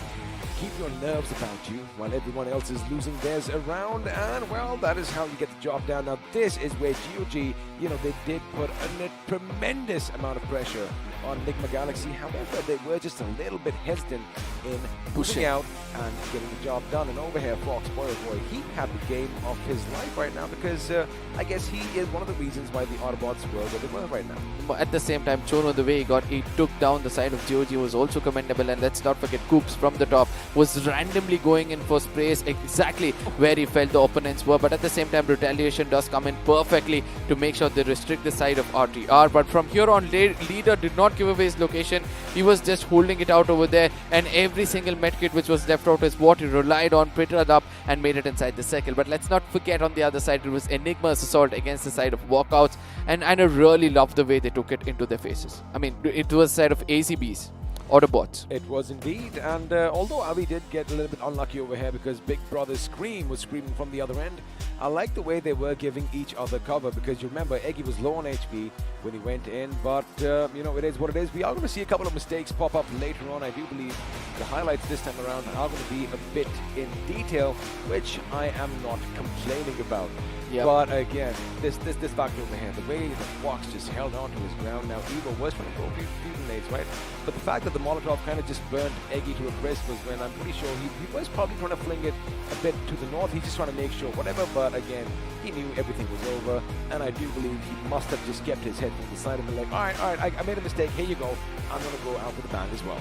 Now, at the same time, on the other side, the side of Blind, the way they were dominating in this room itself, I mean, I really loved the way Williams was taking the fight, and he was also leading the fight itself. And let's not forget his teammate with 9 finishes by the end of the day, the way he was also salting. Oh my goodness. Again, a lot of oh my goodness moments in this map because, well, look at that. You'd think you might be secure from one end, but chances are, well, someone is going to have their vision on you. But over here, Team INS, they did put up a good fight over here. Again, you got to check every single nook and cranny because from the attic, he was raining out death and destruction. Now again, Kinetic is going to be coming in, making sure that he takes down everybody from the windows. But the final moments of the game came in over here, where he was kind of, looking forward for the finishes rather. And I do believe that, he did the right thing. But ultimately, not listening to the sound, the person went down to the window, but still continuing his assault forward. Made the biggest mistake ever as Scream puts him down, confirms him as well, and immediately makes it inside the circle. By then, it was too late for him as well. Indecision on display on his part, but again, you got to learn from your mistakes. Now, Global Esports, they did have the best position at a certain time, but they were kind of taken from behind, and that is where it became problematic for them.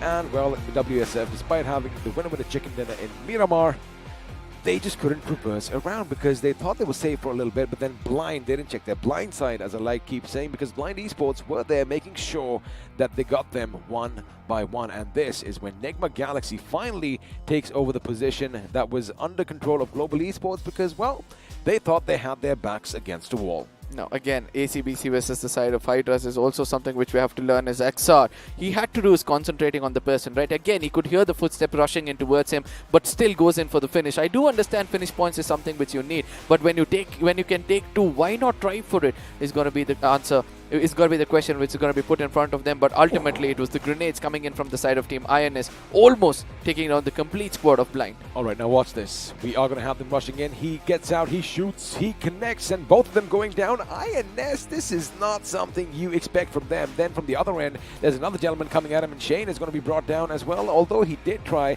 to get some cover. Now, the last man from INS is still going to be standing in Crazy Soul. Of course, the HP also factors in, and again, he didn't really anticipate that there was going to be a massive window over there. No, exactly. Now, windows, the key points in the map of Vikendi has been proved to us. Let's see how many of them are going to learn from this. But Nigma Galaxy on the other side, Nakul gave all the time for Vixie to just climb up the compound and then take the players down. The final moments of the game is where we saw over here, right? Nigma Galaxy had struck so hard against the side of Team OR, but ultimately one good retaliation is more than enough for them. Vixie could have actually rushed in at this point of time, whereas his opponent would have given him all the information, but still to choose to do so. But Per on the other side, he did not have any medkits left, eventually had to give his life for the zone.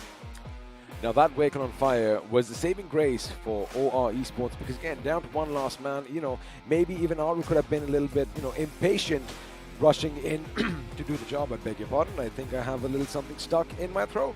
Now, this is the time where I really felt that, OR had actually pulled it too much for themselves because they knew that the circle was coming in towards them, right? So, the real estate is where they were concentrating on. There was one hut in front of them, which they used as covered on one side and concentrated on the other. But at the same time, if they had to rotate and come around, they had to take the zone as well. But yes, this is where I felt Leader OP, if he had shown a little bit of valor, more valor than what he had over there, I mean, I wouldn't say that he did not perform, but a little bit more. When you push yourself, when you outperform yourself, is where you can expect miracles to go in your way. Also, once you have made it to the final 3, but I guess he was assuming he didn't really know the position he was in, right? Because you only know how many players are remaining and not how many teams. So I guess what he probably thought was that, I want to just last for as long as possible, but yeah, take a few shots and who knows. No, one other thing which I'm trying to restrict you from speaking further over here is he knew that he could see the circle in front of him, right? right? The blue zone is right in front of him completely.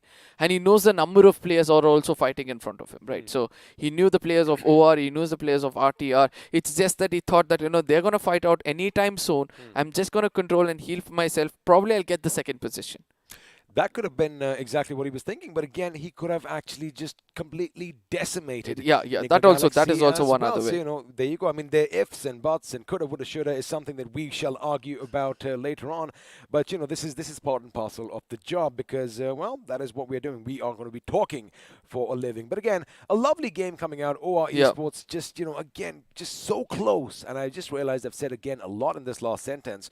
But so close to being wiped out. But that is where that perseverance kicks in. And again, had Aru gone in for the finish, maybe it would have been a different story. But somewhere I feel that Enigma Galaxy had a very good opportunity, right? With 2 knocks already come in, 1 last player standing. Vexy knew the location. A grenade he was trying to pop in from far away, probably got in a little more closer and then tossed in. All those possibilities were also over there. So ladies and gentlemen, 2 different maps for us to see. In the map of Miramar, and nobody went empty-handed, and it was all finished points, which was collected by each and every team. But in the map of Vikendi, it was all about assaulters taking most of it and just one man playing for placement points. Well, again, there's a lot of the destination is the same. It doesn't matter what path you take, right? Because I could have wanted maybe a bit more action coming in, but again, it is what it is, and we're going to stop talking about Vikendi right now because, of course, the next game is going to be back in the green luscious plains of Erangel. Of course, we are going to take a break before that, but it was still. I like the fact that teams did something different, but for now, we are going to take a teeny-weeny little break because I definitely need a glass of water or something, or maybe a nice hot coffee. And you guys should do the same because recharge yourselves. We are going to be back on the other side of this break. See you all then.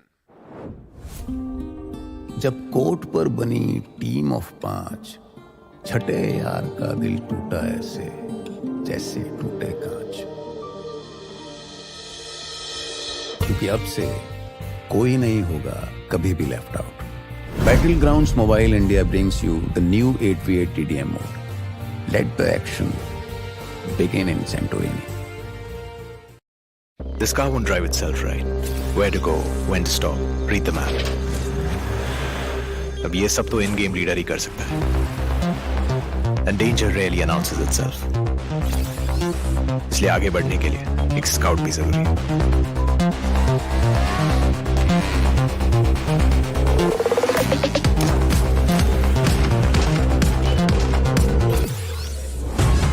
And without the fragger being there to wipe out the enemies, moving forward तो भूल ही जाओ.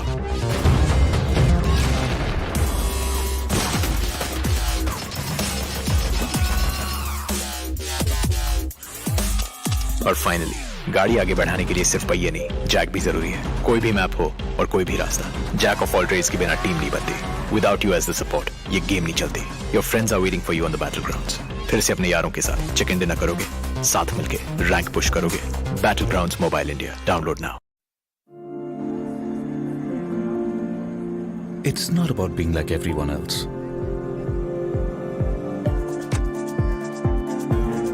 It's about having your own destination.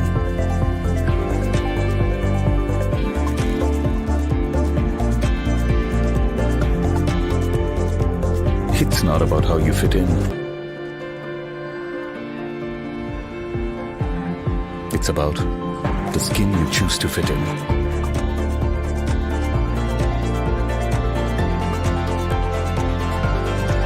It's not about you belonging somewhere. It's about you belonging with your squad. Because everyone can be a player in Battlegrounds Mobile India. All new Battlegrounds Mobile India with new modes and maps. Let the battle begin. Download now. Train और tracks के छिचक के बीच अगर local में बैठी team Mumbai's अपनी game पटरी पे ला रही है, तो बनारस की पतली गलियों में राजेश गेम में पतली गली पकड़ रहा है. थैंक्स टू सिमरन, उसके क्लैन के रैंक का कोई बाल भी बांका नहीं कर सकता. बड़ा बाजार में कैसा भी हो वाईफाई, पिंटू अपनी स्क्वाड को दे रहा है हाई फाई. और अरविंद उर्फ शार्प शूटर को है पता, the one who shows the way is the real ताला। चार मीनार के पास एवरीबॉडी नोज ये सिंगल हीरो और दो हाथ का गेम नहीं है। इरेंगल और मिरामार से भी बड़ा एक मैप है जहां हर कोई अपना रैंक पुश कर रहा है। Battlegrounds mobile India, India rank push कर रहा है यहाँ। आप हो कहाँ? Download now. What's your biggest weakness? My biggest weakness? If I had to pick one, I'd say that My biggest weakness is that I'm a real giver, you know. I give more than I should. Are you going to keep all the loot for yourself, huh? We don't need glory hunters on the team. I'm firing on all cylinders 100% of the time. Gives others a huge complex. Arey bhai, can't find any guns here. I'll be toast if I have to carry on with this frying pan. I'm too calm and composed for my own good. Nothing can rattle me. I'm in constant zen mode. Beast mode, guys! Come on, let's go! अरे scout कर रहे हैं यार. Hello, respond! I just can't push people against their will, you know. Even if it's for their own good. Seeing people uncomfortable just doesn't sit right with me. अबे तुम red zone के बाहर नहीं निकल सकते, कंफर्ट जोन के बाहर कैसे निकलोगे?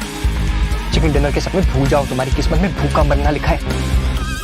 Pick the game, drop the act. All new Battlegrounds Mobile India with new modes and maps. Download now.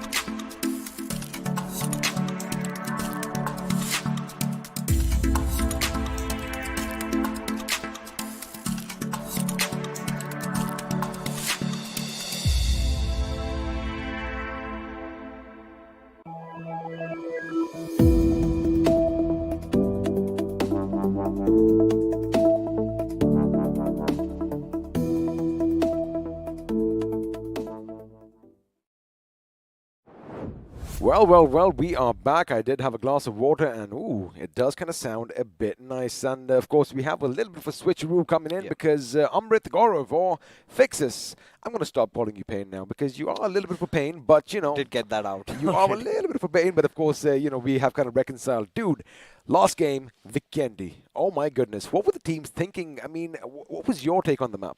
I mean, we've been witnessing Vikendi across those 4 days, right? It's been one good circle and then something you get a whammy, right? This was another one of those southwestern circles we've had. But yeah, I think there were few teams that have been consistent throughout. Hydra officials, Global Esports, even INS and all these teams. But yeah, there's some topic of discussion around leader trying to just hold on the trigger for a little long, and we're going to talk about it. Well, of course, we are going to still keep talking about it as we are moving into the pre-game segment powered by Loco. And, well, looks like the groups are going to still be the same. It is going to be A versus B, but this time around in Erangel. I loved how Team Blind's Shadow performed, right? He was undoubtedly the best player inside the lobby. 100%. And there's no questions of that. The way he was just showing resilience in all those fights, just players coming right at his direction, making sure he just repositions, just did everything. It was a wholesome game for him. But towards the end, I mean, for OR Esports, of course, they did get the chicken dinner. Was pretty calm, composed. They knew what to do. They took all the right fights. But there was, I mean, for leader, of course, huge comments to him, considering had he gotten down pretty earlier, he would have never accrued those 10 points that he did for his team. Could have been 14, just saying, could have been 14, but it's all right. Well, he could have been, and you know, we love just saying this. Coulda, woulda, shoulda, but again, it is what it is, and still for him, because we had kind of written him off at the beginning. But one thing I'm sure you noticed as well, you know, as Enigma Galaxy were traversing down the south, he was behind them, keeping a safe distance ever so often. He didn't get a vehicle. He ran all the way, you know, trying and looting up as much as he could. And, well, sometimes if you are left on your own, that is the thing you have to do. But now, it is going to be Erangel. What do you expect from these teams? Again, locking horns with one another. I think a lot of the teams on the bottom half of the table have finally started to pick up pace, right? You're talking about Geo over here, really good game. Esports Wala, WSF, they've been playing amazing throughout the entire evening. Team Blind, they were somewhere around the mid-table, and they've also been pretty aggressive. 7C, as a matter of fact, they've been amazing as well. So now they've all settled in, right? A and B, we have to see how the Erangel really shows up. Well, before we do head over to the map of Erangel again, a massive shout out to iQOO and Loco for making all of this possible. And you know what this means. We're going to see the hero jump up in the sky. He's going to have his sabers out. Suddenly the battery's going to go down, but the dragon is going to be slain.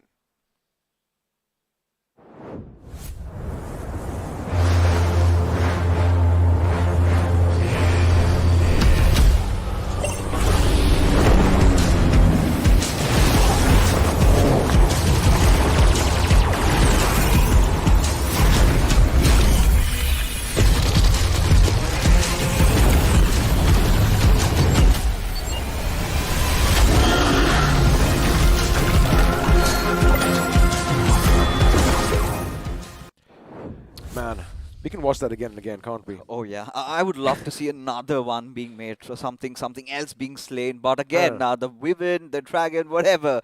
But I think the viewers have a fair share of chance to win 3 iQOO Neo 6 smartphones before it even launches. Of course, 31st May is what we're talking about. All they've got to do is head over to Amazon, right? On the search bar, search iQOO Neo 6. Participate in the quiz where we ask pretty simple questions about the specs and features of your phone. And then all you've got to do is just pray. Well, of course, if you are pious, you are going to be lucky. But if you aren't, well, we still have something more in store for you because BGMI is going to be giving away a lot of merchandise in the form of those beautiful T-shirts, and they do look good in white. And I want one for myself, of course, the bottles as well. All you have to do is head over to the Esports page, fill the form in the description down below, making sure you give out all the right information. All the right information, and just predict which team is going to be on top as far as points go for that particular day. And who knows, you can rep your favorite game out in public. And today is going to be really difficult to decide who's going to end up top, right? We've got OR Esports winning one, Esports Wala WSF winning one, our Esports winning one. So it's so confusing. There haven't really been any consistent teams other than WSF for me so far right now. But, you know, if you talk about their matches, right, the way they've been performing, they've been really respecting the circle. They've been doing a pretty decent job. And today's day has all been about, you know, these teams around the 10 to 24th marker trying to step up. But this is where we're still going to get the conversation back to UP 50. But we'll just wait for them to come. We'll wait for the next game because that is when they are going to make an appearance, which means, well, we are going to say bye-bye from the studio because before all the death and destruction visits the map of Erangel, it is Sunday. Let us take you to church. Which is abandoned for now. And considering all the bloodbath, you're not going to, you know, make questions at it. It's all about survival. I think that is where you're going to get off of your, you know, the religious desires that you tend to, or your responsibility duties, whatever. Lovely song too. Oh yeah. I mean, I am one of those guys who really can't relate to what you just said, but it is okay. You know, we've got that generation between us, and you've been subjected to a whole different culture. Fixes. It came out pretty recent. Basically, your taste in music is... it sucks, yeah. But what does not suck is, of course, this beautiful view, and have a look at the water. I mean, man, makes you want to go in for a dip. Of course, it is kind of getting hot out here, and, well... Make sure you don't drown. There you go. I know how to swim.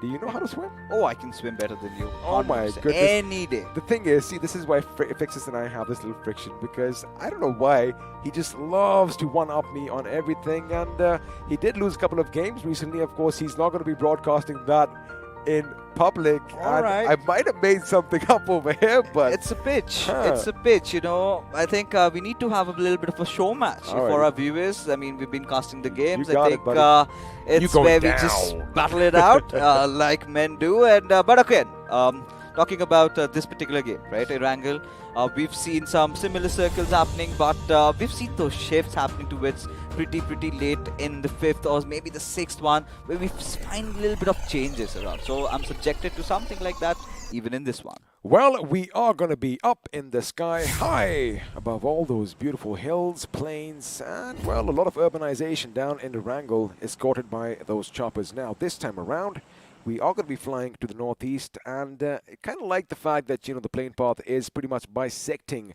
the map in half, which means we might not see a lot of clashes happening for those vehicles, but then again, who knows, because, well, anything can happen, and I want to see some drama right at the beginning, as always. Me too. You know, because considering how this flight path trajectory is going, you would somewhere anticipate a circle building around that eastern side, right? We've seen a lot of that, maybe towards the shoreline, but I'm going to be pretty pleased if we get to see a northern one, right? Somewhere around Siverny, maybe Stalbert. It's been a while. Pick a direction. I would want to go for Siverny. That is what I desire. Right. He picks Siverny. I kind of feel it's going to be not Milta, I beg your pardon, military base, Novo, something around there. I feel it might be a bit to the southeast, but we're going to have to wait and find out, and all the teams are going to be dropping down from the heavens above. And, of course, all these numbers are going to be on your screen to take a look at. Yeah, I mean, Aditya so far has been the best player in the lobby and Ay, in ay, fact ay, in all the right. entire Not bad. Fragbots. But all right, we're going to take this. We've seen the circle, another hybrid one. However, I like this. Yeah, I love this. If it kind of shifts a little bit towards the shooting range area, maybe towards the western side. Zarki, buddy. When was the So last much. time you've seen the city or the little town of Zarki?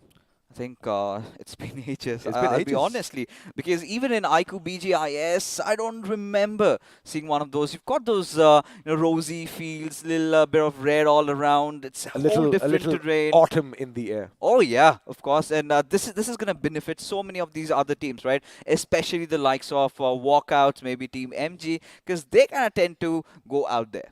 Have a look at what, of course, now we know, whenever Georgia Paul is going to be empty, that's where Initiative Academy love heading. But they do have a few more options because as they are traveling to their favorite spots, they are going to see across the water that another team is going to be going to Northern Georgia. And, well, they do love calling it their house. And for now, the Walkouts, they are still in this game. Now, the question is, all the teams, Fixes, that love dropping down to the south near Milta and the surrounding areas, do they have options? Because, yes, you can still, kind of navigate your way around Yasnaya, pull in somewhere near Severny. But would they do that, or would they want to take the fight head on? I think if you're talking about the southern teams, right, in this case ACBC, all they could do is take the western bridge, take the western highway all the way up maybe towards Georgia. But when it comes down to teams like Big Brother or maybe the others around, like teams like Enigma or something, they can wait it out a little bit, let the players of INS get inside the circle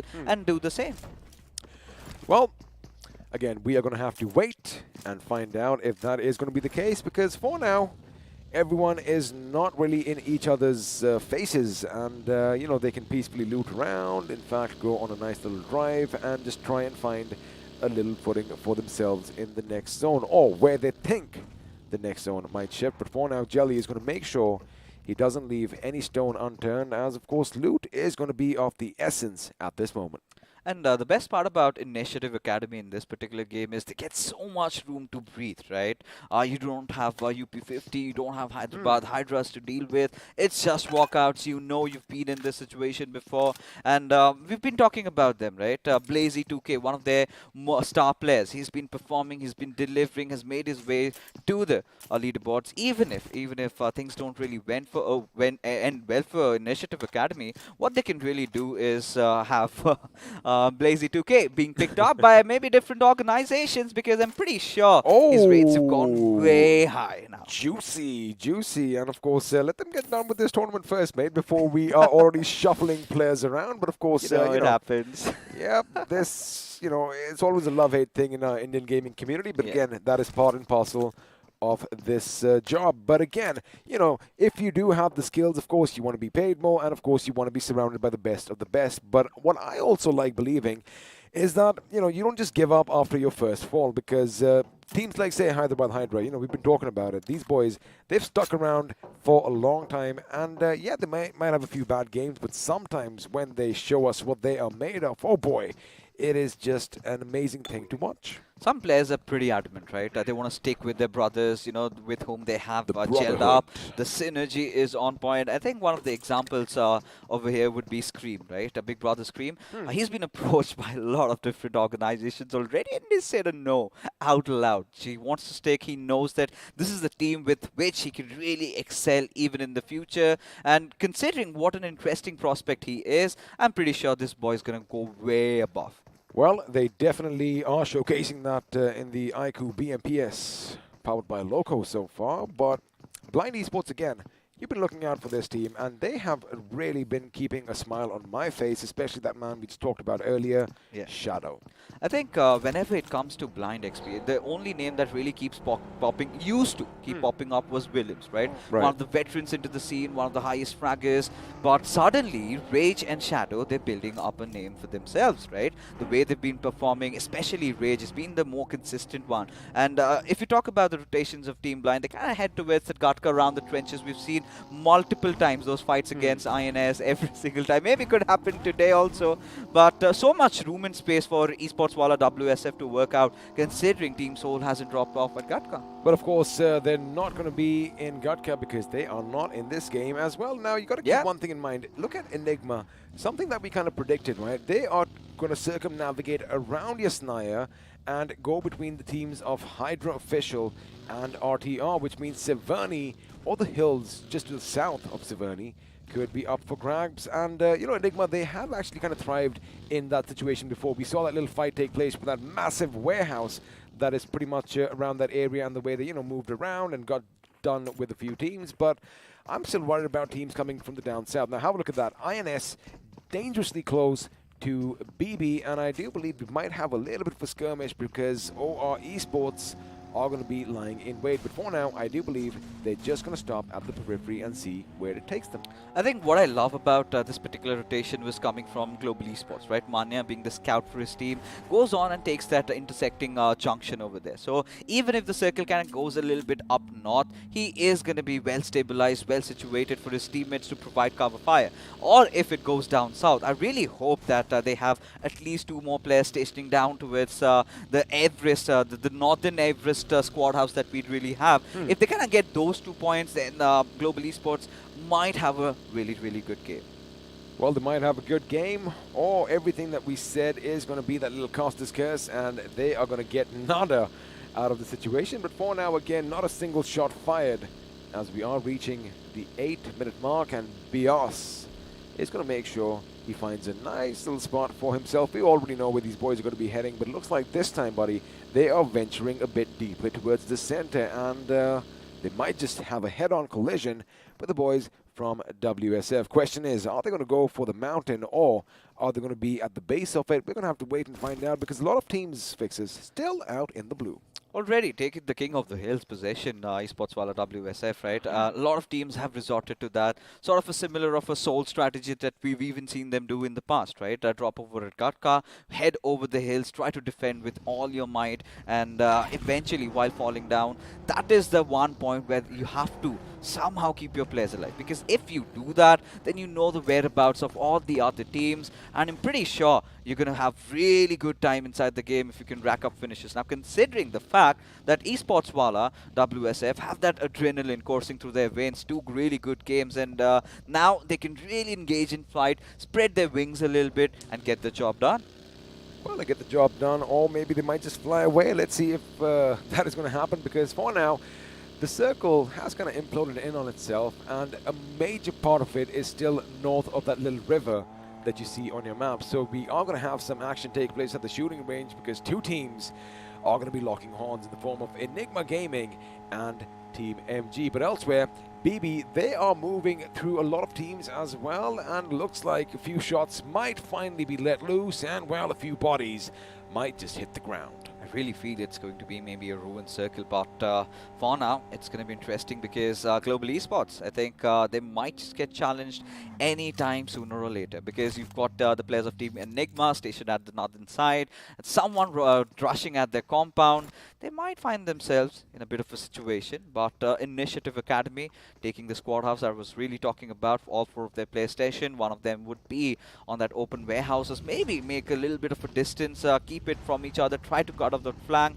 But let's see how these boys are going to fare off, because whenever it comes down to talking about Initiative Academy, it is always Blazy 2K. But lately, it's also been Loki who's making those big movements. And of course, we did have a look at the map just moments before. Nigma Galaxy also opting to go around Yasnaya and come up north somewhere near Severny, which in fact means they might actually be on a head-on collision with Retribution RTR. Whether that is going to be the case, we are going to have to wait and find out. But again, I'm surprised not a single shot fired, although GOG, they are going to be low on HP, and that is largely thanks to the blue zone. But there you have it as far as finished leaderboards go.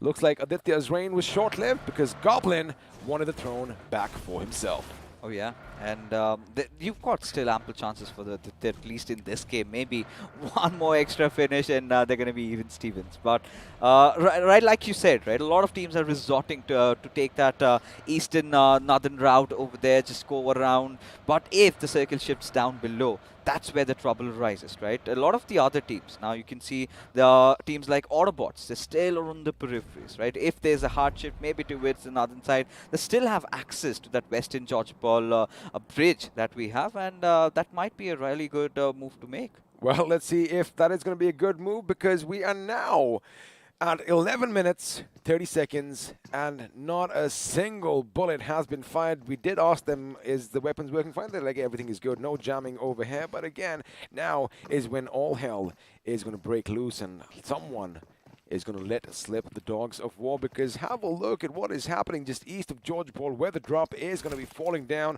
A lot of teams are going to be eyeing whether someone is going to go for it, because they are going to have an idea, oh baby, that someone is going to be nearby. There you have it, ladies and gentlemen. The first few shots coming in at the 12-minute mark. I couldn't be more happier than this. It's fine. I don't even care if they'd get a knock or not right now. Just trying to, you know, take the vehicle down, do some substantial amount of damage is what the intention is. But finally, the moment of truth arises, right? This is where we're going to finally have a slight idea, or rather more vivid picture of what is going to happen. Is it going to go down towards that ruins area, which I really feel could be the case, or maybe could go towards northwestern side? Oh, there you go. Hey man, at least the mountain is still going to be in play. We might see a similar circle to what we saw yesterday. Now this is where the current kings, well, I mean they were kings once in Miramar. WSF are going to be in a good position, but the problem is fixes. Now we've seen them, you know, showcase some aggressive game styles, and I do like what they come up with, but defensively they know a couple of teams could be gunning for their position from either direction.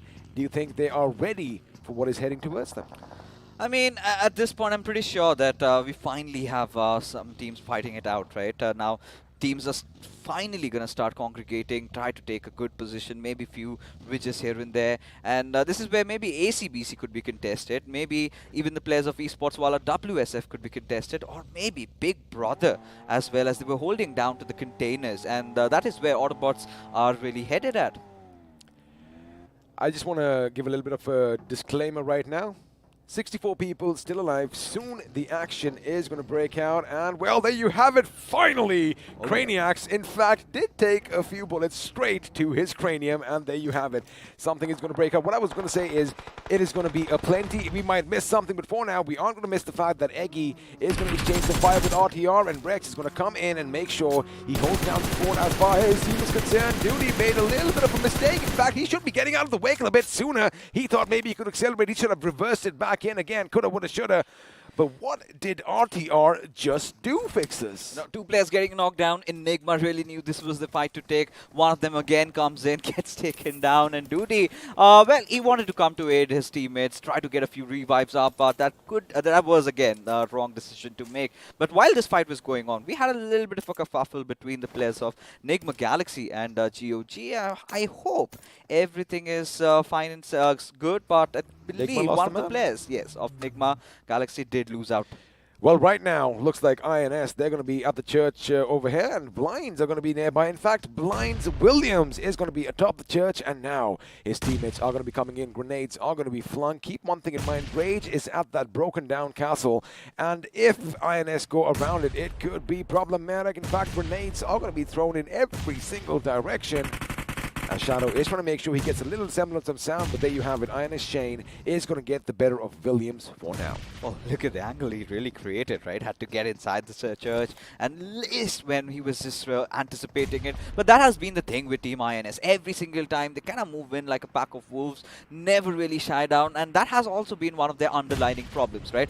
One grade comes in, and they are absolutely obliterated. They've managed to get one finish, now they're eyeing for the next. Well, they are aiming for the next, and it looks like Raid's position is going to be given out as well, as Shane did take a few shots to his body. But for now, oh, is this the perfect position you want to be in? Lucky for him, they still have that little cover in the form of that church. Now the circle is still going to shift further down south, which means all these teams are still going to be happy with their position so far. All they have to do is move a little bit inside. Now Blind, their position is good atop that little castle over there, but I think he did spot something out here, Fixes. Yes, OR and the split, you know, way apart from each other. This is where they really need to regroup, right? They need to have the forces combined. But for Team INS, it's all about trying to stay alive because they're being shot from elsewhere, right? It is OR also trying to do the same. At some point or the other, maybe we might get to witness a fight in the Everest areas where ACBC and Esports Walla WSF are in real close vicinity. Speaking of teams going up against one another, Enigma Galaxy just blew up Enigma's Avi, which means it could be problematic for Enigma Gaming. They are still outside the circle, and we missed the action. I'm sure you guys did too. We're going to have a quick replay and see just exactly what went down. There you have it. Oh my goodness, again, that Lamborghini just spinning out of control, and well, Vixie was blown to bits along with it. There you have Team Blind and a little bit of a situation. Again, those nades keep on falling. And INS, they've really been capitalizing upon that. But look at Avi. Had no other option. Enigma Galaxy knew they had their prey in their jaws and just had to eat it up. Wait a second. Blinds, of course, you know, they were still kind of looking good. That grenade comes in, but then Dionysus comes in and pretty much makes quick work of them. I think there's only one person lurking in the shadows, and that could be Shadow himself. We're going to have to see if he does something like he did last game, pull off something out of his hat, as Dionysus, again, kind of might be reminded of Greece back in the day with all these ruins around, and he might just feel right at home. But once again, let's just have a look at the action we missed. There you have a Deadpool showing his back once again. Fixes, how many times have you seen that happen to this boy? And Team Blind, they were kind of in a very bad spot, right? They were knowing they're getting clobbered down by the players of INS, had no other choice but to run, and so are the players of Team Enigma, eventually just to fall down to the players of Global Esports. AJ getting the better out of it. GOG made a dash for the circle, but did not have enough smokes deployed. Not enough smokes deployed, but right now, Global Esports, buddy, are going to have that same little bit of a fiasco on their heads. Two of the members are going to be down on their knees, as Rex, although he does have some smoke around him, he is going to make sure he patches himself up. Now, we do have a battle for the king of the hill. Is it going to be WSF or are ACBC going to dethrone them for now? But for now, again, they are going to keep their cool because, again, they don't want to overstep, right? If they keep going up higher and higher on that mountain, they could be shot at from behind. And speaking of getting shot at, looks like Enigma Eggy's days are finally numbered, and ACBC is going to be raining down death as Rex is blown to smithereens. This is where I really want Leader or maybe MJ to look at the backlines. Maybe Leader is taking the charge of it. But for now, Global Esports are having made a few replacements. I think Joker is not playing this one. Ronnie coming in already. Their IGL getting taken out of the picture over here. There's no chance on earth that they can go for the revive. So they have to cut on their losses. Now getting inside the circle could face maybe an hungry INS. Well, the thing is, he is going to try and regroup with his teammate, and Blind over there is finally going to be taken out by INS's Crazy Soul. So imagine the angles that they have set up. But the problem is, Ronnie and the boys, well, they do have enemies nearby, and they are going to try and make any little bit of cover for themselves as they can, anticipating correctly that that compound up ahead could be occupied, but looks like iQOO did not put the brakes on when he got out of his vehicle, as a result of which he has been knocked out. For now, it does seem like Big Brothers are wanting to take control of this mountain as well. Scream is going to get out of there as quickly as he can because he definitely saw that grenade heading his way.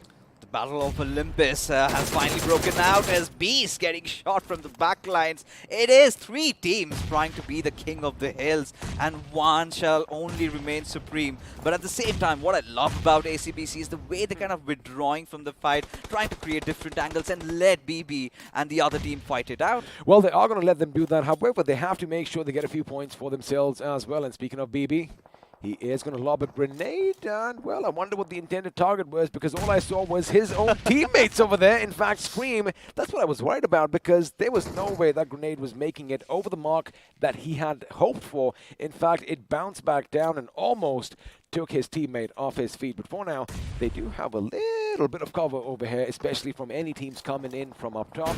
Well, and from the bottom, they're going to make sure they deploy enough smoke screens. Althunki over here and the boys of Moar, they do have that compound, and, well, they are in a nice spot. And, you know, they could rack up quite a few finishes here. All they have to do is look after Team Hydra officials. The moment they have their backlines cleared, I think this could be a winner-winner chicken dinner game for them. As the Initiative Academy, we have been talking about this, right? They were under heavy fire from this right at the, you know, after the shift. They were getting shot by the players of GOG. Everybody just coming after them, but Scream just waiting for his grenade to be popped over. Current takes a massive amount of damage, but it is going to be someone else who gets the knock. Well, someone else will get the knock right now, and of course, like flak grenades, that is going to be raining down death from above. Another grenade goes boom, and with that, another one is going to bite the dust. Elsewhere, INS are going to be opening up on EW. Well, and on another team, I beg your pardon, but right now, Nigma Galaxy is going to be coming in from the side. One grenade goes boom, and MJ is going to make sure he takes a lot of them with him. Of course, Apollo is going to be helping him. WSF, buddy, same thing. We've seen them do this again and again. They just got themselves in a little bit of a sandwich situation, and, well, although it might look good, it wasn't delicious for them. Yeah, of course. I mean, considering they were in a very precarious spot, taking a lot of fights, but for now, MJ has to fight it against one of the best players in the lobby, it is Scream. Look at how he's making those movements, the grip over it, where majority would even fall. He still stands tall. Oh, he is still standing tall right now, but the circle is going to be closing in, and it is going to decide the fate. It is going to shift down south, which means, well, Orange OR Esports, I beg your pardon, are going to be in a very happy situation right now. Now, all they have to do is make sure they lead the lambs through the slaughter, right, and just let everyone come towards them. Now, Apollo atop Olympus right now. Can he do something? Because Dionysus is going to be on the bottom, and as soon as I take his name, he's going to be taken out by Hydra Official. Now, Hydra Official, 2 finishes for themselves. They have to make quick work because they are at the edge of the circle here. However, keep one thing in mind. There's someone to your left here, Legend. He does not care right now. He is going to be running through that smoke, and chances are he just might get bit by a hungry snake. Still power kilo. He's not even moving a muscle. Just waiting for someone of Hydra to really spot him out. Maybe that's where he takes a shot. Jackson still oblivious, finally does, and takes one down. But Legend with that fast trade does good work of him as Enigma Galaxy's Apollo just on the brinks of elimination. We've got to see what he does, as now he needs to patch himself before engaging in a fight. Zen OP still alive and kicking on full HP. Bronze at the last nick of moment, steps out, but eventually falls as Big Brother somehow still managed to win that fight. Well, they did manage to win the fight, but they still have a long way ahead, and now Hydra Official realize, wait a second, there's someone in the smoke over here, and Barb is going to go right ahead, but AJ is concentrating on Team INS. Now the question is, does he know that death might be lurking just behind them? I think he does. He does hear the vehicles coming in. His position could be given away. A grenade is going to be lobbed as OR's Jelly is taking the fight, and that car went flying. Hopefully it does not hit anybody on the way. Now the thing is, OR Jelly right in the face of all the action. They're going to make sure they have that nice little footing over there, because this is what this team loves doing. You got to keep one thing in mind. They love setting up all those angle fixes, but Hydra, Dynamite, they are being really, really careful, but grenades are coming in. One of them, in fact, is going to get Jackson, and Legend is going to go down as well, and this is where Dynamite is going to come under fire. Another grenade from AJ could be it. This could be the final nail in the coffin. It does go boom, and there you have it, ladies and gentlemen. Global Esports wiping out a team. 9 finishes for them so far. The thing is, their victory just might be short-lived. OR, they are again having the game of their lives. The way these lads have been playing, the way they've been giving cover fire to all their teammates, especially Jelly holding his fort against the entire squad of Autobotz, and Aru and Aditya also helping him from the backlines. Look at how beautiful they take the control of the circle, but in the midst of it all, ACBC's Capron, Zen OP, 2 of the solo players surviving for their team. I think the main fight is going to be between OR and GE. Whoever wins gets the chicken dinner. OR is getting it. There's 4 lads overhead, and the thing is, they know exactly where everyone is. I wonder if that's going to be the case as far as Zen OP is concerned. But right now, Althunki is going to be a little disappointed he doesn't have a single finish to his name. But again, after all, ladies and gentlemen, this is a team game, and again, we are going to have some cover coming in. I do believe they know there's only one man standing. Ronnie's got grenades on either side, but it's going to be Althunki's bullets that are going to finally seal the deal, and he does get taken down from distance. But the fact is, OR Esports still have that number advantage. The Capo gets out of cover. He does take him down, but that is going to be it, ladies and gentlemen. Back-to-back chicken dinners. OR Esports winner in this game as we head into the post-match segment powered by Loco. And this is where it is OR Esports supremacy all around, right? And Aru, being the MVP, I believe, did do a lot. As if you take a look at the point standings over here, Global Esports, they needed this game, right? Oh, yeah. More than the finishes, what really stands out is the position points that they threw, the way it rotated inside the circle. But OR Esports, the moment, I think from the third circle itself, they were stationed at that particular area, and that is where the circle kept on rotating. There were some moments where maybe Jelly thought it might go a little bit towards the northern side, but still did not deter to fight against Autobotz and still come out as the victors. I will say one thing, because we have pretty much established the fact that these boys love setting up angles. Have you noticed something? The moment they realize, the moment an opposing team realizes that, the shots coming in from XYZ place are by OR Esports, nobody really rushes their position. Yeah, of course, because they also do understand the fact that someone from the backlines is going to be providing cover fire to them, right? The one fight against Autobotz, it was Jelly all by his lonesome. They could have flung a few grenades, could have done everything, but they did not resort to that. But now, let's have a look and see who is going to be crowned the iQOO MVP. And, well, lo and behold, it is going to be a member of Global Esports, AJ, with 8 finishes, 768 points of damage. And you know what? I don't blame him right now. The amount of grenades that he threw with pinpoint accuracy was mesmerizing. It's so much. It was so much chaos throughout the end, right? As we take a look at the top 5 players inside the lobby, had to be Aru there somewhere, as he provided some beautiful, beautiful cover fire to save his Capitan. But even for Hydra officials, we've been seeing them having the very good time inside the iQOO BMPS, finally finding their groove, getting their mojo. But for Initiative Academy, we always talk about Blazy, but Loki is also making some strides. He does look mischievous too. I mean, I think you picked the name perfectly over here, as we are going to be having a look at a few more facts and a few more figures, which means the match summary is going to be popping up. And what stands out for you here?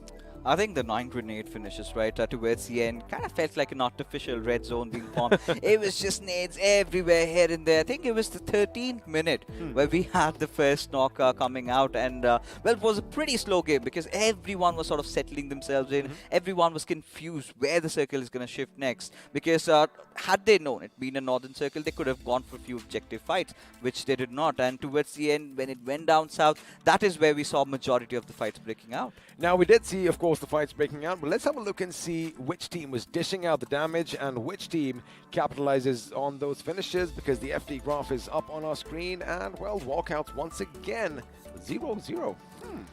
Okay, I mean, Walkouts, they have one good game and then they kind of mess it up. Has been the go-to case with them, right? Towards the end, maybe they kind of have to come back bouncing because the other teams are finally stepping up. Now, this is where you've got to talk about GOG. They're also making, at least trying, right? Giving efforts in the right direction. This time, look at the damage numbers. 1,000+ points of damage, just 3 finishes. It is okay. It is something that they can really live with. But another team, I mean, Enigma Galaxy, I think they were pretty amazing as well. They were indeed, and they were actually taking the fights straight to the enemy. That is something that I did appreciate from the team. Now, GOG, yes, it's going to be a bit of a hard road ahead, but they have started, and it does look like they have some momentum in their favor at this stage. Now, I am kind of worried about a few others, but you know what? We're going to hold on to that thought because let's just have a look and see how these teams have done, because the overall standings should be popping up on our screens now. And of course, a few changes on the first page. Hydra and Nigma once again exchanging their positions, and it looks like Global are going to snatch away the 6th spot from Hyderabad Hydras, courtesy those 11 points. Look at the lead that's been built up on the very top, right? It's even more than 100 right now. And this is where Team Soul, EXO, really someone needs to catch up, right? Someone needs to have a good game. EXO, of course, a Miramar good game. They kind of ended at top 3. Did not have a lot of finishes to work around, though. But in this game, Hydra official, like you said, have switched up places, but it is going to be a little short-lived because one good game for Enigma Galaxy, even the 4th spot could be contested. But talking about the others, of course, Global Esports have really stepped up this time around. 266 points at 6th spot. As we move into the second base, this is where I'm really more curious as to what's happening. Look at the difference. Changed. So less, but nothing has really changed between all these teams. I mean, they all got the right amount of points to make sure they hold on to their spot. Now, of course, you want to keep one thing in mind. The cutoff basically is somewhere around the 200 mark. All right, 197 points is what Team INS has now. The third page is where things actually are going to be tricky because these are the teams that are in danger. And have a look at that. ACBC just 1 point shy of INS. And I guess 18 till about 21, they can still make it at the end of this day, only if they have one good game. But what about 22, 23, 24? I mean, GOG, all right. If they can have two very good games, maybe we can still consider them to be the contenders. But what really steps out for me is ACBC in this one. Captain, one of the players who did survive till the very end. If you talk about ACBC's journey all the way from the southern side, head over towards the Everest, it was such a tough time for them. But having one of those players alive and trying to get those position points, they're somehow still in the mix of things.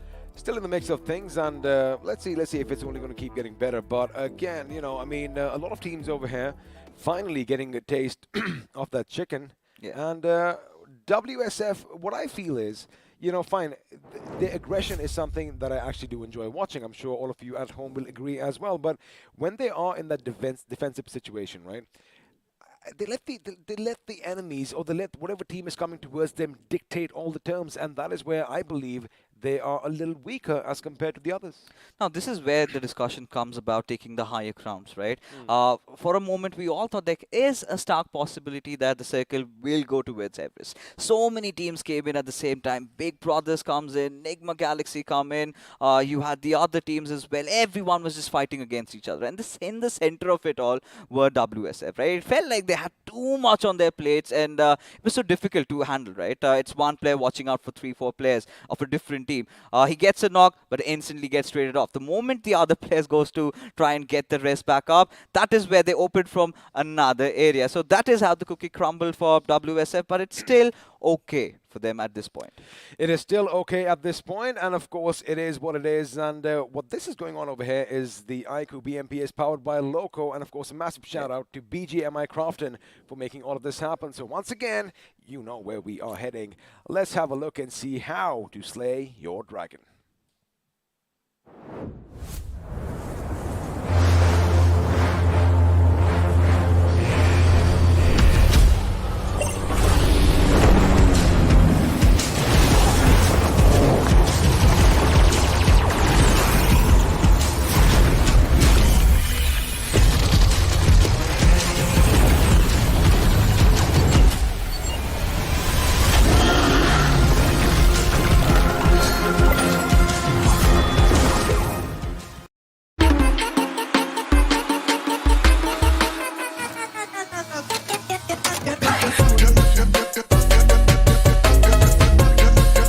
Watch it, earn it.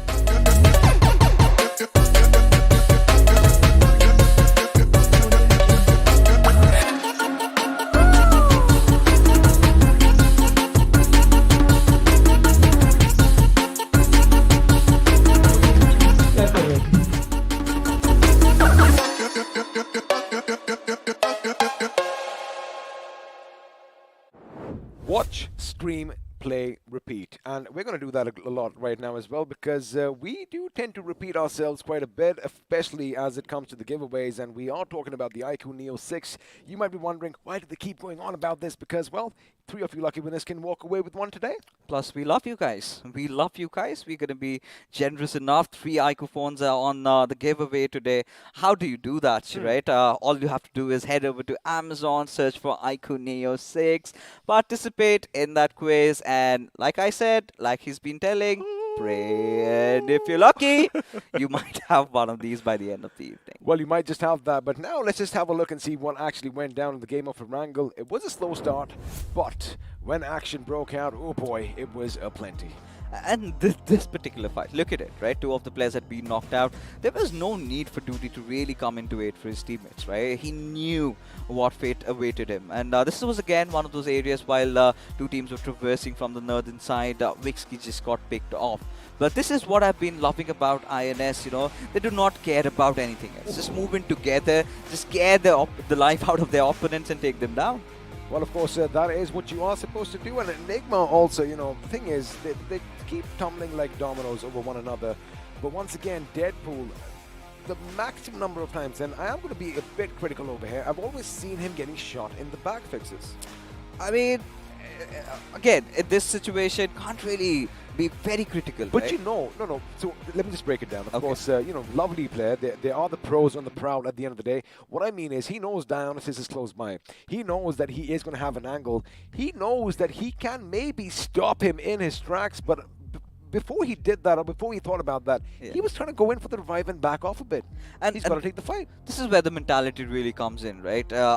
Team Blind, they were getting clobbered, they were getting devastated by the players of INS. All they had to do was the next reflex is try to survive. And all they wanted to run. And the moment they try to run, they realize there's someone on their tails. And, well, of course, like you've been saying, right? It comes down to the psyche of the players. Few of the players kind of respond back and fight and bite back. But he was the one a little bit submissive over there, could not be the right decision. But look at this. This is what I was talking about, right?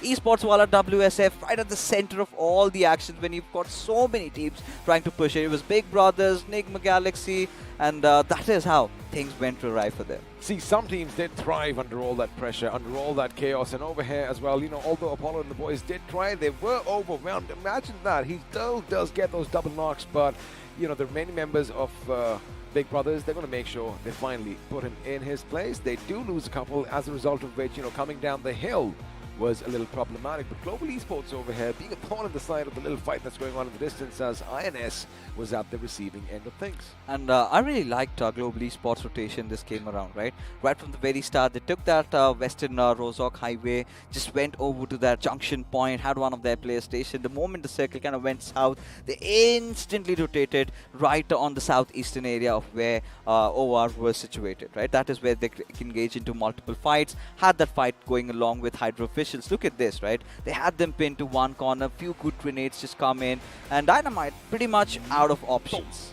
Pretty much out of options, and the thing is, I thought it could have been the other way around. Because Global Esports, this is where they did, capitalize on the fact that, Hydra officials were being just a little bit too hesitant. But of course, as we said, their victory was short-lived as AJ was taken out with a bang, and now OR Esports, they went in and got the job done. ACBC, again, a valiant effort coming in over here from Capron. He does get a couple of knocks. Maybe a third would have kind of, just put them in their tracks just a wee bit. But unfortunately, had he maybe crouched down over there because, hit the deck completely, had he gone prone, those shots that were coming in from the other side would not have hit him. But again, coulda, woulda, shoulda, but a valiant effort nonetheless. Yes, I think considering ACBC and their entry inside the circle, how they lost out on majority of the players while just going in for the ramming, that is where Kaplan still showing that resilience there, the never give up attitude. Yeah, of course, he knew by the end his fate was sealed, right? He knew that there's an entire squad of war right in front of him. He did all he possibly could. Now, we would have been really happier if he managed to get one of those finishes, but it's all right. I mean, he props to the effort, and still, as long as he's keeping his team in the mix, it is what we're going to take with open arms. Of course, that was, of course, the map of Erangel. Yeah. Now things are going to change because, well, the temperatures are going to be rising up a bit. It is going to be the deserts of Miramar where the action takes place next. And, well, I think my throat would definitely want me to take a bit of a break right now, which means in due time, the sun himself, Arca, is going to be sitting where I am. And again, in case you guys are wondering why I said that, so Arca, as we obviously discussed, is the Sanskrit word for the sun, which is quite interesting. But, for now, Fixes, lovely game, but the action started too slow. Why do you think that was? It was a circle, basically, right? Right, like I said, right, teams did not want to commit too much, right? From the very start, they were still in the mix, having two mindsets that if the circle kind of goes a little towards the northern side, then what are we going to do? It's better we wait for that curveball to hit, and let's just keep floating around the entire map. And the moment it went a little down south, that is where we had the entire lobby just completely chaotic, fights everywhere, bloods being splattered left, right, and center. And that was the only reason that I can feel at this point, because other than that, they were also reluctant, just sitting down inside the compounds in the safe houses. That could have been the case. It could have been the case. Now, I'm just trying to figure out, how OR dealt with the situations, because we did see Hydra officials were coming up behind them towards the last few circles, those little yellow dots on your little mini-map. and they were still engaging with every team that was coming down from the mountain. Now the thing is, Hydra officials, again, I don't know. I don't want to say that they got unlucky because another team was, pretty much sending a barrage of bullets their way, but that mentality that, oh, it's OR Esports, they probably should have gone in for the rush, or that little ridge, how it rises and then you have the houses, at least taken that for cover. 100% agree with you. And I think I really felt had Hydra fought it out against OR, things could have been completely different because Jelly was situated in a different position. Had they gone from the southern side, things could have been different. But again, same old things. But finally, ladies and gentlemen, it is time as we head into the pre-match segment powered by Loco. As of course, XP's got a throat issue right now. He's gonna have some water and have it all sorted up. While, our sunshine, our ray of hope, Arka joins us, and he's gonna give and share his expertise because now we do have teams from Group C coming into the mix of things. Now, Arka. Now we've got another game of Miramar with us. We've got Hyderabad, Hydras, Seoul, EXO, all of these teams coming back. And do you think it's going to be someone from maybe B, or is it going to be someone from C taking a chicken now? That's a little hard for me to say. I mean, looking at this just situation, your hunch, right? not just your hunch. Nothing statistical though. C? C is what you Even said. though my heart says B, I'm going with my brains at this point of time because that is what needs to be up and running for any of these teams, right? But amongst all those actions, I saw one team's dream getting shattered because of one man. That was the side of GOG. They were trying to get inside, and they saw INS just move in from that location. They tagged off INS, they put a player down, but after that, what they thought was not in the right sense, according to me. They could have put up smokes, they could have made it inside the circle, but no, they wanted to run inside. Billions, one spray with the 4x, put on 3 players of GOG, left out with one last player. I mean, in such circles, it's obvious there's going to be crosshairs around you. They're going to be trying to take advantage of it. Like 1 spray and 3 players getting taken down, that is like gifting away free points for the others, right? So somewhere I feel, these are the points where, few teams have to learn, right? Stick to the basics, use those amenities properly, have the right kind of resources at the right time in the game, and make sure that, you use it as well. But again, a good game coming in. I'm probably not disappointed in this game because the kind of distribution of finishes which took place in this, but rather, yes, I'm looking forward for the new map coming up because that is where the action is going to happen. I think GOG is learning things the hard way, right? But, we have been teachers over here. We've been talking about the iQOO Neo 6. It's an amazing phone so far. We've been preaching about it, and our friends from iQOO also have a special message for you guys. And it's going to be on your screens right now, how to slay a dragon.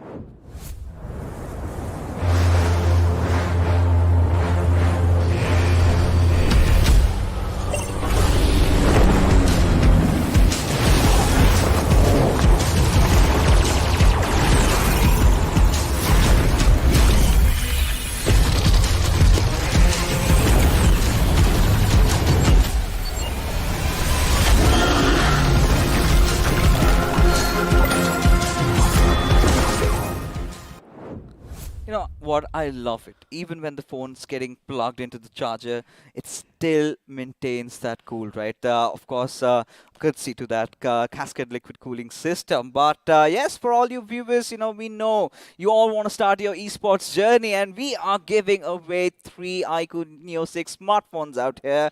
And Fixes is going to tell us how to do it. He's done that. All right. On the search bar, of course, head over to Amazon, iQOO Neo 6, and this is where you take part in a quiz, right? Pretty simple questions. We know we've already given you the answers. We've even given you some hacks on how to increase your chances. To head over to the English stream because that's where your presence is going to be felt, and if you're lucky, you're going to come out through. Absolutely, but at the same time, there's going to be merchandisers giveaway where it's going to be. I know that iQOO Pro Series has been in the game of BGMI has been one of the biggest thing ever in the industry. The kind of prize pool, the kind of talk, the kind of new revolution it's brought in, and you need to own those merchandisers to also have the bragging rights yourself. So what you have to do is head on to BGMI Esports channel. Make sure in the description below you find a link. Click on that. You're gonna put on all the details over there, right? So and then after that, you're gonna spam out hashtag the team you feel is gonna be ending on the top by the end of the day, on the top of the specific day, but not the the overall points table, if your predictions come out true, then you're going to be gifted with these merchandises. Oh, you certainly will. And it's all about the exclusivity, right? Imagine when a lot of people are watching, lakhs and lakhs of people are watching the stream, and you are picked up just the lucky 10 every single day. And all you've got to do is support your teams, right? And not just that, even when you sort of head over to Loco, you have chances to win free UC if you've been watching all the games, and all you've got to do is answer some easy questions. But for now, I think now this is where we head into the desert again, and this is where the big discussion really comes up. Team SOUL. The previous game, I mean, they just got 1v4 by God from Kinetic, just hunkered down to that one position, had no other option, but still did come out shining. No, this is where I feel bad for the team because of two reasons. One game goes so well for them that they try to prioritize the circle, not take unwanted fights, not rush in blank, and the very next game they do all the basics wrong, right? Are not allowing the opponents to make the mistake, and they became a little hesitant in the beginning, and due to which they were getting blessed and all of a sudden become overconfident and push in. I don't understand when professional teams actually do this. We do understand they are one of the teams to watch out for, the favorites to win this tournament with the side of Team OR at this point of time. But still, every move they make is going to be jotted down in the textbook, telling that, this is what they did right and that is how they won. So I just hopefully they're not going to be pointed at the other way around, telling that this is not what you should do at one point of time in the game. I think for Team SOUL over there, they could have done so much things, right? Could have gone for a bait and switch strat. We did see Akshat just, taking a leap of faith. And in that moment, while God's attention was redirected at his position, someone else could have really come in. But no, the point is this, right? That is where we set basics. One person went for a leap of faith. He got destroyed. Why is the second person following up the same fate? Just cocky behavior. And we've been talking about this, right, time and again. This is where Team SOUL just understand they've already qualified, they've made it to the finals, they're looking at the big prize, settling themselves in really unfair conditions or maybe situation, are learning things the hard way because the lead has been increased even by 100 points plus more, as now even OR in pursuit to make the lead even higher and very, very hard to climb and or make it equal. They're inside the lobby as the flight path trajectory all the way from El Azahar towards El Pozo. The teams going down south are going to have a little bit of turbulence. Now, somewhere I feel the circle is going to go towards the side of Tumasera and Los Ligos. And at this point of time, I just pray God that, the teams which choose the northern side of the map also, tries to rotate around as quickly as possible, try to get off what the best they can. But ultimately, it's easy for us to sit over here and speak, right? So they'll be strategizing on every single move. Again, the strategy keeps changing by the performance of the previous map as well. So I know that few teams have not had it, and that's why I'm going to keep my finger crossed for most of them. As for one last time, we're going to look at the overall standings in the map of Miramar, where again Team EXO is catching up very, very close to Team SOUL, 1 point away. And if they do well, then this is also one of those places where Team SOUL will be losing their lead. I think the first Miramar game we had, EXO had a fairly decent time. Oh, but nice! OR Esports might have themselves in a little bit of a trouble. It's goose hunting season, as Aru is still on his gliders, but had Hero even had a red dot, maybe things could have gone all wrong, all down to tatters. But it's all right. Now finally he's going to breathe a sigh of relief. But there you go. Just rubbing the sweat away. And now he heads into his desired area to loot. Now at the same time, he just became a little persistent with the M24, wanted to make a mark. Probably if I'd come back inside, taken another gun, probably a gun which is like an AR or an SMG, and then gone in for a spray, it would have been better. I know the distance is pretty hard to cover, right? But let's not forget a broken gun was right there by the door. And sometimes that do connect in a very long distance. But and I've seen that happen before. This is where this discussion comes in, right? He did not want to lose sight of his prey. And all he wanted to do, it was a long shot, right? Had it connected, it would have been for the highlight reels. Very rarely have we seen all these shots kind of hit. That is the whole point, right? So the chances of you getting a knock is more important over there to be on the highlight reel, because ultimately you can't get that finish. It's so far away, you can't come closer. Oh yeah, that also. But again, had he gone for maybe an SMG or an AR, chances would have been there. It was, I think, hitting around 200 plus or maybe 300 plus distance, right? You've got that even bullet drops coming into account, which is where I still feel, you know, bolt actions kind of prevail a little supreme. And yeah, it was just about having maybe an optical sight. Maybe that could have been the case, but it's all right, you know. Well, let's get back to discussion, right? We've got another eastern circle. We've got a little bit of an affinity of the circle trying to stay around those eastern areas. But I think Team Kinetic have a really important job to do right at the heart of the circle, around that graveyard area. They're going to have a juicy loot. We've got to see how they tackle when blind comes their way. Now, this is where I strongly feel that, you know, teams like Team Soul need to be careful, because in the map of Miramar, I've seen them, they've tried to, you know, play a very, very split gameplay, right? So I just hope that this time they don't do it, especially in their rotations. They tend to stick together. At this point of time, Hacker has to do a lot of looting. I know that in the place we are at the side of Picardo, there's going to be ample amount of loot for the whole squad to take in. But at the same time, when I look at the southern side of the map, where I was expecting the circle to go in and again getting betrayed and shattered, and I don't know what all words to use on myself at this point of time, we do see that there's just one team going over there, and that's going to be Team MG. And this is one of those teams who need to get an ample number of 30 to 40 points in this game, or I don't think so they can make it in the next week itself. I mean, yeah, for Team MG, it's not been a sunny time. It's been all autumn. They're all gloomy around. But Miramar always is sort of a breath of fresh air to them, right? In Miramar, they believe. And likewise, all the edgy teams, you know, that kind of stay around the circle's edges, head over to the corners of different maps, the different inside the map of Miramar.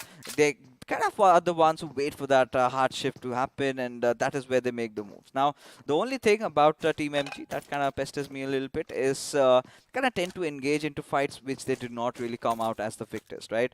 It's always Dionysus who sort of tends to survive towards the end, and that is one thing that they need to do, right? Do not just rely on him. You've got to get your other players also online. Oh yes, it's always about the teamwork. It's never about the solo performances. We have been seeing this as well. But at the same time, you know, ladies and gentlemen, before the storm is the calm, and we are seeing that on our screens at this point of time. One other team which we have to speak about is the side of UP50, and I still feel they have not learned their lessons of playing a split gameplay. I don't know how much more are they going to do it. I mean, I've seen few teams persistent like this, you know, they want to stick onto the strategy, become strong with it. But do you think that UP50 is also looking forward for such kind of a game where you're not going to be like, I'm just going to stay over here, do the same, as Nigma Galaxy is starting to dominate against them? If they get this knock, it's obviously a finish they were wanting to as the spray goes in, but by the nick of a second, he turns around to a Dunes, and that is where he's going to get shot yet again from the side of Dreams, but somehow survives a little longer in this game. This is where I'm starting to get a little concerned about KSR, right? Does he have adequate vehicles there? Does he have one for himself? Because if he does not, then things could go very, very bad for him, as Apollo could make a move any single moment. Now, what you said about UP50, I kind of agree with what you did, because talking about the Miramar games, that they have a lot of tough situations for themselves, especially the one that they are the neighbors of Team Soul. Now, one of those teams that never really hesitates to engage in a fight. Now, every single time they want to traverse around, there's somewhere on the line that they kind of lock on heads with them, and that is something that needs to be addressed. But if not done sooner, I don't think there's going to be any games for UP50 to be playing in the finals. Now let's see what's going to happen from here on. It's going to be a very, very different story for the teams on the bottom, as this is one of the final maps of today, final maps of the week, you know. But after this, it's just one map, and then they have just 16 left to prove themselves, to prove their mettle, that they are worthy of going into the next round. That's going to be the grand finals itself. So I know that this is too quick for me to ask, what do you have to say about the side of ACBC? Do you think they'll make it into the next round? I think if they keep on continue playing like how they played in Erangel, right? Focus on the positionings, try to steer off fights, try to get a good position towards the end, I think they still have a chance, right? They're still one of the teams that's on the 17th position. Not a lot of points separate them though, right? I think if they kind of have few consistent games, I'm pretty sure we might get to see more out of them. But this is where even the trouble arises, right? Teams like Esports, Wala, WSF have been stepping up. GOG also lately, nothing to be really unhappy about, because again, considering week 1, week 2 has been a blessing in disguise for this team. Yeah, but at the same time, the next two teams I want to speak about is Team INS and also the team of ACBC, right? So these two teams are also in the radar at this point of time. I mean, I know they'll somehow make it in the top 16 by the end of the day, but does it have what it takes for them to make it into the top 16 by the end of the next week? I think INS, a team like that, they're one of the boys. Like I've said, they've done the same old thing. They're doing the same old thing. And sometimes I'm not going to be stepping up the gun over here. It's worked out, right? Every single time you see them, they just go in, head on, 4 players at a player, try to they know that the player is isolated, take a fight. And if it works out, it works out. If it doesn't, it's all right. We're going to come back in the next game. I think one of the best examples is how they played against UP50 in the previous map of Miramar, right? Did not have any care in the world, just spots one down, then goes right after the others. The loose cannons of the tournament, and they've pretty much lived up to their name. Absolutely. Ladies and gentlemen, this is the moment where we have to start looking at the map as the next circle is going to be formed, and this is where everybody's fate are going to be written. It's going to be completely towards the western side of the map at Monte Novo, and we're able to see that, it's the side of Marcus or Nigma Galaxy. I believe we're going to be coming in towards the side of Power Grid, and I would want to see which team will be coming in from the side of Creative Fields, trying to backstab them, take that position from the left, and make sure that they get some finish points as well as some good placement points for themselves. I think this is one of those circles that could really favor the players of 7C over here, right? 7C, for what Sarang did in the first game of Miramar today, Absolutely. I think he's going to be on a whole different high. And look at the split over here. Savitar, a little aloof from his back. The other 3 players at a similar spot. They've got that high ground advantage to play around with. And this is a moment where we might get to see a few action breaking out. Now, we have been seeing that, few of these teams always look forward to go to the dead center of the map. But there are teams like Team Soul who don't go to the complete dead center, but rather try to play around between the center and the next zone itself. So, the prediction which comes in between those two places, what do you have to say about that? I think, at this point of Miramar, like you said, there are a few teams who kind of try to play around the center. There are a few teams around the edges. But it is always the teams that are on the edges who have the right time of entry that prevails supreme, right? One of the prime examples of would be always OR Esports. Now, if you take a look at the map feed in front of us, yeah, even Team EXO as well, But OR still, because they've been my favorite in the map of Miramar, especially for what they did yesterday, they 100% have to be. But now, getting back into things, right? We've got Team MG just on the edges, having spotted out the players of ACBC. Will be unleashing all that mag, but I'm pretty sure he's going to be fine and sound for now, but not for long. Oh, it's going to be Capron on the other side, who's in the crosses of Hyderabad Hydras. And this was something I was looking out for, because ultimately when I was looking at the map and asking him questions, I thought of putting this on you. But ultimately, it's important for us to also know the stats of several other things. So yes, looking back into this game, this is going to be the most important game even for the side of Hyderabad Hydras, because somewhere I feel by the end of this game, they're going to cement themselves into the next round, because they have got enough number of points, and I think that they've crossed the 250 mark by now. And with this, there's no one else who can outnumber them into the top 16. Yeah, that's the thing that we've been talking about, right? Eyes on the prize. And Hyderabad Hydra have been a little careless, like just now. Striker getting picked off over here. Hyderabad Hydras, again, one of the teams that I hold in high regards whenever it comes to the game of Miramar right now. They've got their vehicles, right out in the open, but they have a little semblance of cover, that rocky, or maybe that shed to work things around with. But Captain, look at him. The moment he steps out, maybe it could be Ace Black or Carry who fires at their direction, for which Evil Sky is very well stationed. But what really comes into play over here is the circle is starting to close in. Now again, the formation coming in from the side of the Hydra was really, really good. Right now, they're going to rotate around Hyderabad Hydras and going to take that inside of the circle with a little bit of a ridge and high ground to make sure that they welcome the side of ACBC once they go in for a rotation. Because ultimately on the other side is Marcus Gaming, who are kind of spreading around, making sure that they have a proper fortress to anybody coming in close towards them. As Hyderabad Hydras have other plans to do, they're going to be heading into the hard cover, and look at what's going to happen. They're going to be blessed with the zone as well, as they're going to be going towards the side of Patron. Look at Omega. he's making those notorious moves over there. I mean, right in the midst of the enemy, just going through all those teams. And I'm starting to wonder if he can see it through, right, towards the end. Because Team Soul now they're in a little bit of a dicey situation. Do they follow after the IGL, even after knowing that there's so many teams right behind them? But Hyderabad Hydras also, you know, managing to disengage from this particular situation. But Omega is the one who never tucks his tail and run, rather fires it against his opponents as the charge comes in, as he has to take a fight against Canary. But look at his attention, not really being there, and Canary getting the better out of him. No, that is not something I was expecting, but at the same time, could this be the fall of Team Soul? No, that's not going to be the case, as Rockstar is going to be on fire at this point of time. As Jadoo comes in, jumps and strikes, and he's going to say Team Soul goodbye to the 16th position. I don't understand how come they got taken down. I just hope for an instant replay to come in as quickly as possible, as another team tries to come in and take down the side of RE, and they're going to pay a very hefty price. Where is Rage at this point of time? Where is Deadpool? They're coming in a little behind, as a grenade is going to be cooked in. No retaliation to perfection, as Jadoo from the other angle is also taking him down. One good grenade coming in from the side of Canary. There's another squad going down for 8 finish points for the side of RE. There you go. Canary tried to lob the grenade. Does get the better out of Rage though. But now instantly needs to go for the revives, right? Deadpool charging at his direction.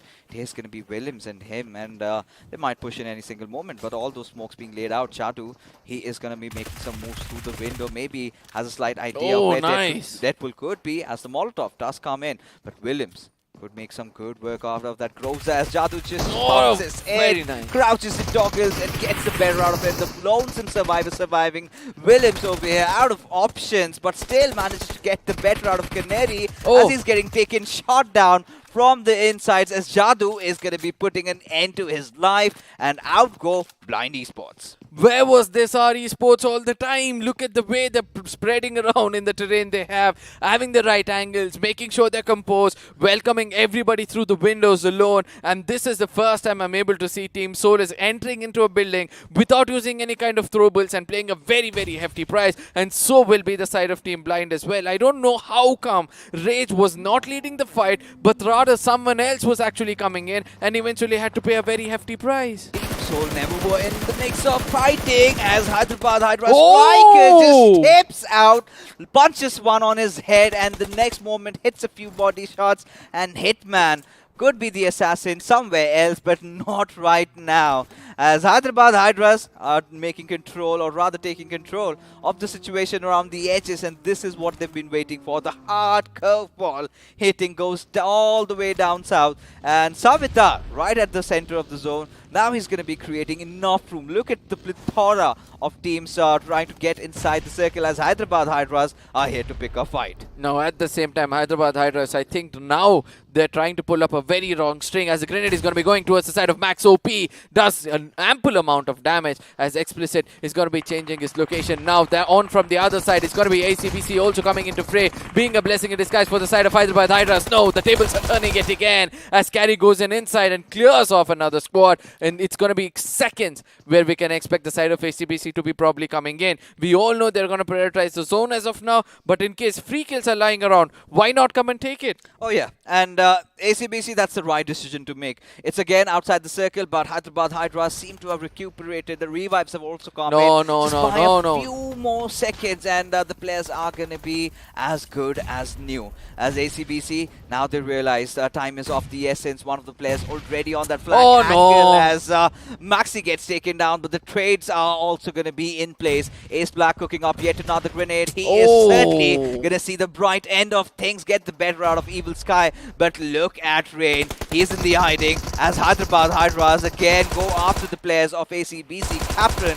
getting taken down at this point, as Rain, he's going to tuck his tails and run. No, he's not going to do that, ladies and gentlemen. He's going to be cooking up a grenade, planning to take down the side of HH at this point of time. I don't know how well that's going to turn out, as he takes down Hexa rather. He's going to be taking down a teammate and making sure that no finish points given away. It's a finish point gained at this point of time, as outside the zone is where Evil Sky is also getting taken down. ACBC is left out with one last player. Now the escape of HH, I believe, was one of the cleverest and the safest thing to do. Oh yeah, I think they knew that it's already the first circle. Do not want to gonna stay away from the circle for too long as Sarang spotting out Bio. Did land a couple of shots, but that was all he could get. But now his slight idea of KU's position, and look at the audacity of this player, right? Just going head on, gets that knock, and will still live to fight another day. But no, God puts an end to him as Prince.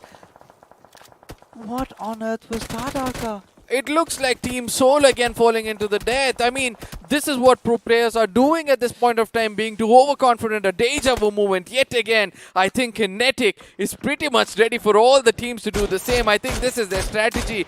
Put the opponents in such a position, they're just going to fall in front of them and eventually they can dominate on it. But at the same time, Team OR have their eyes set on two other teams, right? Inside the circle, we all know what they're capable of. It's Gusty is going to be saved by the bullet is what I felt. But Aditya is going to explode him in the vehicle and eradicate him out of the game. Look at Aditya. Look at how he's playing around the cover. But this is where OR Esports do understand that it is an open area and they cannot stick out for too long, because maybe if they've heard the commotions, it is Team MG trying to get in closer, creep in, maybe snipe someone out. But UP50, they're getting the better work out of DD as Hyderabad Hydras find themselves in a whole different situation all along as they're now burning in lava. Gary getting taken down, gets into that Molotov out here as MJ, he is going to make sure that the entire squad of Hyderabad Hydras are put 6 feet under as, well, it was a valiant effort. They wanted to contest for the compounds and they've learned their lesson. Now, with 2 men standing, you want to go and compete for a compound. I don't know whether that's a safe thing to do, right? But ultimately, IE on the other side, a push coming in from the side of OR. We all know what they do. There's going to be Ataki coming in from an off angle, spraying blank and making sure he take players down at this point of time. Loki with the last man standing. Can he do the mischievous things of what he does every single time? As Ataki is going to be coming in from the other angle, again spraying it around as Dawn from far away, or probably Ataki himself would have landed the final bullet. Oh yeah, I think for OR Esports, it was nothing of a difficult time over here. Just losing out on Jelly, their head being cut off, but it's still not going to deter them from trying to have a good game. But now they've got to get inside the circle as 7C, the king of the hills, on the precipice of this mountain, just getting a few finishes secured as Savitar does have a slight idea of the whereabouts of players from RE, right? Now look at the spread again. It's so much of a bold moves being made, because now Aladdin is being pushed over by God, but still somehow he's going to hold off all by his lonesome. Now, I really want to see whether Aladdin has a capability of doing what a Sarang does all the time, as he's going to be going in for a spray, doesn't go for a reload. Ultimately, crosshairs were not kept as precise as how Sarang keeps his crosshairs, due to which they have to pay a hefty price, as Kinetic is picking up more finishes for themselves. 4 already coming in, and I know that they're going to be happy with what's happening with them. Ooh, look at OR. Completely oblivious about Ari's position. Aru has taken quite a hefty chunk of damage. Needs to somehow reposition and administer that first aid. As Aditya, he's also cornered. Now Canary knows he's got everyone in their crosshairs. He's going to make a move. Has a perfect Molotov. If it lands in perfection, then OR, all 3 of the players are going to be turned to barbecue as Canary steps it up, gets the second one. Now, Atanki, the lonesome survivor, has been such a valuable player for the squad, but now resorting to the revives has no other time as Aru. He is buying out for all that information. Atanki steps out of cover. Can he get the work done? No, as Rockstar just charges in and OR is out of the server. R Esports, 10 finishes for themselves. What are they doing all of a sudden? They were at the bottoms of the tables, and all of a sudden they want to make sure that they are on the top, as Kinetic is coming in to dominate against them. And this was the very position where they were taking down a player, and now they're tasting their own medicine as grenades have started to connect. Rockstar is down on his knee. Kennedy is down on his knees, and Rockstar has to do some wonders, as the smoke is going to restrict them for a few period of time.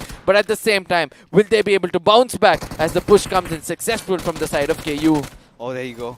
The silhouette of Rockstar visible pretty much, but still managed to see it through. Now a 1v1 situation, wants to ensure the finish, but in the process, just God comes in at the right moment, and a little bit of frustration being visible from his side. But Team Kinetic, they're going to be happy with what they have earned over here. As Savitar, look at him, the lonesome survivor, still high and mighty, as this grenade, had it gone a few centimeters forward, could have been the reason why Sensei could have been out of the server by now. No, let's not forget it was not just few centimeters, it was also the angle in which, but Yeah. I really love that fake smoke coming in over there, and that is what EXO is very clever about. They put up a smoke at one corner, you know, attracting all the attentions of the opponents, but they're going to be sitting somewhere else and going in for the revival. But ultimately, we have to watch out for what UP is going to do. Are they going to follow the pros footsteps coming into the crosshairs of EXO as they have a little bit of a control of this terrain? But yet again, we're able to see that UP50 would want to make it inside the circle, take the high ground, and take this home as they need this winner chicken there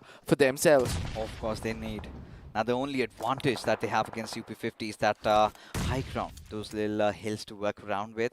But UP50, they need to watch out for the tails, because you can see Beard Baba in your map right now. But for now, Big Brother, they're making good work cut out from the players of Nigma. Galaxy 1 already being taken down. Vixie showing his backs, and he's going to get shot at. Now, Xenop knows what he has to do. Will follow up eventually with the Molotov, as I think Punk also is going to try and lob a few utility out there. Still not being able to flush him out, but Punk gets the work done, as EXO are going to be a one-finish stronger squad, as now, finally, UP50 figuring out how to climb over the hills, as Immortal and Punk and Fierce are still the players surviving for Team EXO. This is where everything is going to go wrong for the side of EXO, as UP50 have taken the gear up right now. They want the control of this corner. They want to come in late into this game. They've got decent amount of finishes, what I would like to say. Like 3 is already gone in. They have one man standing, as there's another fight taking down between the side of Fierce and Punk, where they can come in and backstab them and pick up all these finishes for themselves, as BB at this point of time concentrating to clear out the 2 men standing. A 2v3 situation. Can EXO prove their mettle over here, as some grenades are going to be exchanged? This definitely have to step it up a notch, and we know Fierce is capable of surviving, or rather thriving in such situations. Oh, he's making some big ball moves, as there you go, Beard Baba finally coming in. Are UP50 aware of this occurrence? But now Beard Baba, not having the best of HPs, is going to be flying in with that grenade, but now he has to administer that first aid. But does it come out strong? No, it's going to be the answer. Look at who's got the best spot in the house, ladies and gentlemen, with the high ground, with everything, and the grenade going into perfection. OP is going to be visible with those pixels. Then OP might get taken down, being a blessing in disguise for the side of Team EXO. It's going to be 7C Savita. All he has to do is just wait it out, make sure he connects every single grenade, every single bullet, pick up all those finishes for himself, and if possible, get this winner chicken dinner for himself. 7C. I mean, look at Savitar. He's already fuming, right? I mean, I've got to do all the job. I've got to carry you guys to victory right now. Now has to hope that the circuit kind of shifts to his direction. A little bit of sounds being shots being fired elsewhere. EXO still in the mix, but UP50, this is one of those games that they can actually make it count. Now, finally trying to make it inside the circle. Now, if it goes up top, this could be the end of things, but Fierce, he wants revenge. Can he get it? That's the big question. Now look at what is happening. UP50 have got man advantage. They have to stick on to it, as BBE is the only other team which will have better, and that's going to be Rage got taken down. KSR getting taken down. Fierce showing what his name or why he's named with the name Fierce itself, as he's going to be getting confirmation of at least 1 or 2 teams at this point of time, as Punk is also going to be accompanying him. Now the throwables might come into picture, but at the same time BBE is also watching this all up close, as Savitar from the top wants to strike as well. UP50 were having a good time so far, and all of a sudden are suffering to make it inside the circle.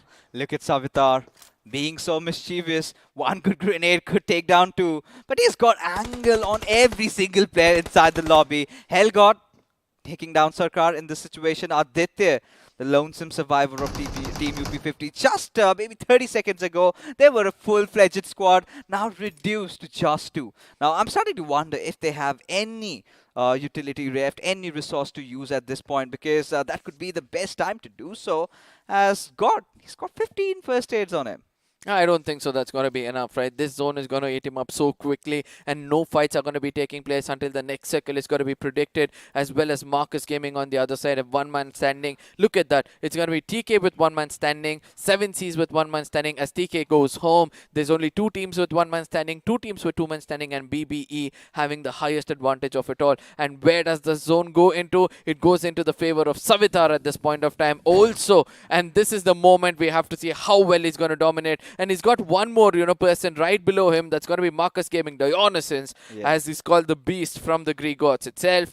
That is what I've heard from XP. I think Dionysus, if there was a lone survivor award, Justin Miramar could be one of the recipients for the same. But Savitar, 10 meters outside the circle. This is where he's got to move in. But what I'm more focused on is the fight right in front of me. This is where Big Brother just waiting for the fight to break down between UP50 and EXO and try and capitalize, right? Everyone just aware of each other's surroundings. It's all about making the first move, taking that first step. As Savitar, he is going to do something really crazy, something out of the world, takes a leap, still lands in safe, still has a perfect semblance of cover. Oh, this boy is having so much fun. Now, at the same time, Dionysus would have heard that buggy, right? And this is where he has to be very careful. Now, that's a push coming in from the side of BB. And what are UP50 doing at this point of time is something very, very important, because they can come in. And no, they're going to be on the receiving end at this point of time, as Aditya has got his crosses set perfectly. He's going to be outside the circle, coming back inside, waiting for these two to fight out. And that is where he's going to be taking the fight to the enemy's face. But ultimately, he's also coming into the crosshairs of Hellgod at this point of time, as Savitar's head is also going to be visible. This is the final moments of the game, as a Pan is getting ready to take down a player. Whether that's going to be the key for success for the side of 7 Seas. With one man standing, what's going to happen next? He's out of ammunition. I hope he's taken something from that airdrop. But for now, he's going to resort to his pans. He's going to make it count. Oh, gets the big green cannon. If he can do something out of it, I am going to lose my mind. But for now, he's going to be patient. He's going to let the circle sink in. Still has 3 first hits to work around with. This is where Dionysus could get caught off guard. But now, Savitar still spotting one of those players out. Takes a shot, does not really connect, as Hellgod realizes he's out of anything to really work out. Still prones it, and finally just gets obliterated. But I love the overconfidence coming in from the side of 7 Seas, right? You use the word cocky, and I do believe that is what they were going to do. And now Dionysus just moved, gave up his location. They're going to be falling into his crosshairs, and this is where he can dominate at this point of time. The second person also walks in. Could this be the game for the side of MG Dionysus? He's got health in his name. He's got control over the terrain as well as one last man upstairs. Is he going for the leap of faith? But at the same time, let's not forget, he's got some medkits for himself, where Dionysus doesn't have one for himself. 1v1 situation. I think we all know how it's going to end. Maybe in a healing battle at this point, ladies and gentlemen, because Dionysus, all he's got to hope is Xenopi trying to take that leap, right? And Xenopi has those two first stages to work around with, and then just could jump off. So he's the one who could have a really good game over here, as the circle seems to be slowly closing in. He's trying to get an angle, maybe on Dionysus, because it is always going to be Xenopi who has it, all the advantage right on him. I'm going to place my bets on Dionysus at this point of time. He's going to be slow. He's got it composed. He knows exactly which side to keep his crosshair. I just hope that he hears the footstep in case Zen OP is going to be coming in. I know this is the other part of the triangle which we're looking at. The other face of this mountain is where Zen OP will have a little bit of an advantage. But at the same time, let's not forget that, Dionysus has got that deadly gun where he can put it over the horizon and just wait out for Zen OP to put up his head. And that is what he's trying to do. As he goes for a jump, it's going to be where? It's going to be dominated as a 1v3 again comes out in favor of MG. Marcus Gaming is going to be so happy with the final 3 finishes. It's the only 3 finishes this team has got for themselves. Oh, Team MG, finally, after so many games, do come out strong. Dionysus being the absolute star for his team. The patience, the composure, the way he held himself, those last-minute maneuvers just taking to the other side of the slopes. Oh, ladies and gentlemen, we're going to discuss so much more about it, as it is the post-match segment powered by Loco. But Big Brother Esports, it was a 1v3 situation. ZenOP, all he could have done was just wait for the other side of triangle. The moment he could come out, being a little impatient, and had to pay a price. Now, there was also one other place for him to move, right? The other side of the triangle, and next to the drop itself, there was another angle in which he could go in. But for now, we're going to be looking at this. Big Brother Esports are going to rake up 20 points, and they're going to be so happy with it. Again, Team Soul, Blind and Walkouts are going to go out very, very early, where FS Walkouts and Initiative Academy are going to be just 1-1-2 respectively. Let's not forget the rest of them had an average of 4 finishes for themselves, and they're going to be happy with it. But at the same time, let's not forget our Esports performance in this game. 11 finishes. Just concentrate on finish points. I don't care about the position points, and eventually they're on the 5th position, and this is what happens when you concentrate on finish points. I think they certainly have been the best team in the lobby, for me at least. Exactly, Because, I agree. considering the situation, they did so much. We're going to talk so much about that, but right now let's take a look at who the iQOO MVP is going to be. Savitar from 7C. Look at this young lad, 974 points of damage, 4 finishes to his name, had that high ground to himself from such a long time, right? Ever since the circle had formed, I felt he was over the hills. Really ran out of ammo, went and got that AWM, but would have loved to see him flying some fans, throwing some fans over, maybe get a few knocks. We would have lost our minds. But taking a look at the top 5 players, well, it is all in front of you, Arka.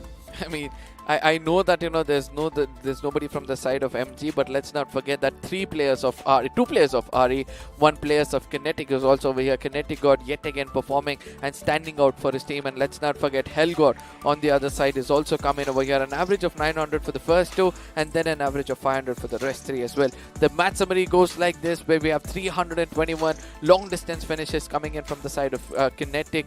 Onyx, I don't think it's way too far, but still decent enough for the map of Miramar. But again, 70 knocks coming in, 4 grenade finishes. Nothing new out of the blue. Nothing really fancy, right? I think it's the 2nd or 3rd time maybe we're seeing the circle kind of go till the 9th zone. But as we take a look at the FD Craft, we're going to have some real high estates and Big Brother Esports. Look at them. 2,000 points of damage. They've been the ones, you know, taking a lot of fights against the big names. But our Esports, I think this is one of those teams, right? First, a fight against Team Soul. There was no need for Soul to engage in that situation, right? Omega, he was going his path. He realizes he's being surrounded by 2 teams, instantly resorts to that compound, then gets pushed over. By the time his cavalry arises, that is where it was all gonna arrive for them. But then Team Blind also did come up. But let's take a look, ladies and gentlemen, as where these teams stand after 47 matches being played. As OR Esports right at the top, 464 points for them, and Team Soul still struggling, but still 2nd spot, nothing much to worry about. No, the other thing is that Team EXO is catching up, right? They're 336 at this point of time, around 7 to 8 points right below them. So I'm not going to be shocked at any moment soon. They're going to be coming up. But OR Esports with 9 winner chicken dinners, I think they're going to put another one and make it 10 before the end of the next week itself. I mean, if they, you know, I won't be shocked if they get more of how much they're going to get. But ultimately, yes, finally in the top of the table, we're able to see everybody have got winner chicken dinner for themselves, and it's going to be the next page where we'll start to do the numbers, right? From the 14th, 15th, 16th position, and from then on, how many points difference is going to be going where. But before that, one last time, we're going to read out for 7Cs and Enigma Gaming. You know, one thing for 7Cs, I think they should have taken that fight seriously. Probably they would have got that winner chicken dinner and made it into the top 8 by now. I think it's still pretty much a long shot. And Savitar did not really have much to play around with, right? Big Brother was just too aggressive. But like we've been saying, 199 is the cutoff. And look at Team INS at the 17th position, just by mere 2 points. But if you talk about teams making a rise, of course, Team MG get that chicken dinner now at the 163 points over here. But UP 50 Arca, 4-man strong team, made it so late inside the game just to mess it all up. How do they do that? They've become the punching bags in the lobby. That's what I said, right? They're ready to do that as well. Again, in the final moments of the game, where they could have put up some smokes, again, not using the resources well or not having the right kind of farming, paid them a lot, and they still have one more game to go, right? So they can still, you know, outnumber in case they do something wonderful in the final game. And then after that, it's just one more week left, and 4 days of 16 games is what we're going to be left out with, and that is where everything will come to the line. But let's not forget that, you know, GOG and all those teams still have to make 40 to 50 points in this game to make sure they make it have a fighting chance over there. But let's not forget GOG not had a bad time, right? So 10 points in one game and around 5 to 6 in another. They'll need around 20 in the final game itself in case they can make it, or else just like how UP50 we have left them alone when it comes to the tournament, I think GOG will be joining them. or they certainly could be joining them. Even I feel that had I participated in iQOO BMOC, gotten into the BMPS, maybe dreamt about getting 30 to 40 points, and could have been possible. But for now, ladies and gentlemen, we've got to talk about this beautiful phone, the iQOO Neo 6, and our friends from iQOO have a very special message for you guys where they are slaying the dragons.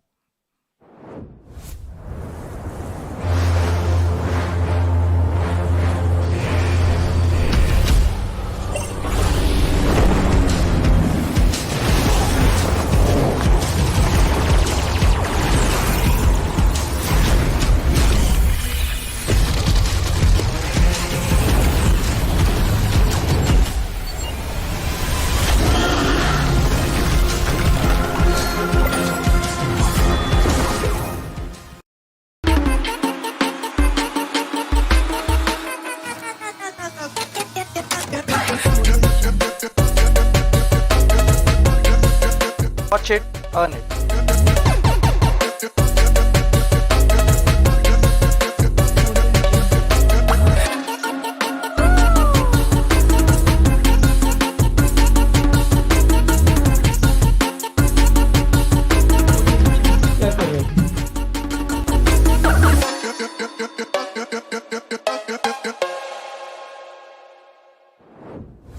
It's all crazy out there on Loco, right? It is, watch, play, repeat, and do all your streamings out there along with learn. Because, of course, you can find your favorite BGMI creators and players streaming their games over all those Netsy callouts. But, yeah, for all you enthusiasts, you want a phone to start off your esports career, of course, we do recommend the iQOO Neo 6. And we're giving 3 away. We are giving 3 away.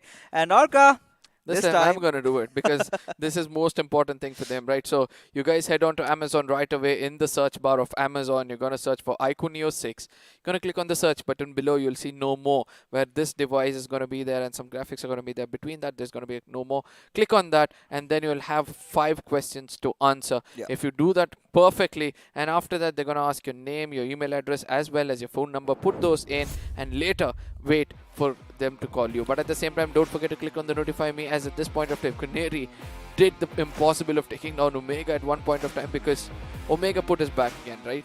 Yeah, Omega had his attention diverted elsewhere, right? He was looking out for his teammates, making sure that they'll come in safely, right? He was being a little selfless over there in the turn. He just got taken down. But what I loved about RV Sports is the way they sort of kind of recuperated in this entire situation, right? Rehealed themselves, got their players back up, and did whatever they could. And what Jadu did next just goes in. No matter, one of the players, I think Williams did have a growth, but still did eventually had to fall down. And it was the numbers of RV Sports that really spoke in volumes. But not just that, Arka, right? Even afterwards, after the fights that they took, they were really not shy. They were not getting scared, not faced by the enemies. Just go in. But Team Hyderabad, Hydras, I do not know what they were thinking staying at this place for so long. And this is where we always keep telling, right? It's important for you to be on the move. If you stay in one place, you're going to allow the opponents to strategize much better against you. But Ace Black's one good grenade, having to know which angle to throw it in, was also very good. As striker, he was busy jumping around, not expecting a player to be there, but ultimately Caddy came in and gave the right kind of backup. But let's not forget, after this, it was the end of the story for them, as they were just moving away from this position. I do understand that was important, but they went into the jaws of death. Oh, they did, right? And I mean, this is not typical of Hyderabad Hydras to kind of engage in situations such as this. But this is where we felt 7C had a few of those hiccups, and it sort of become a trademark location or the trademark terrain for Team Kinetic to always engage in, especially God, right? He's been making those godly plays out here. But Aladdin and Savitar, they had a long spread, right? He did manage to get a few knocks, a few finishes, but eventually was pushed on, and all he could do was just fall into the jaws of death, just like Hyderabad Hydras did in this particular situation. Absolutely, but Atanki on the other side, what kind of a menace this man can be when required. I mean, through the smokes, if you want somebody to spray and try and connect, that man is got to be Atanki, right? This is not the first time we are able to see him do that, but at the same time, we did get to know, right, from one of the players of TSM as to how they're able to detect enemies inside the smoke. We'll speak more about it later, but as of now, KU on the other side, They were also having a good time, but this was clinical coming in from the side of our Esports. Oh, of course. Just trying to push all the players of OR to a certain corner. They had those Molotovs being flung over. Now, they realize that no one's been burned down to crisp, so it is ideal that they are going to be on the other side. Instantly just go pre-firing to that location. Such a valiant squad wipe. But then their happiness was kind of short-lived because, again, the hunters became hunted. They had no means to escape from that situation. There was no chance they were gonna come out alive. But still, Rockstar did whatever he could.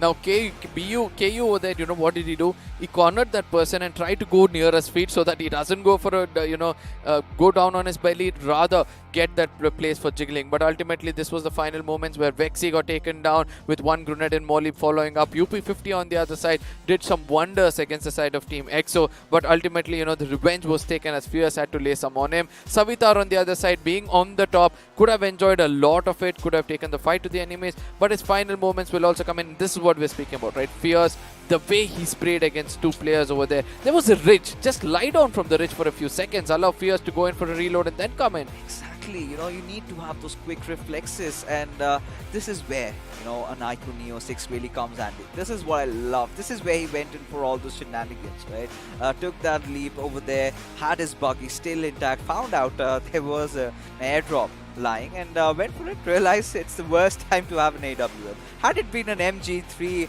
or maybe a Grozza, the entire squad of Team BB could have been wiped out, right? But it is what it is. But Team EXO, despite all odds, still making it to the top 4. But Savita, look at this. He had ample opportunities. He could have tried to, go after a player, take a few shots, but it's all right. It's all right. It's all in good. No. Look at this spot. Just being on the precipice of that little cliff over there. Dionysus positioning himself in such a beautiful manner. Yeah, absolutely. And let's not forget one more thing, right? There was a buggy over there as well. Two of these players could have jumped in from the other side, one player from this side. That strategy also did not coming in from the side of BB, and that also shocked me a lot. Just imagine if that converged from every single direction, it would have been much more easier for them. But the patience of Dionysus, oh my goodness. I know while coming in, next experiment is going to have a beautiful line, especially made up for him, for that god he is. But yes, again, ladies and gentlemen, it was an amazing day, amazing matches so far. Let's not forget the first map of Miramar, where everybody had good points. The second came in the map of Vikendi, where the other teams, the unexpected teams, started to perform. And then from there on, every single map has turned out to be unique. So before we step into the next one, any final words on this map? I think it was one of those chicken dinners that Big Brothers really threw off from their hands, right? Because, like you said, I completely agree with you. One of their players should have created distraction over there. Just got on the buggies, had their attention diverted from Dionysus, and the two players could have taken a leap. Or maybe it could have been one player jumping from this side, other one with a buggy. There were so many things they could have done, but just trying to drop in one after the other. It was that similar soul story against Team Kinetic. And also one more team which happened today, right? The previous match 7C. Also, 7C story again. So it was many teams are doing this mistake. Teams, kind of tend to get a little overboard. And this is where, again, we come back to the same old discussion, right? Teams aren't really try-harding. They are wanting to go for the finishes, being a little flashy, pull off those, finishes from the airs, get those shots done. No, the reason why I'm stopping you this is I really want to know one thing, okay? It just flashed in my head. Is it that confidence that they have when there's auto-aim, right? When you jump in from the top, you're trying to spray, it locks itself, right? When you're jumping down. Is it that they've become used to that, that's where they feel that as we jump down, we're going to make sure we keep firing so that it get locked to that person? I think considering all these tier 1 professional players, right, they've been playing with the aim assist switched off for a long time. You've got the tournament lobbies. Oh yeah, that's also a good point. So yeah, I think these players are kind of adept to those situations. But it's Big not Brothers? a huge concern. Even for Big Brothers, I mean, they were the BGS finalists. They are the tier 1 team. They've been partaking in a lot of scrimmages, third-party events. So it is all about, trying to make those moves, right, for their Instagrams, for the reels, jumping up, being the Crusader of Death from above, being the Grim Reapers, whatever it was. So I think that is what the teams are resorting to. I'm pretty sure we're gonna see an entirely different picture whatsoever in the grand finals, where every single match counts. Now you tend to get that luxury when you've got a huge point being built up for Seoul. That is why I'm not being really critical. I think they can do whatever on earth they can. Already 350 points plus. They're such a good spot. Yeah, absolutely agreed on this point. But at the same time, let's not forget that there were some Valos coming in the game as well. UP50 on the other side, throwing away this game is one of those things you wouldn't want to do. 4-man standing. Is it again that resources, the way you use your resources is something which is important? Because at one point of time when they're trying to push in, they knew exactly that it's an open field. They can expect somebody to be inside the hard compound. Was it the overconfidence or the lack of resources according to you? I mean, this certainly could have been, right? Maybe they would have been out of resources, but it's time for me to finally stop speaking, ladies and gentlemen, as we head into the pre-match segment powered by Loco, as have already been taken off my chairs. Oh yeah, exactly. Now again, ladies and gentlemen, increase the volume as the bass is gonna hit you hard. It's going to be XP back on the stage. Before he starts speaking, I'm going to read out the few teams that's going to be coming in this time. It's going to be GEINS, Hydra, ATZ. That's going to be Autobotz, RTR, Retribution, GOG, Enigma Gaming, and WSF. The few of these teams actually need, what do you call themselves, a most wanted winner chicken dinner, or probably 10 to 15 points for themselves and to make it into the next round, because the final day of this week, and they'll have just 16 games left next to make a big mark. Well, I mean, of course, it is going to be a big game, but let me just wait. Before you go anywhere, please, right now. All right. please. Dionysus, the son of Zeus and Semele, well, he was the god of wine and loose inhibitions. But looks like he wasn't really imbibing this time around, because his focus was literally laser, and he was wired in. And, again, I was listening to you guys go over, the coulda, woulda, and shouldas, and, at the time, I do believe, BB, they thought that, this is in the bag. This is going to be their game. They knew where the enemy was. Maybe had they all come down at the same time, it would have been a different story altogether. But, buts and ifs, we don't really use that a lot over here. But again, what a nice game. Marcus Gaming getting the chicken dinner. Still, 18 points, a good leap for them. Yeah, agreed on this point. But at the same time, doing the hard work at the end moment of the tournament is not going to reap you much benefits, right? It's just going to bring you closer to the line, but not enough to make you cross it, right? Now, they'll need a big leap. Again, they'll need 2 to 3 more games of such 18-pointers or 20-pointers for themselves, and that is how they'll be making it to the next round. Well, luckily, this tournament is going to go on for some time. There is going to be week 3, which is coming in, and of course, none of this would have been possible without iQOO and Loco. Of course, a massive shout out to BGMI Crofton as well. But you know what this means? We are going to have a look at not how to train your dragon, but how to slay your dragon.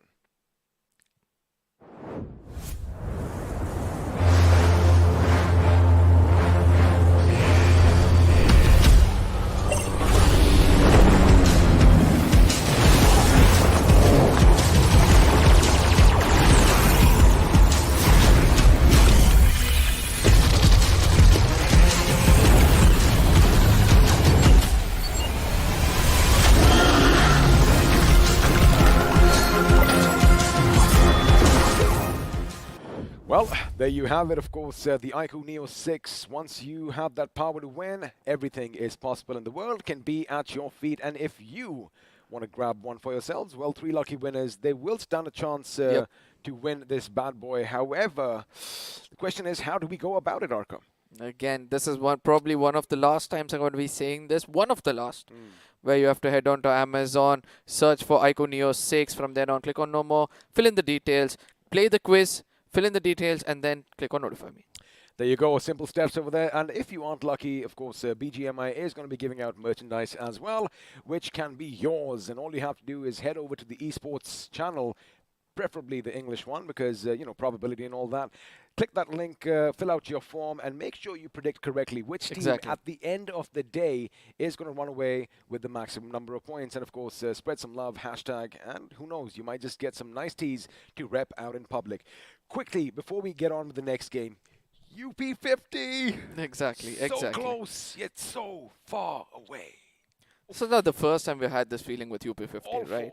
Yeah, this is not the first time, because I don't know how come they lose. They become so overconfident at one point of time in the game that, they do not go in with the right kind of resources and ultimately pay the price. But ladies and gentlemen, now we're going to be heading for the final map of the day. This is the last time you're going to be seeing Erangel for a really long time, because the break in between is where most of these teams are going to strategize for the fight to the finish, as we're going to be heading on.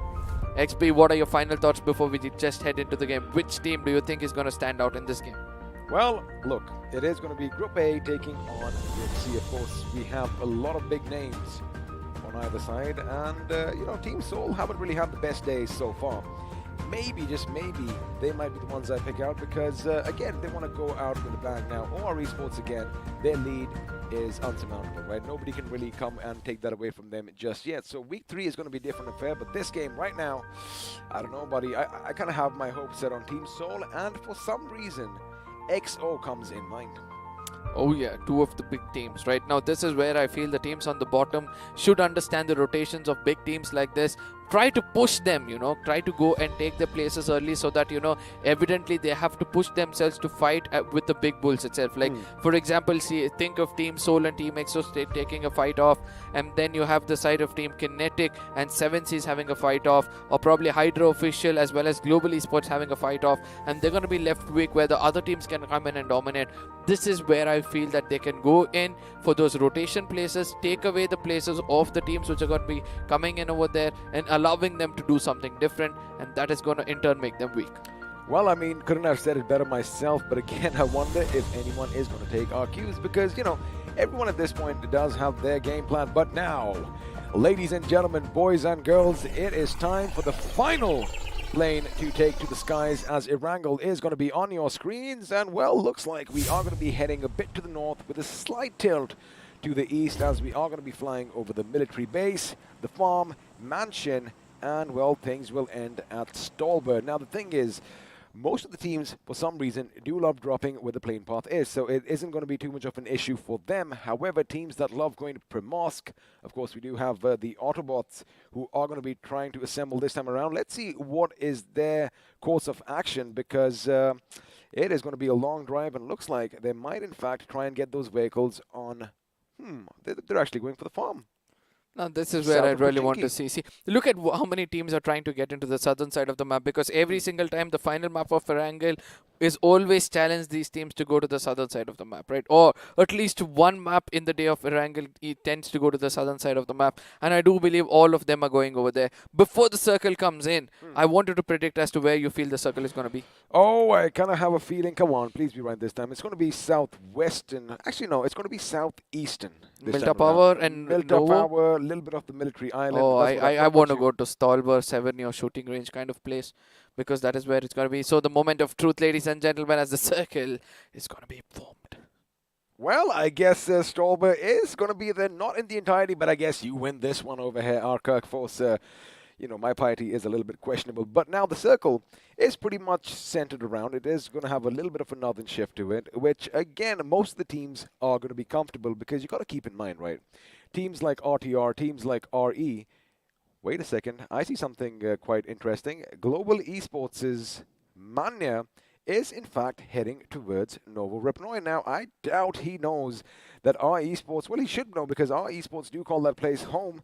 And, in fact, he is heading straight into the Lion's Den. I wonder what's going on in his mind, because although even our Esports, you know, they aren't really going to they're not going to be anticipating that anyone's coming in. And, well, quite interesting over here. He is going to make his way as shots are going to be back off. Oh my goodness! Jadu has magic in his fingers, and that little gamble by Global Esports did not pay out for them, as Manya, well, is sadly going to be 6 feet under, but boy, oh boy, he took his time, he lined up his shots, and I'm sure we're going to see that in the replays in a little bit of a slow-mo effect, because that was just pristine, and look at the smile on Jadu's face right now. I mean, this is what I say, grab the opportunity by its neck. I'm pretty sure every other player in the game right now who's looking at the kill feed must be wondering, wait, what? Esports in Globe, where is this taking place? You know what I mean? But ultimately, that was an amazing moment coming in from the side of Jadu. Had the right gun to be used, to be specific. He had another gun probably. Get a headshot, yep. Yeah, and try to use it and take him down. As we speak about the instant replay, it's going to be coming in. Ooh. This is the moment where he knew that it was coming in. Waited for it. Oh my goodness. Look at that. It was a headshot also getting connected. Now, and Manya had to realize it. Right? Without any helmet, he would have been like, what? Keep one thing in mind. That AKM has a recoil like no other, and that gun goes all the way up if you let it, but that is what these boys are good at. Of course, all the gyroscopes coming in, and that recoil control is something that sets the pros apart from the rest of us. But again, a lovely, lovely first finish coming in, and boy, oh boy, I wouldn't want to go up against this guy. Obviously not in the mid-range with an AK in his hand like that, without helmet and vest, with no, with nothing He to... thought he was safe. Exactly. Now, that is the kind of overconfidence you don't need to have, and that is what they've learned at this point of time. And Manya being one of the strongest players for the side of GE, especially in the map of Erangel, that is not what they wanted. But at the same time, let's not forget to look at the others, as Hero would have also had the same fate coming in, because look at him, he was pretty much close to the side of RTR, towards the side of military base, eventually is falling back, as towards the other side of the bridge is where is 7C standing to strike anybody coming here. Keep one thing in mind. Normally, you don't see RTR down to the south, right? They love going to Stolber, they love going to Kameshki, and I'm sure they are wishing they were up north. But what Hero currently did right now is he went on a little bit of a reconnaissance mission, or recon is as what we call it, like scouting out ahead, right? Now, he realized he probably saw some commotion down in the buildings below, and again, they're trying to map out the next move, because keep in mind, chances are they might not head towards the circle from the eastern bridge, because they know that a plethora of teams are going to be lying in wait for them. So again, I do believe what he's trying to find out is he is going to be keeping an eye on them right now, 100%. Whereas our esports, the remaining members, might in fact start moving towards the western bridge. But if we saw one thing on the map, INS are going to be lying in wait as well. So again, oh boy, it is going to be a little tricky for them to make it to the next circle. But let's see how they do. So for now, Team Kinetic on our screens. Oh my goodness, again the northern side of the map, shooting range, 7E, Stolber, Kameshki, Zarki, everything abandoned, and all those loot just going for a waste. Nobody wants to get in over there, as the side of GOG at this point of time going towards the side of Milta Power, allowing EXO to go into the side of Milta, 7Cs to the side of Farm, and I see that towards the side of Kamishki is Kinetic at this point of time. I really want to see who's going to be the first team to head in towards the side of shooting range. As I speak about it, I strongly feel that FS is trying to move into the northern side of the map, and so will the side of Team Hydra. But yes, this is going to be the team to talk about at this point of time, right? They need this very, very bad. At least 20 points. Because every time I see them climb up and come up close, to the overall point standing of 16th position of a difference of 40, again they fall down to make it 50. And this time, I think it's better they make it 20 to 30 points in this game, or else I don't think so they'll have a fighting chance in the final week. Well, I mean, again, it is easier said than done. I mean, to get 30 points, you get 15 from position.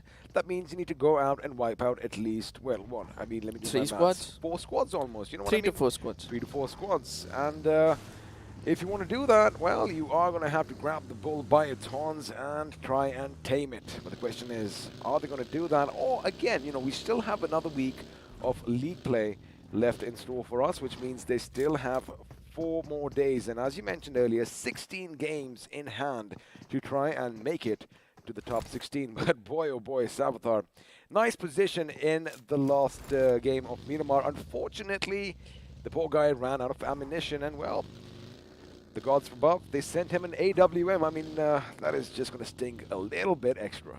Now, the reason why I told GOG needs 20 points in this game is, let's consider 15 matches is what they have to play, right? An average of 5 points in each game is going to give them 45 points. Yeah, let's keep it 16 games on the other side. They're going to get around 45 plus another 5 is 50 points. And that will be more than enough for them to make it at the top 16. But they need the 10 more points of buffer points to make it very strong inside the 16th position.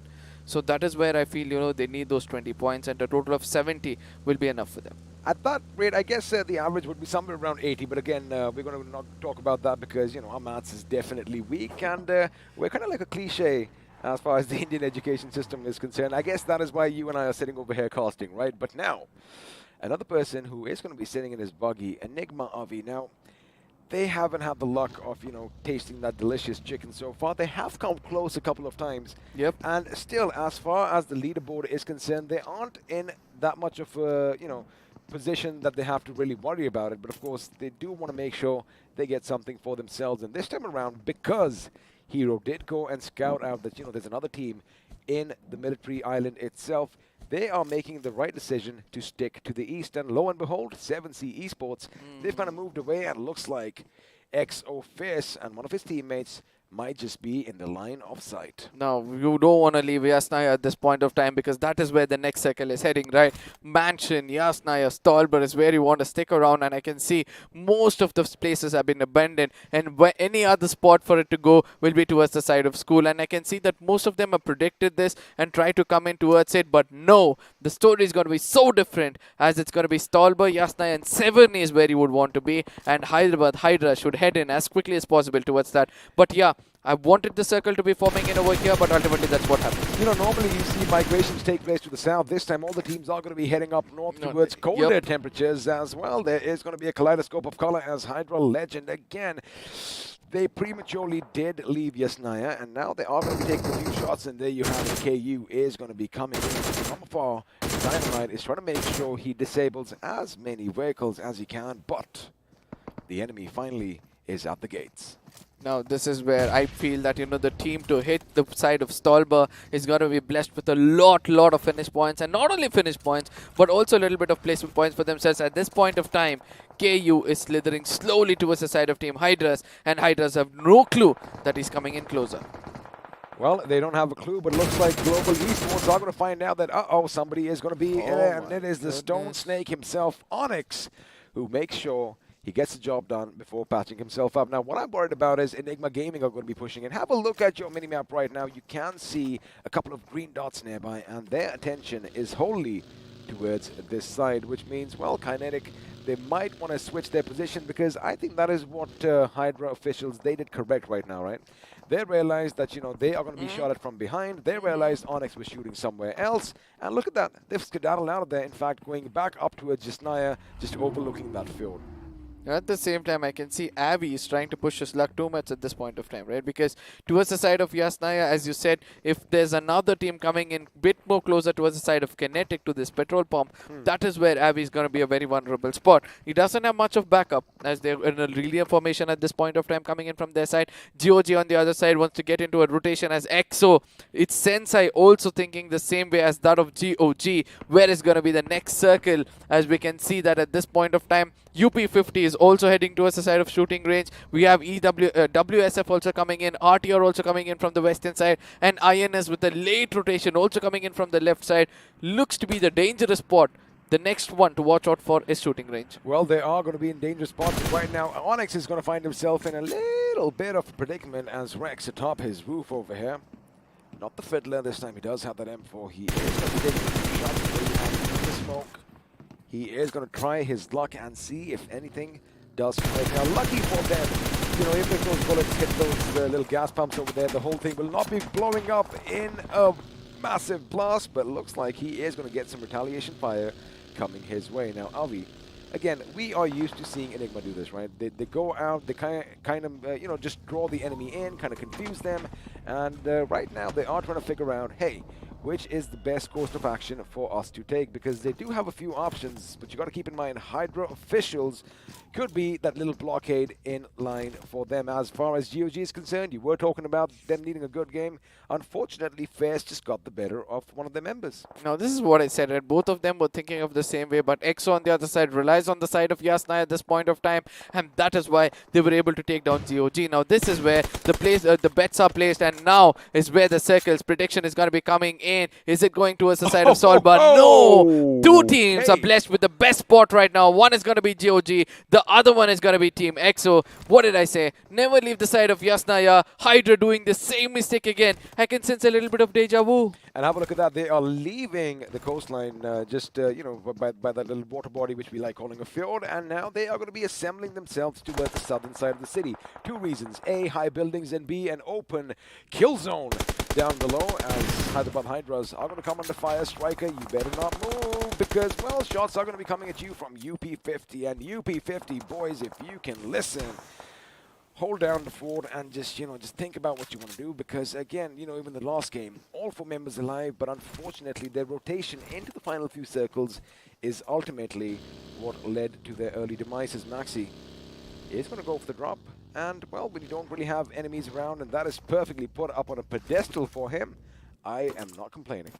No, he's got a... Oh my god, AWM was there, and if you were inside Yasnaya with AWM, you know... imagine that. Yeah, exactly. You could have put up so many finish points for yourself, but GOG leader again gets taken down by the side Team X. So look at the difference between them, right? One is at the Yasnaya buildings, the other one is pretty much far away, but still with the 4x spray every single time, they're going to spray down the side of GOG, who have left a little bit of a hard cover and come near the ridge. An unwanted move according to me, right? They're becoming a little overconfident with their rotation. Now is not the time to go in for a rotation like that. It definitely isn't. And, you know, I was going to say one thing, that Team EXO are going to have their work cut out for them, because teams are going to be coming in. Oh, Immortal! Immortal's mortality has been tested, and it looks like, well, he doesn't quite live up to his name. But keep one thing in mind. Immortal got knocked out from elsewhere. And, of course, if you are going to be standing in the same place again and again and again, chances are you're going to go down. And I do believe this is the third knock for the leader of GOG.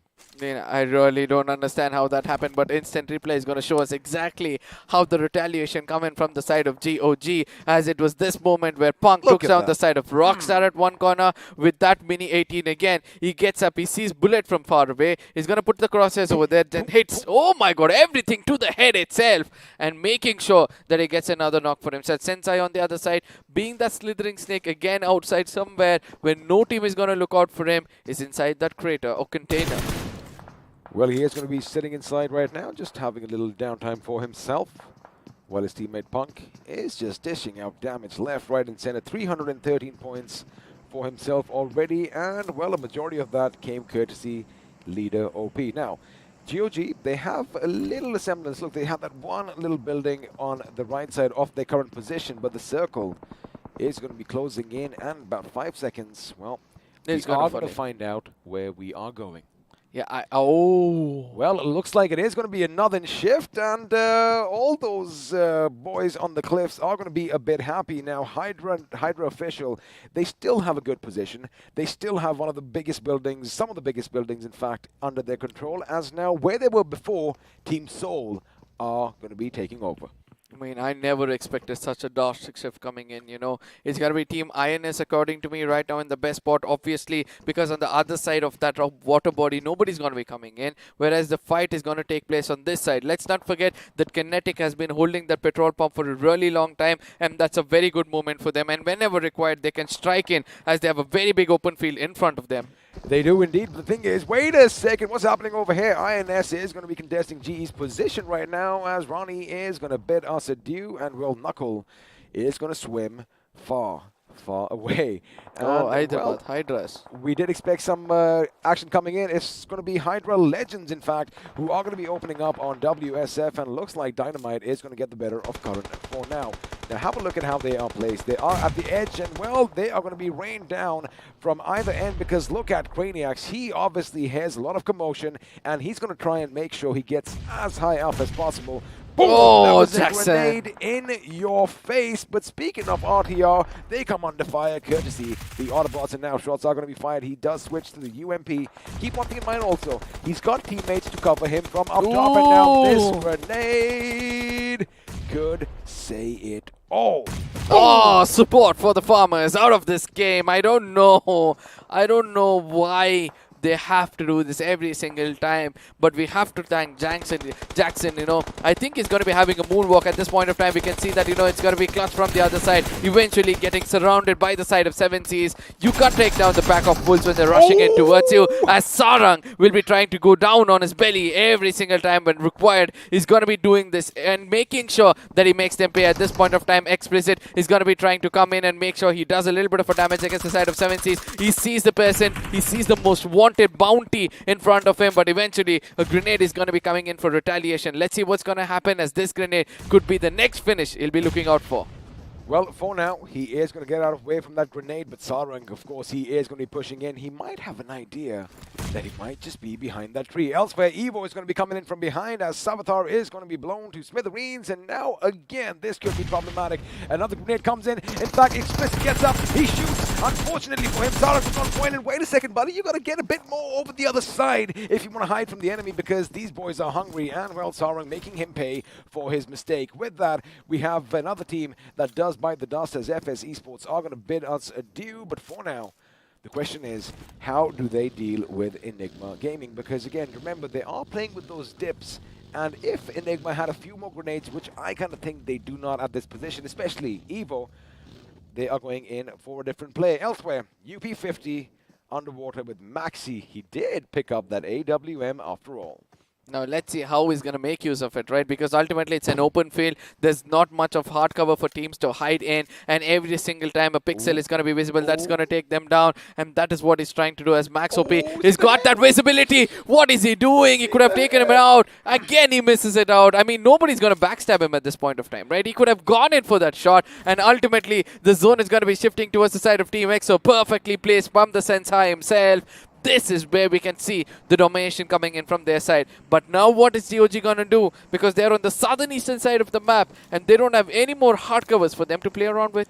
Well, I guess the best course of action for them should be, take it easy, let the teams kind of find it out, and somehow, against all our odds, just, slink your way past them and make it to safety. But for now, Team INS, you have opted to go the waterway, and you know what, I don't blame them, because the thing is, as soon as they hit the other side of this fjord, well, they will have some cover, but the problem is you are going to be shot at from the likes of Hyderabad Hydras, who again have spotted some fish in the sea, and it looks like shots are going to be coming in. However, on the other hand, the other Hydras are going to get the better of RTR for now.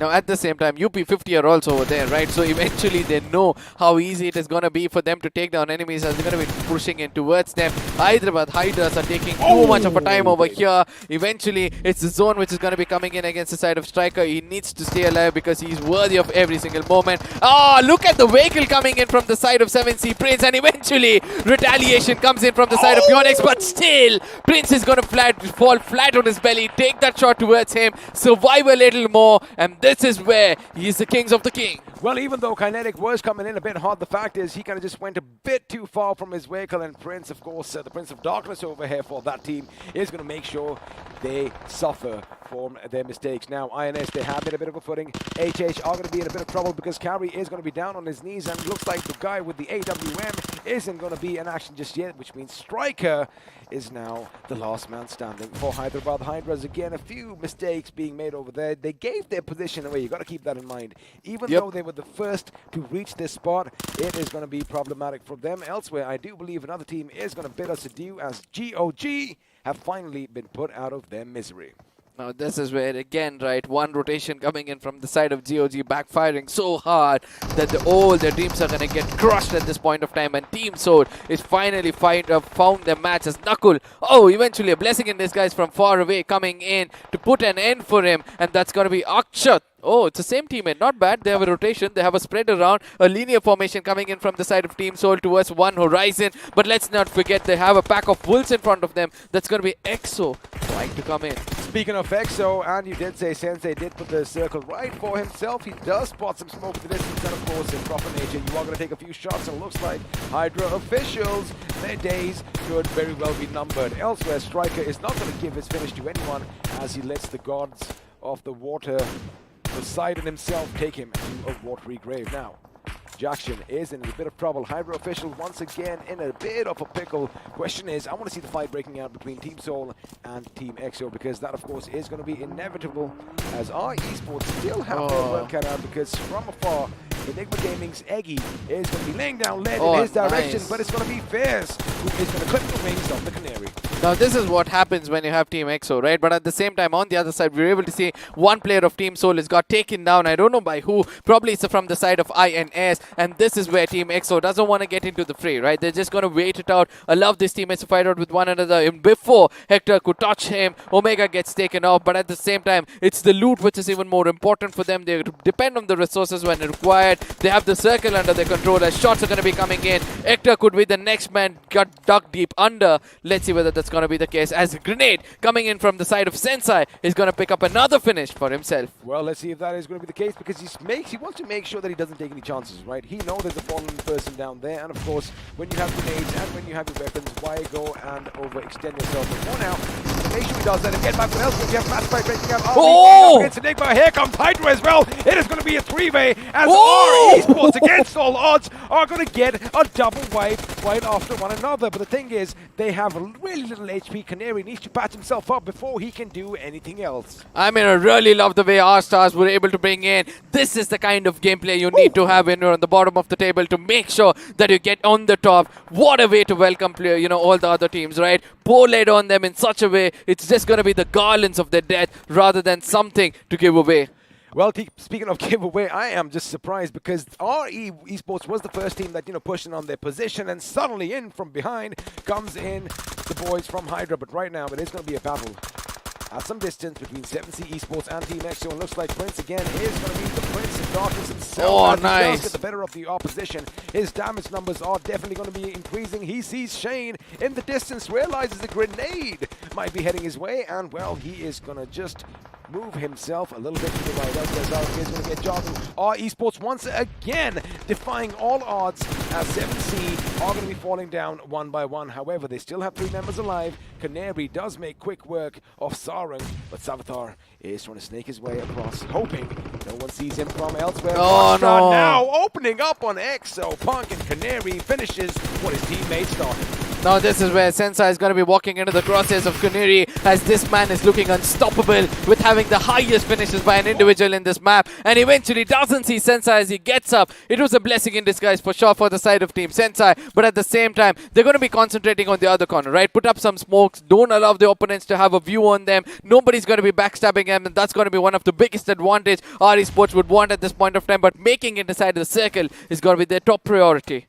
Well, speaking of priorities, Joker is doing what he does best with the VSS, and everybody's going to be guessing where are these damn bullets coming from. Well, they are going to be coming courtesy of his subsonic weapon, and now he loves this. He loves this at the last few circles. I am amazed, and I appreciate the fact that he does that, making sure he deploys smoke screens for himself right now, because he can make it better. But of course, the oh no is going to be coming in because the Canary was taken down, but Rockstar was on hand to finish off Team EXO. No. They still have one man standing right in the midst of all the action. There you have a look. It is this. The question is, has he been spotted? Because any second now, as soon as Billion's smoke dissipate, well, chances are he might just be caught out, but grenades are going to be coming close to his position. And well, 7C on the other hand are still going to have to deal with our esports. Now at the same time, this is where, they can expect the side of Team, probably INS to rush in towards the side of 7Cs and being a blessing in disguise for the side of RE Sports, as they're going to be slowly crawling in. And there it is. This is the moment where INS are going to concentrate on the side of Rockstars, as they're going to be pushing in as quickly as possible, as Rockstar on the other side will be going in for a heal battle. They've done the job with 10 finishes for themselves, right? So from here on, just go in for a heal battle, allow our INS and 7Cs to go in for a fight with one another, and that is where things can change out. Now this firing from the side of Aladdin would have brought in the attention of INS, as 7Cs is still looking out for one other finish of our esports.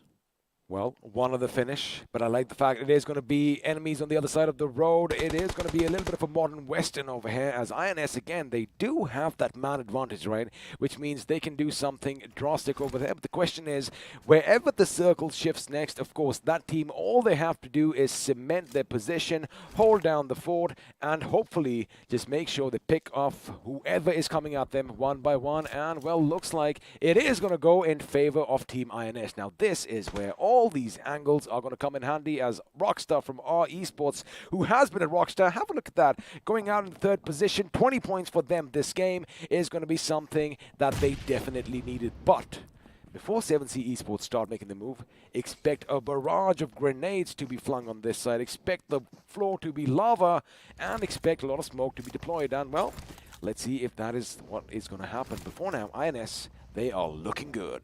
At the same time, I look at the mini-map and see the formation coming in from the side of INS, right? The spread around that map, making sure that, not 4 of them are going to be sticking together, and this is where Team 7Cs can actually dominate. They have to take one player at a time, as revival is going to be, impossible for them, as Prince at this point of time is picking up a buggy, trying to come around and make sure that he crushes some skull whenever possible, but Crazy Soul has already done the damage, and it's impossible for 7Cs to think of something like a vehicle maneuver, as as Crazy Soul knows the location, is already related to his teammates, and a Pain will be flying in, Pan will be flying in. I'm so sorry, but it's not going to be easy, as Prince at this point of time is going to let go of his teammate, and more Pans is going to be flying in towards them. It's not going to be enough as another player gets taken on. The final player is going to be Savitar. If they try to do something stupid, it's going to be hard, but Firepower will be putting an end for the side of Savitar. Well, he does take a few shots at the opposition. In fact, he does get a bit of a run. He wants to finish what he started. 4-time ran out, but Team INS in the last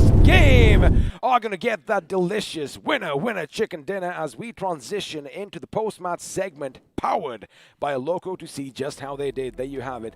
The chicken dinner and those 10 finish points means they end up on top with 25 to their names. Our Esports again performing amazingly well, 20 more points for themselves, and this is where the overall points table is going to change for them, as 7Cs on the other side have got 21 to make sure that they're looking strong in the top 10 itself. Team EXO on the other side finally getting 14 points. Probably this time is where they would have challenged the side of Team Soul into that position, but let's not forget that Team Soul has also got 7 points for themselves, or probably it'll be a 1-2 point difference for the second position. But yeah, Hydra's official on the other side concentrating on finish points, getting the best of what they do. Well, they did definitely have a good game this time around. Again, that little hesitancy that comes in when they want to shift towards the center is probably why they lost on that good position with Team Soul did. But now, the question is, who is going to be crowned the iQOO MVP? And someone who is a bit cray-cray, it's Crazy Soul from Team INS. And just imagine 500 damage is all it takes for you to be in the top, as a top MVP. Yeah. And at the same time, survival does come into consideration, but ultimately we have seen other teams have come in on the top because of the damage. But yes, Sarang is going to be coming in with the 716 damage coming in for himself for 4 finishes. Let's not forget Kinetic for 557 damage for 5 finishes. And Dynamite, oh look at that, 800 damage points for 3 finishes. I think that was the side of GOG which he took down. Man, Dynamite does definitely pack quite a punch, but of course he did in fact take down that team because, it was a little bit of a three-way, right? Because it was GOG, it was Hydra, and it was Canary and the boys from our Esports. But now let's have a look at a few more facts and figures. I know you would have loved it if the healing would have been 8888. Obviously, right? I just love those rhyming numbers. But at the same time, look at what happened over here. 3 grenade finishes, nothing out of the box, 41 assists, an average game altogether, but not an average game for few teams like our Esports. And we are going to find out exactly how they did because the finish and damage graph is popping up. And like you mentioned, 1, 2, 3, 4, 5, maybe 6 teams had a decent game, whereas everyone else, they didn't really get a lot. But WSF, that kind of sticks out like a sore thumb, 0-0. Yeah, absolutely. But at the same time, let's not forget 2 teams 10 and 2 teams 9 shows that 40 of these finishes have been taken by 4 teams itself. So the rest were just, tits and bits to be taken by the others. But let's not forget the 15th position was where our Esports were before they started off this game, right? I know it was pretty much inside the 16th, but let's see how well they've done in today's game to see in the overall point standing. Ladies and gentlemen, we're going to be stepping into the overall point standing to find out the fate of few teams who still have a chance to make it into the top 16. Well, nothing out of the ordinary over here, but looks like Team XO is going to be taking that second position because, well, they might have a few finishes, but keep one thing in mind, boys and girls. We give precedence to those lovely position points, 350 for both teams. Absolutely, and this is what I was expecting, right? Team Soul is going to regret, but at the same time, 7Cs, as we all know, after 32 matches played by everybody coming in over here, this is what the picture looks like. It's going to be so important from here on for the side of Team Soul to leave a mark, right? Because they were on the very top. And look at that, 115 points to be specific is the difference between OR and the second team. But again, coming down below, we're able to see that, 7Cs with 256 points with the kind of performance they put up, they were on the very rock bottom. And look at where they're standing right now. I like the finishes of OR Esports, 2-2-2.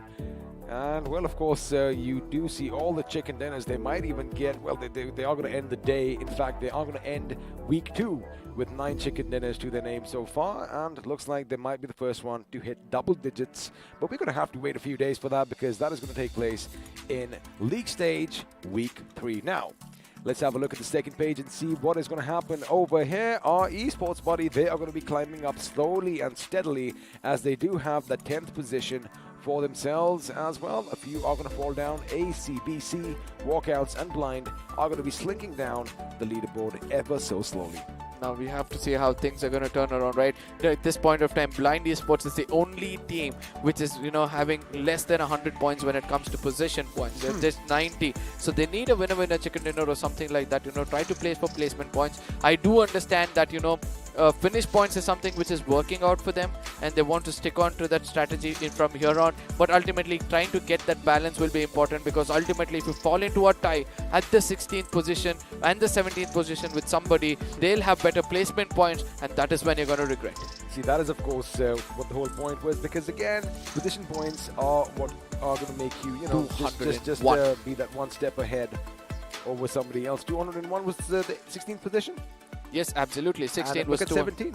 Exactly, just 1 point away with the side of Autobotz, right? So then we have Kinetic. They need around 16 points for themselves, and then add another 4 for the side of Esports. Voila, there's got to be 20. Another 5, 25 for Retribution. Initiative Academy 26.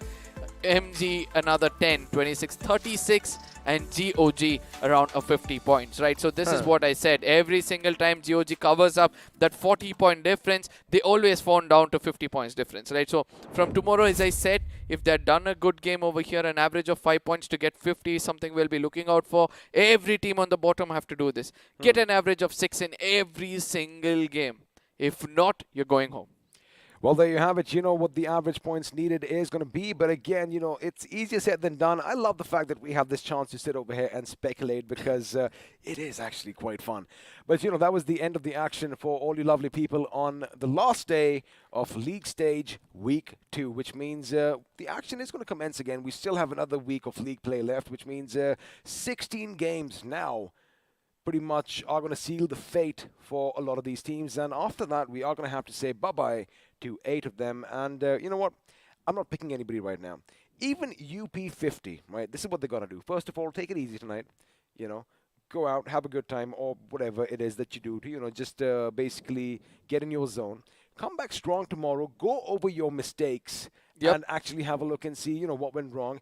And basically now we can clearly say this, right? Yeah. They are like a wild animal that is cornered, and that is when that wild animal is most dangerous, because it is going to lash out, because it has nothing else to lose. Yeah. And there's another sentence which could be a little more better. A wounded lion's breath is much more dangerous than its roar. Of course. And I do believe that, this is where these wounded lions have to wake up, because they've earned a very good title of being the new pros in the community, and it's time to live up to the responsibilities. It's time to live up to the name which has been given to you guys. So ultimately, that is what is going to be coming in from the desk for today. But at the same time, ladies and gentlemen, do not forget to subscribe, like, share this stream, so that everybody gets to know the intensity of this tournament. If you have to say something to me and XP, you can find us on our socials as well. So do not forget to hit us there. And if you just a few kind words is going to be a pat on our shoulders, telling that we're doing a good job. And also, do not forget to head on to Amazon, search for iQOO Neo 6, search for the mobiles, and then click on No More.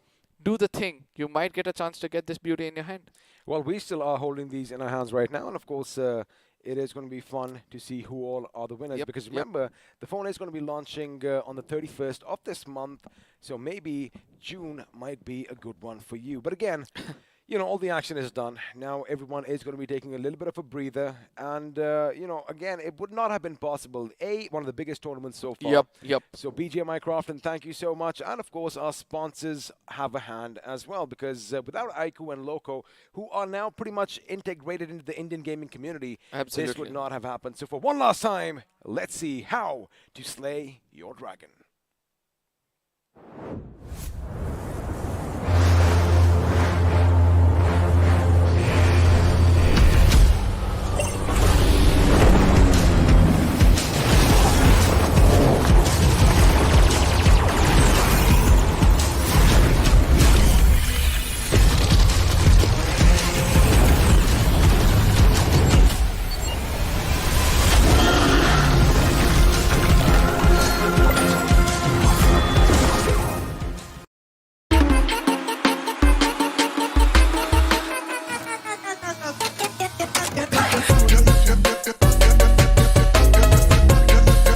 Watch it, earn it.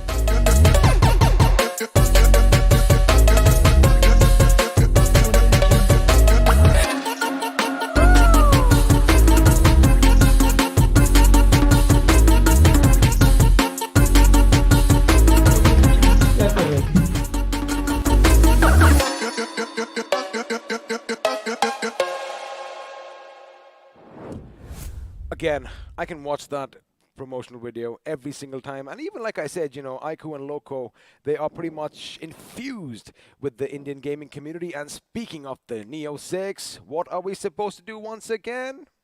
I think they have to head on to Amazon. But before that, ladies and gentlemen, let's not forget to head on to Loco, India's biggest. I would not call India anymore. I mean, they're probably spread out on South Asia already. So I would say that the largest gaming platform for you guys to make sure you're going to head over there. What's going to happen over here? What's a gaming platform? It's a place where you get to see all different kinds of game being played by your favorite players. But at the same time, it's going to be most of our BGMI players over there, right? Because this is the biggest game out there, and make sure that you follow them as well. And also you have some usage for the grab over there, but XP, I think Neo 6 is something which you need to do. Well, of course, but also keep one thing in mind about the UC. All you have to do is click that first link in the description down below and just participate in a little bit of an in-stream quiz on Loco itself. And, well, you might just get all those flashy things. And speaking of giving away things, we have the giveaway winners popping up on our screen. So congratulations to Soma Bhattacharjee, Neerav Samgoi, and Viraj Shah. Oh, finally, some hard names for you to say. I hope the next one is going to be easy, because that's where the challenge lies from my side. It's going to be Rishi, Abhishek, Tupe, and Ankit. All right, that's pretty simple. Yeah, Tupe. Yeah. I guess it. And Anki, what? Is that Ankit? Is this our Ankit production? You better be letting us know whether he got something, because if he is flashing something else, well, it looks like someone might just be lucky in this office building, but let's have a look and see who else is going to be walking away with those t-shirts and bottles. It's going to be Tungrani Prem, Amir Syed, and Lokesh. Congratulations once again, lads. Oh yes, the next few names again. I just hope it's easy again with that ADHD. Vikas Dwivedi. Oh yeah. Vikas Dwivedi, Vivek, Raju, Gogai. G-O-G-A-I. I get the name of G-O-G over there, but say Gogai. We talked about it yesterday. It's an Assamese name because Raju Gogai. Yeah, I get it. But again, joining them, we have Rajdeep, we have Gururaj Salunke, and Anirudh Shastri.C.S. Huh, that's interesting. It's good to see that, you know, he's not letting go of his ancestors' name right behind it. Have you seen my thing over there? It's always Angad Singh Chehal. I'm proud of where I come from, man. Yeah, exactly. So that is how it was, ladies and gentlemen. Week 2 was a lot of ups and downs. A lot of opportunities were given to the teams below to come in and conquer. There were only a few who were able to do that and made sure they cement themselves into the top 16. The rise of EXO was one amongst them. Let's not forget the OVA domination on the top of the table, ladies and gentlemen. That is all we have to say about the the game over here for week 2. Week 3 is something intense. Now that is where basically it's your make it or break it moment, because 16 teams are going to go forth to the finals after that, which means sadly we are going to have to say bye to 8 teams. The question is which ones, because even now for UP50 it is still a possibility. But again, from all of us here at BGMI Crofton, Tesseract, and of course from Arca and I, we are going to bid you adieu for this week. A nice little break is going to be coming in, which means we are going to see you next week. Make sure you mark your calendars. But once again, thank you for watching us. Good night and bye-bye. Adios.